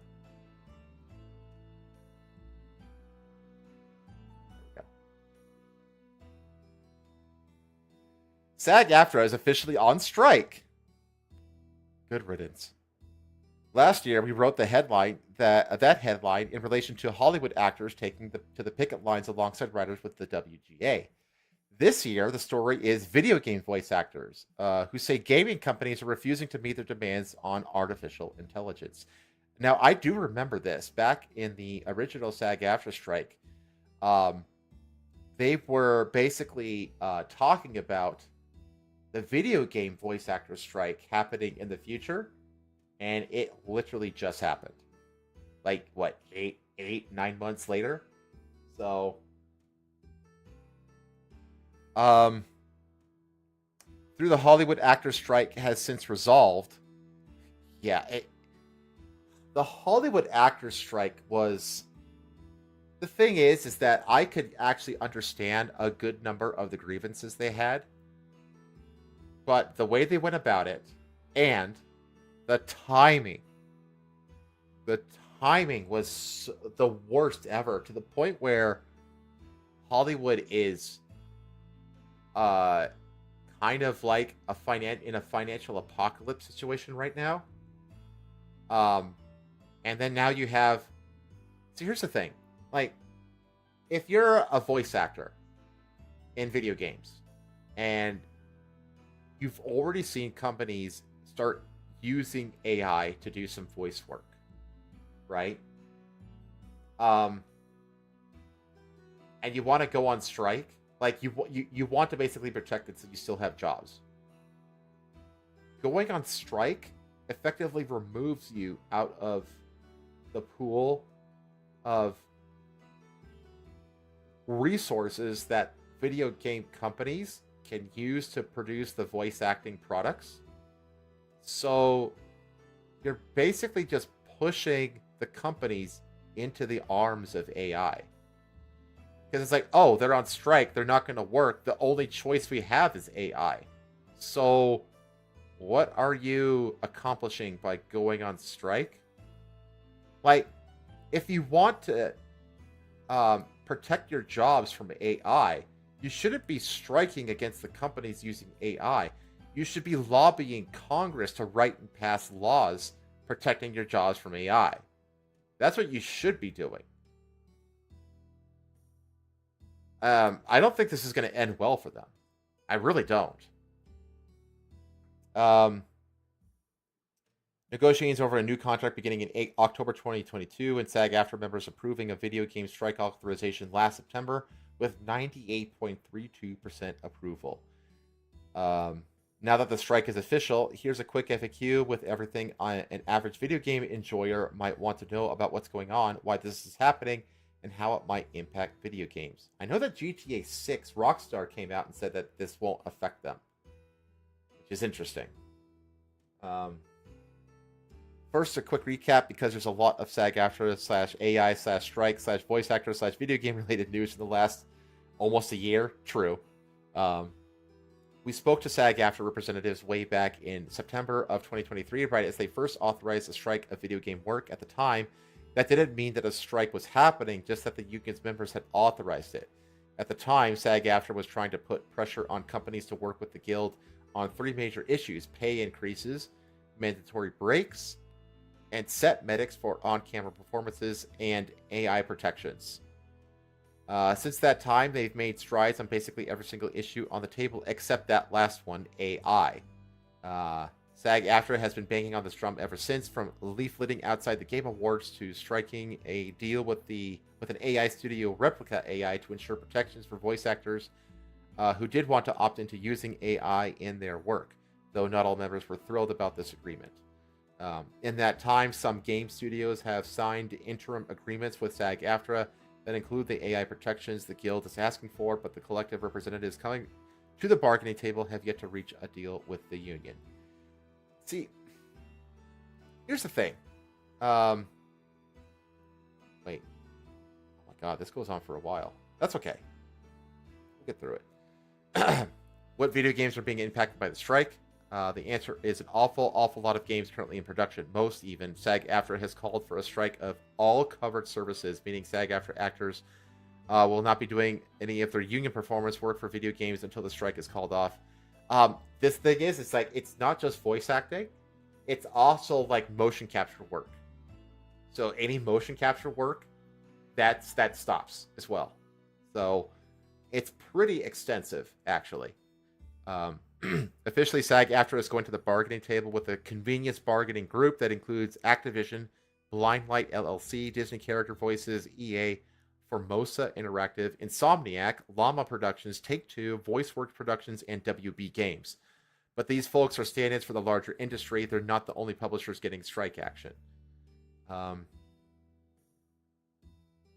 Let's see. But that doesn't mean every single video game is struck. Some video games have been approved for interim agreements that allow work to continue. Yeah, the same thing happened during the Hollywood strike. There were like certain movies that were allowed to continue production. So, and some have already signed onto independent agreements with SAG-AFTRA that meets the terms the union is asking all video game companies for already, including on AI. These projects are not struck. In fact, SAG-AFTRA is encouraging members to work on them while the strike goes on. Additionally, it seems that games that were in development prior to September 2023 are also not technically struck, but may still be impacted. Kotaku first reported this with regard to GTA 6, and the SAG-AFTRA strike website has the following to say about that. Certain games that are produced by struck companies are not currently being struck because the terms of the collective bargaining agreement are still in effect for those games.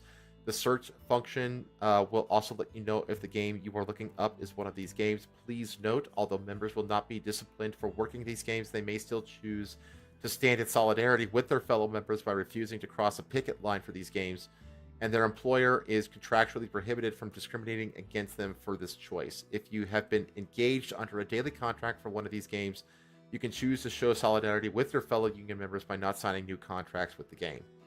Okay, so basically it's voluntary. Is what they're saying. Like, the strike is required for games that went into development after September 2023, but games before then, it's optional. Because the video game industry is secretive and VA work can sometimes be done before a project is even announced, there's no real way for fans to know what unannounced projects are being impacted. For announced games, though, SAG-AFTRA's website does have a tool where you can input the name of a project and see if SAG-AFTRA members are cleared to work on it or not. However, the tool seems to only work if you know the exact production ID or code name, and thus may not always turn up accurate results. You know what this means? This means that you're gonna have to do subs instead of dubs for anime games, which is based as fuck. And it also means that they're not going to basically be butchering localizations of games because they, or at least the voice acted version of it. So that's good. I mean, I think that most people in the gaming space have been saying, you know what? If VAs are going to constantly push their political bullshit into localizations, I'd rather have clunky AI do the translations instead. Because while it might be spotty, I'm not going to cringe or feel like I'm being lectured to, or have characters change personalities entirely just because some woke cunt thought that it'd be fun to do that. So that's good. Again, like, and the thing is, it's wild is that, like, voice actors are, like, particularly vile on social media. You know, like, they run their mouth on social media all the time. And it's always for, you know, like, promoting far left bullshit. So they're already, like, alienating, like, a huge portion of gamers away from them. And yet they're doing that while they're planning a strike. And it's just like, wouldn't you want gamers to, like, be in your corner when you go on strike?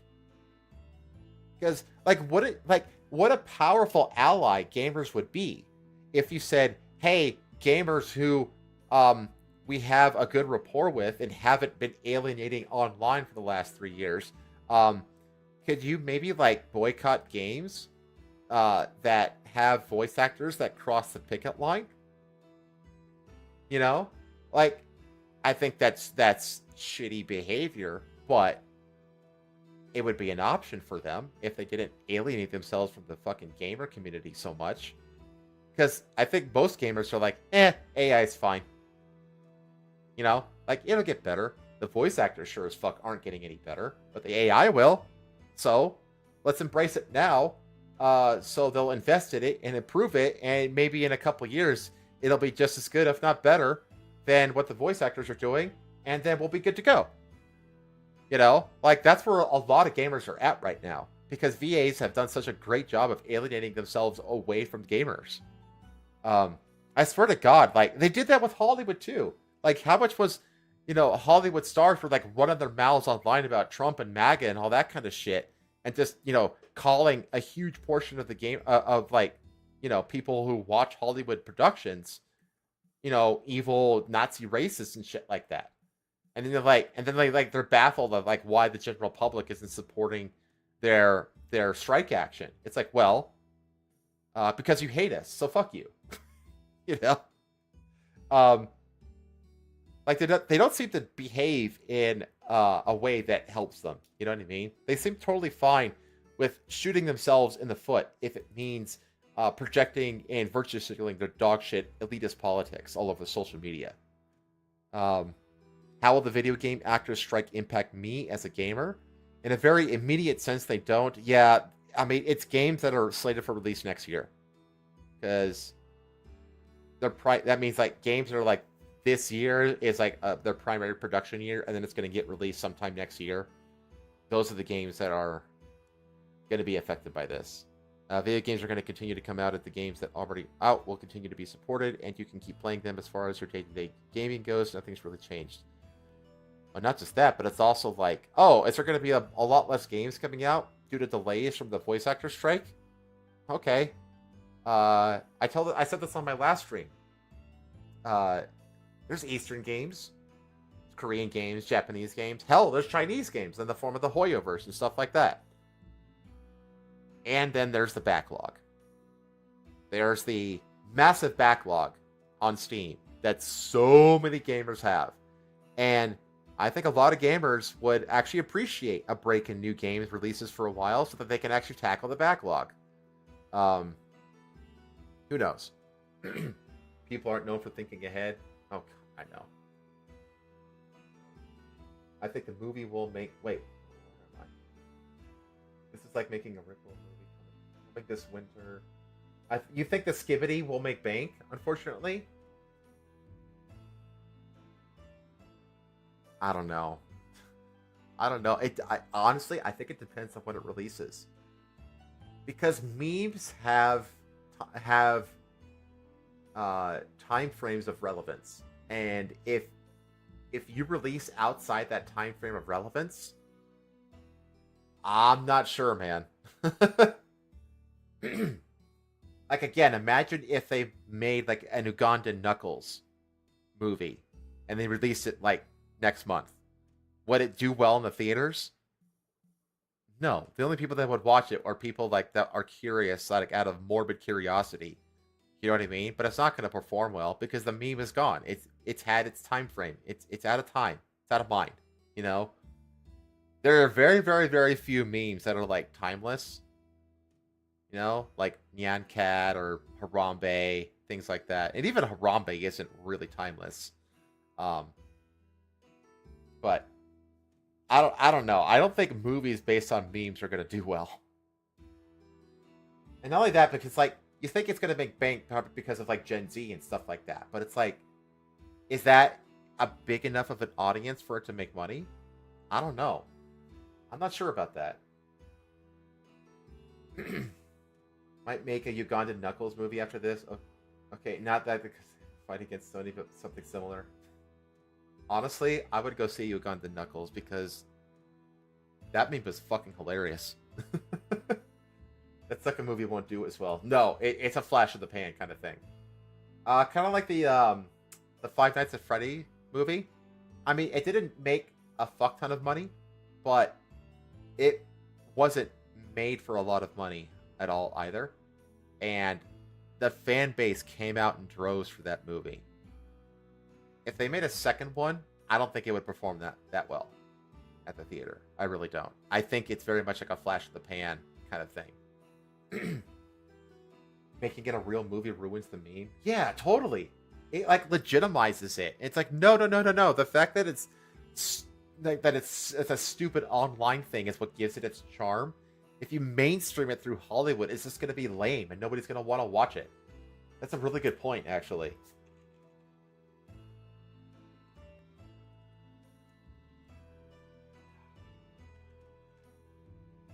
He just goes around beating people up saying, "Do you know the way?"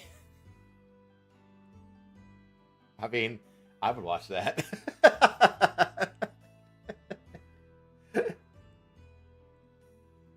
Oh my god, we need a more cowbell movie. Yeah, see, like, that's the thing. Like, there's so many things that, honestly, one of them that is like a rare success story that is actually really good, that was actually born out of a meme, is Cobra Kai. Cobra Kai is a fantastic show. And yeah, the beginning of this last season is a bit rough, but it's fine. It's still way better than the vast majority of other garbage that's out there. But this is a show that's 6 seasons long. And everything is great. Everything is good to great. There's very, very, very little bad stuff in Cobra Kai. It's a fantastic show. And the whole show is premised on a meme. And that meme is the whole Johnny was actually the good guy. And Danielle was like the asshole who like came in and stole Johnny's girlfriend and then learned karate to beat him up and keep the girlfriend. Like, there's a whole, like, it's like a fan fiction kind of meme that Johnny was actually the good guy. And that's literally what the inspiration for Cobra Kai, the show, was. That show was born out of a meme, and it's an incredibly good show. But that's very, very rare. You know, like that, you can't take that to the bank. You know, that there's way too high of, it's more than likely to fail doing something like that. Cobra Kai got lucky. And it just turned into this really cool thing. And honestly, the reason that Cobra Kai, I mean, yeah, it's based off of a meme, but the meme is based off of a beloved show. So Cobra Kai comes in with all the original actors, and it's like, oh yeah, like this was inspired by the meme, but it's still a continuation of a fantastic movie franchise that people love. So that's really why it ends up working. If it was just a meme, it wouldn't have worked. Like, memes can't hold up franchises. Like, that's not going to work. Even if they release a movie about Skibidi Toilet and it does really well, it's only doing well once. You know, I can't. It's not. They're not. It can't, it's not going to work as a franchise. So, anyway, based on the Goose Game. Oh my god. Yeah, see, that's you're doing it right there because like there's a ton of meme games out there. You know, it's just like how many of them like they would be fucking hilarious if they made it into a movie, but it's like.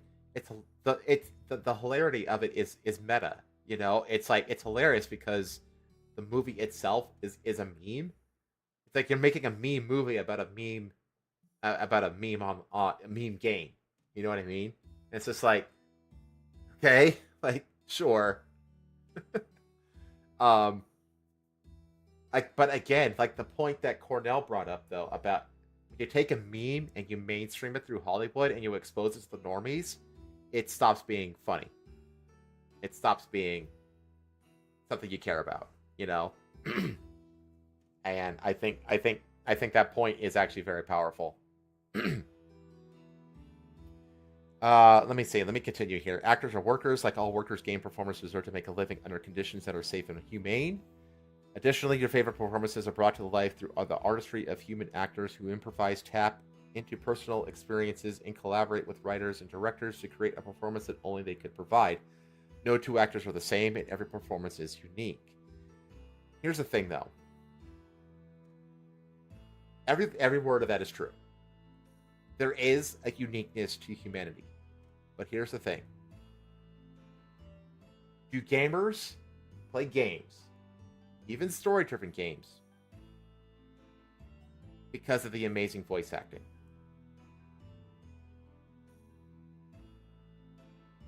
No. Nobody's bought a game because the voice acting is amazing. The voice acting is always just a bonus. If there's good voice acting, then it makes a good game better, but it doesn't make a bad game good. And bad voice acting doesn't make a good game bad, but it does make a bad game slightly worse. But it doesn't flip a game from it's not a selling point, is what I'm trying to say. And it's not a thing that makes or breaks a game on its own. So yeah, you have all these little nuances that only a human can bring to a work of voice acting. But how high on the list of priorities do gamers have? You know, authentic voice acting. I don't think it's very high. I really don't. So I think there's a flaw in the thinking here where they think that they're more important to the customers than they actually are. So we'll see how that plays out.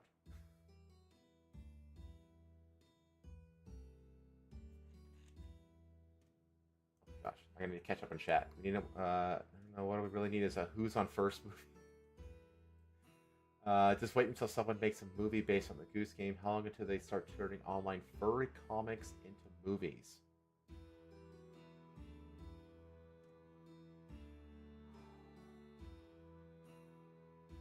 You know I'm a furry, chat. So don't put any ideas in my head. People have not bought because of bad voiceover. Yeah, exactly. Making a car with round wheels won't make it sell better. Making a car with square wheels will hurt sales of the car. Yeah, exactly. It's like the thing is, it's like because like I've seen game reviews where like you know what the animations are good and all that kind of stuff, and it's like you know the voiceover it's fine, you know it's all right, and then the reviewer just kind of moves on. You know, like. If they put in like a particularly good performance, then the review will linger on it. But if it's not a particularly good performance, if it's just then it'll just be, yeah, the voice acting's and then they move on, and it barely factors into the score. You know? So they're putting a lot more importance on themselves than they think they're worth, I feel like. At least to us, the customers. So it's harsh, but it's true. At least I think it's true. In the short term, for games that have already gone gold or had their voice and mocap work done. Yeah, see, they just said and mocap work, so that it includes that as well. It's unlikely that we'll see delays. However, for games a little further out where performance hasn't yet been recorded, it's entirely possible that bottlenecks start to happen. Mocap work in particular can really gum up processes if it's not completed, as numerous parts of game development pipelines rely on having performance data collected early.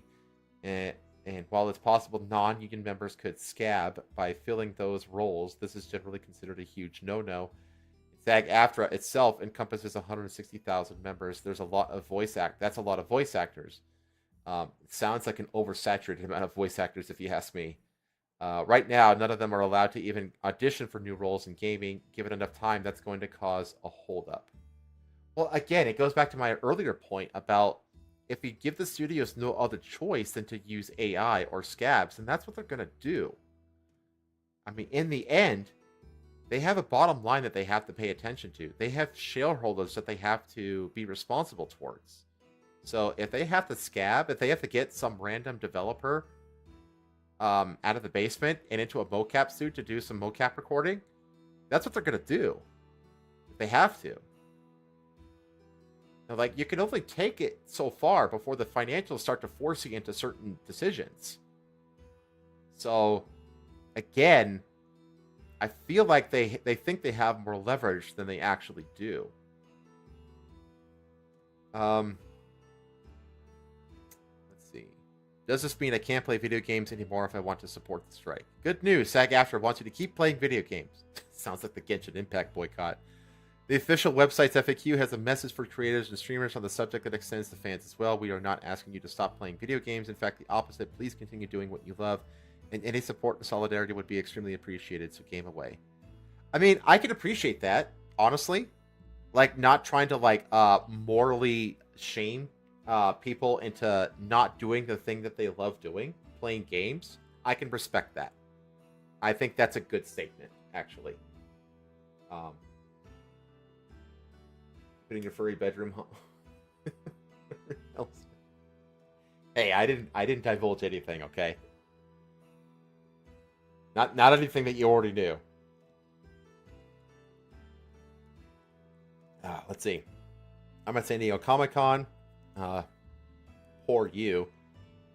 I remember when San Diego Comic-Con was about comics and video games and culture, and not about celebrities and fucking marketing panels.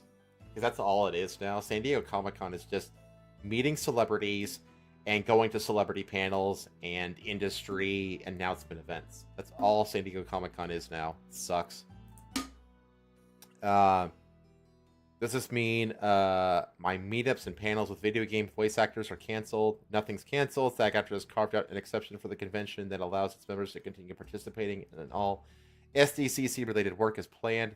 From the website, given the close proximity of the calling of the strike was SDCC, the strikes was okay. So it's not going to conventions. It's just SDCC. That's interesting. How else can I support striking voice actors?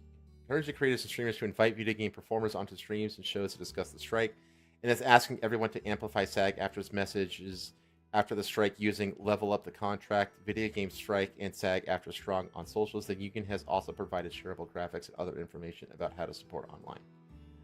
Fair enough. I'm not gonna condemn them or anything like that. I just think that they're a little bit. They think that they're more important than they actually are. And I think I've given that opinion in a very fair, level-headed way. Mostly because I'm really exhausted from that Olympics shit. But I would honestly be open to talking to somebody. I don't think I'm going to because I'm a nobody. But it is what it is. I think it's interesting. I am curious how this is going to play out. And they better come to a conclusion sooner rather than later, because if they allow it to linger on for too long, they will be replaced. And the thing is once the studios figure out how to replace them, even in the temporary will become at least partially permanent after the fact. And then they just screw themselves over forever. So we'll see how this one plays out. Because at the core of it, I can sympathize with what they're afraid of and what they're asking for. They're asking for job security against AI, and I completely understand and sympathize with that. But I'm not as confident as they are that they'll succeed. Is all. So we'll see. We'll see. Gonna head out and see you, Cornell. Have a good night, my friend. Thanks for coming by.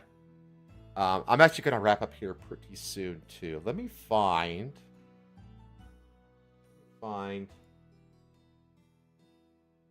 Let's see. Is there a one-off that isn't depressing in this list? Let's see.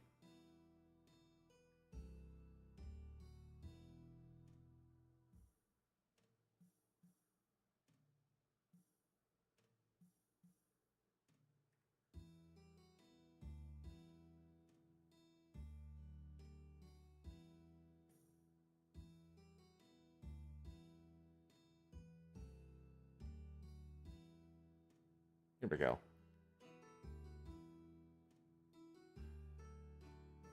It's sad that it happened, but it's good that it happened. Patriot rescues fragment of Old Glory as pro-Hamas agitators burn American flag in viral video. Godspeed to you, good sir. An unnamed patriot reached into a smoldering heap Wednesday to rescue an American flag from burning at the hands of pro-Hamas agitators. I'm actually glad that they're being framed as pro-Hamas and not pro-Palestine. I think that's a good distinction. It should be pro-Hamas, because while they are one and the same, framing it as Hamas is better optics. The man who wanted to remain anonymous was able to successfully save a fragment of Old Glory.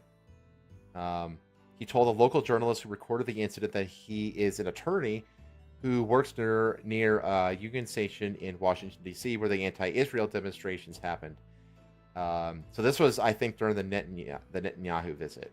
In a video taken by Richie McGinnis and shared via X, the man stoops down into the flames and takes a fragment of the burning flag with his bare hands. What a fucking Chad, dude. Damn. He doesn't even, like, rip a piece of his shirt off to, like, cover his hand or anything. He just reaches in there with his bare fucking hands. He just grabs the thing. An angry mob rushes after the unnamed man carrying the burned flag, shouting, "Get him!" and banging drums. God, these people are fucking evil. In the chase, a pro-Hamas agitator can be seen tripping over a skateboard. Somebody called Tim Pool. The anonymous patriot barely escaped through the crowd, running out of Columbus Circle. So this dude went into very hostile territory, grabbed the remaining fragment of the American flag with his bare hand out of a smoldering fire, and then ran and escaped from people chasing him out of the crowd. What a fucking legend. Let's see. In a later video post, McGinnis shares that the unnamed man said, "I grabbed what I could out of the fire and ran. I'm ashamed I didn't stop and go back and get the rest of it." The band, dude, you did enough. You did enough, man. You're good. Thank you, sir, whoever you are. That was brave and honorable behavior on display, as user commented on X. Agitators also burned an effigy of Israel Prime Minister Benjamin Netanyahu, as well as an Israeli flag. At least 23 pro-Hamas agitators were arrested Wednesday during the unruly demonstrations outside Union Station. Vandalism included F Israel painted onto brick pavement, with Israel misspelled. Of course the midwits misspelled fucking Israel. Anyway, good for this guy. I'm happy. Yeah, this guy should be absolutely proud of what he did. This is like a rare moment where pride is justified, I feel like. Like, fucking Godspeed to this guy. I hope that he actually find somebody who can rebuild the flag from the scrap and remake the flag, that'd be fucking awesome. That would be so fucking cool if he did that. But I think that's all I got for tonight. I am exhausted. I'm so tired. That Olympic rant really took a lot out of me, but it needed to happen. Oh my god. Where am I? Where is... Well, what did we cover tonight? We covered a lot. God. We covered statues being desecrated. Covered Just Stop Oil getting some comeuppance for a change.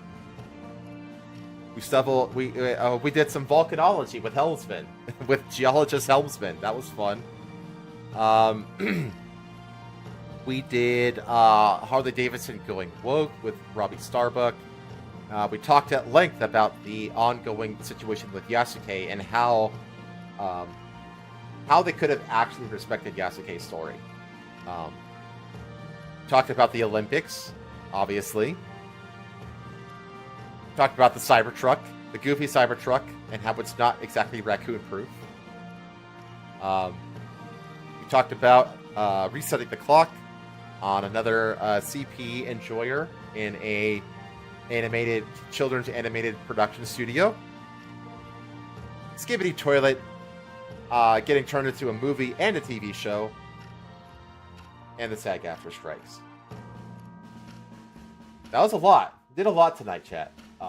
But that was fun. I'm freaking tired, but it was fun. Sorry I missed the first 3 hours while I rewatched the entire VOD, promise. Oh, no problem. Absolutely no problem at DA. I'm also going to be cutting out a few of the segments into individual videos that I'll post. I'm going to cut out the Yasuke thing. I'm going to cut out the Olympic rant, and one more. I don't know which one yet. And those will get posted on definitely Monday and Thursday, since those are the weekdays that I don't stream. And one other day I haven't chosen what day yet. I need to do some research to figure out like what's the best time to post videos.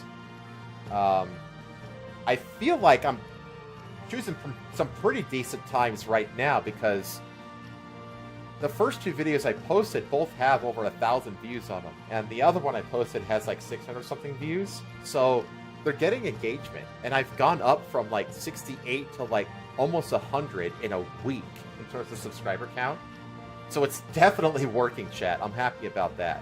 But I'm gonna continue doing that. Just three videos, like the 3 best segments from the Saturday live stream. So I'm gonna work on that tomorrow and post those throughout the week, so you can watch those as well. But anyway, I'm gonna get out of here. Wait, you should check out the Shadowley Cruise Discord if you're interested. I think they might invite you into one of their streams if you want to collab with them. Yeah, I will. I need a link. Do they have a link on their Rumble live streams? I feel like I need to get in there, because I feel like I would get along with those guys pretty well. Like, oh, God. And not only that, it would get me more familiar with Rumble, which is the platform that I want to expand to once I get to Florida. So, because I want to basically do simul streaming between YouTube and Rumble. And then in third place, actually Twitter. So their stream has linked perfect. What's it called again? What's the name? I'm gonna go there right now, actually. Rumble.com. Am I logged in? I need to log in.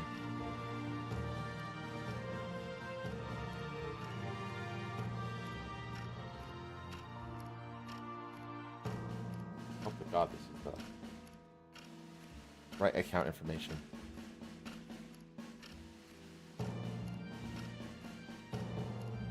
Yeah, okay. Go.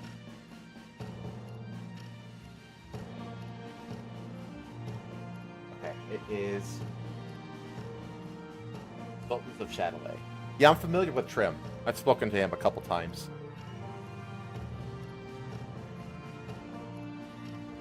Go. Cool. Yeah, I'll get in touch. But anyway, I'm gonna get out of here. What is it? It's Saturday. I hope. I'm so tired. You go. Okay. Thumbnails for next week's streams will be going up on either Monday or Tuesday. We're still doing the regular Final Fantasy Yakuza Black Flag trio throughout the week.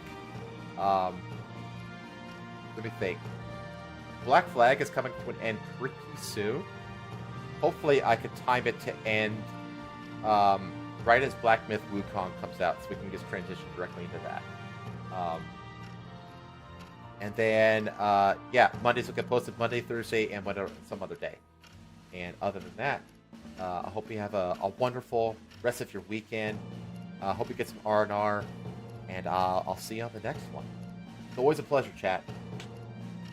To watch this, yours. Take care.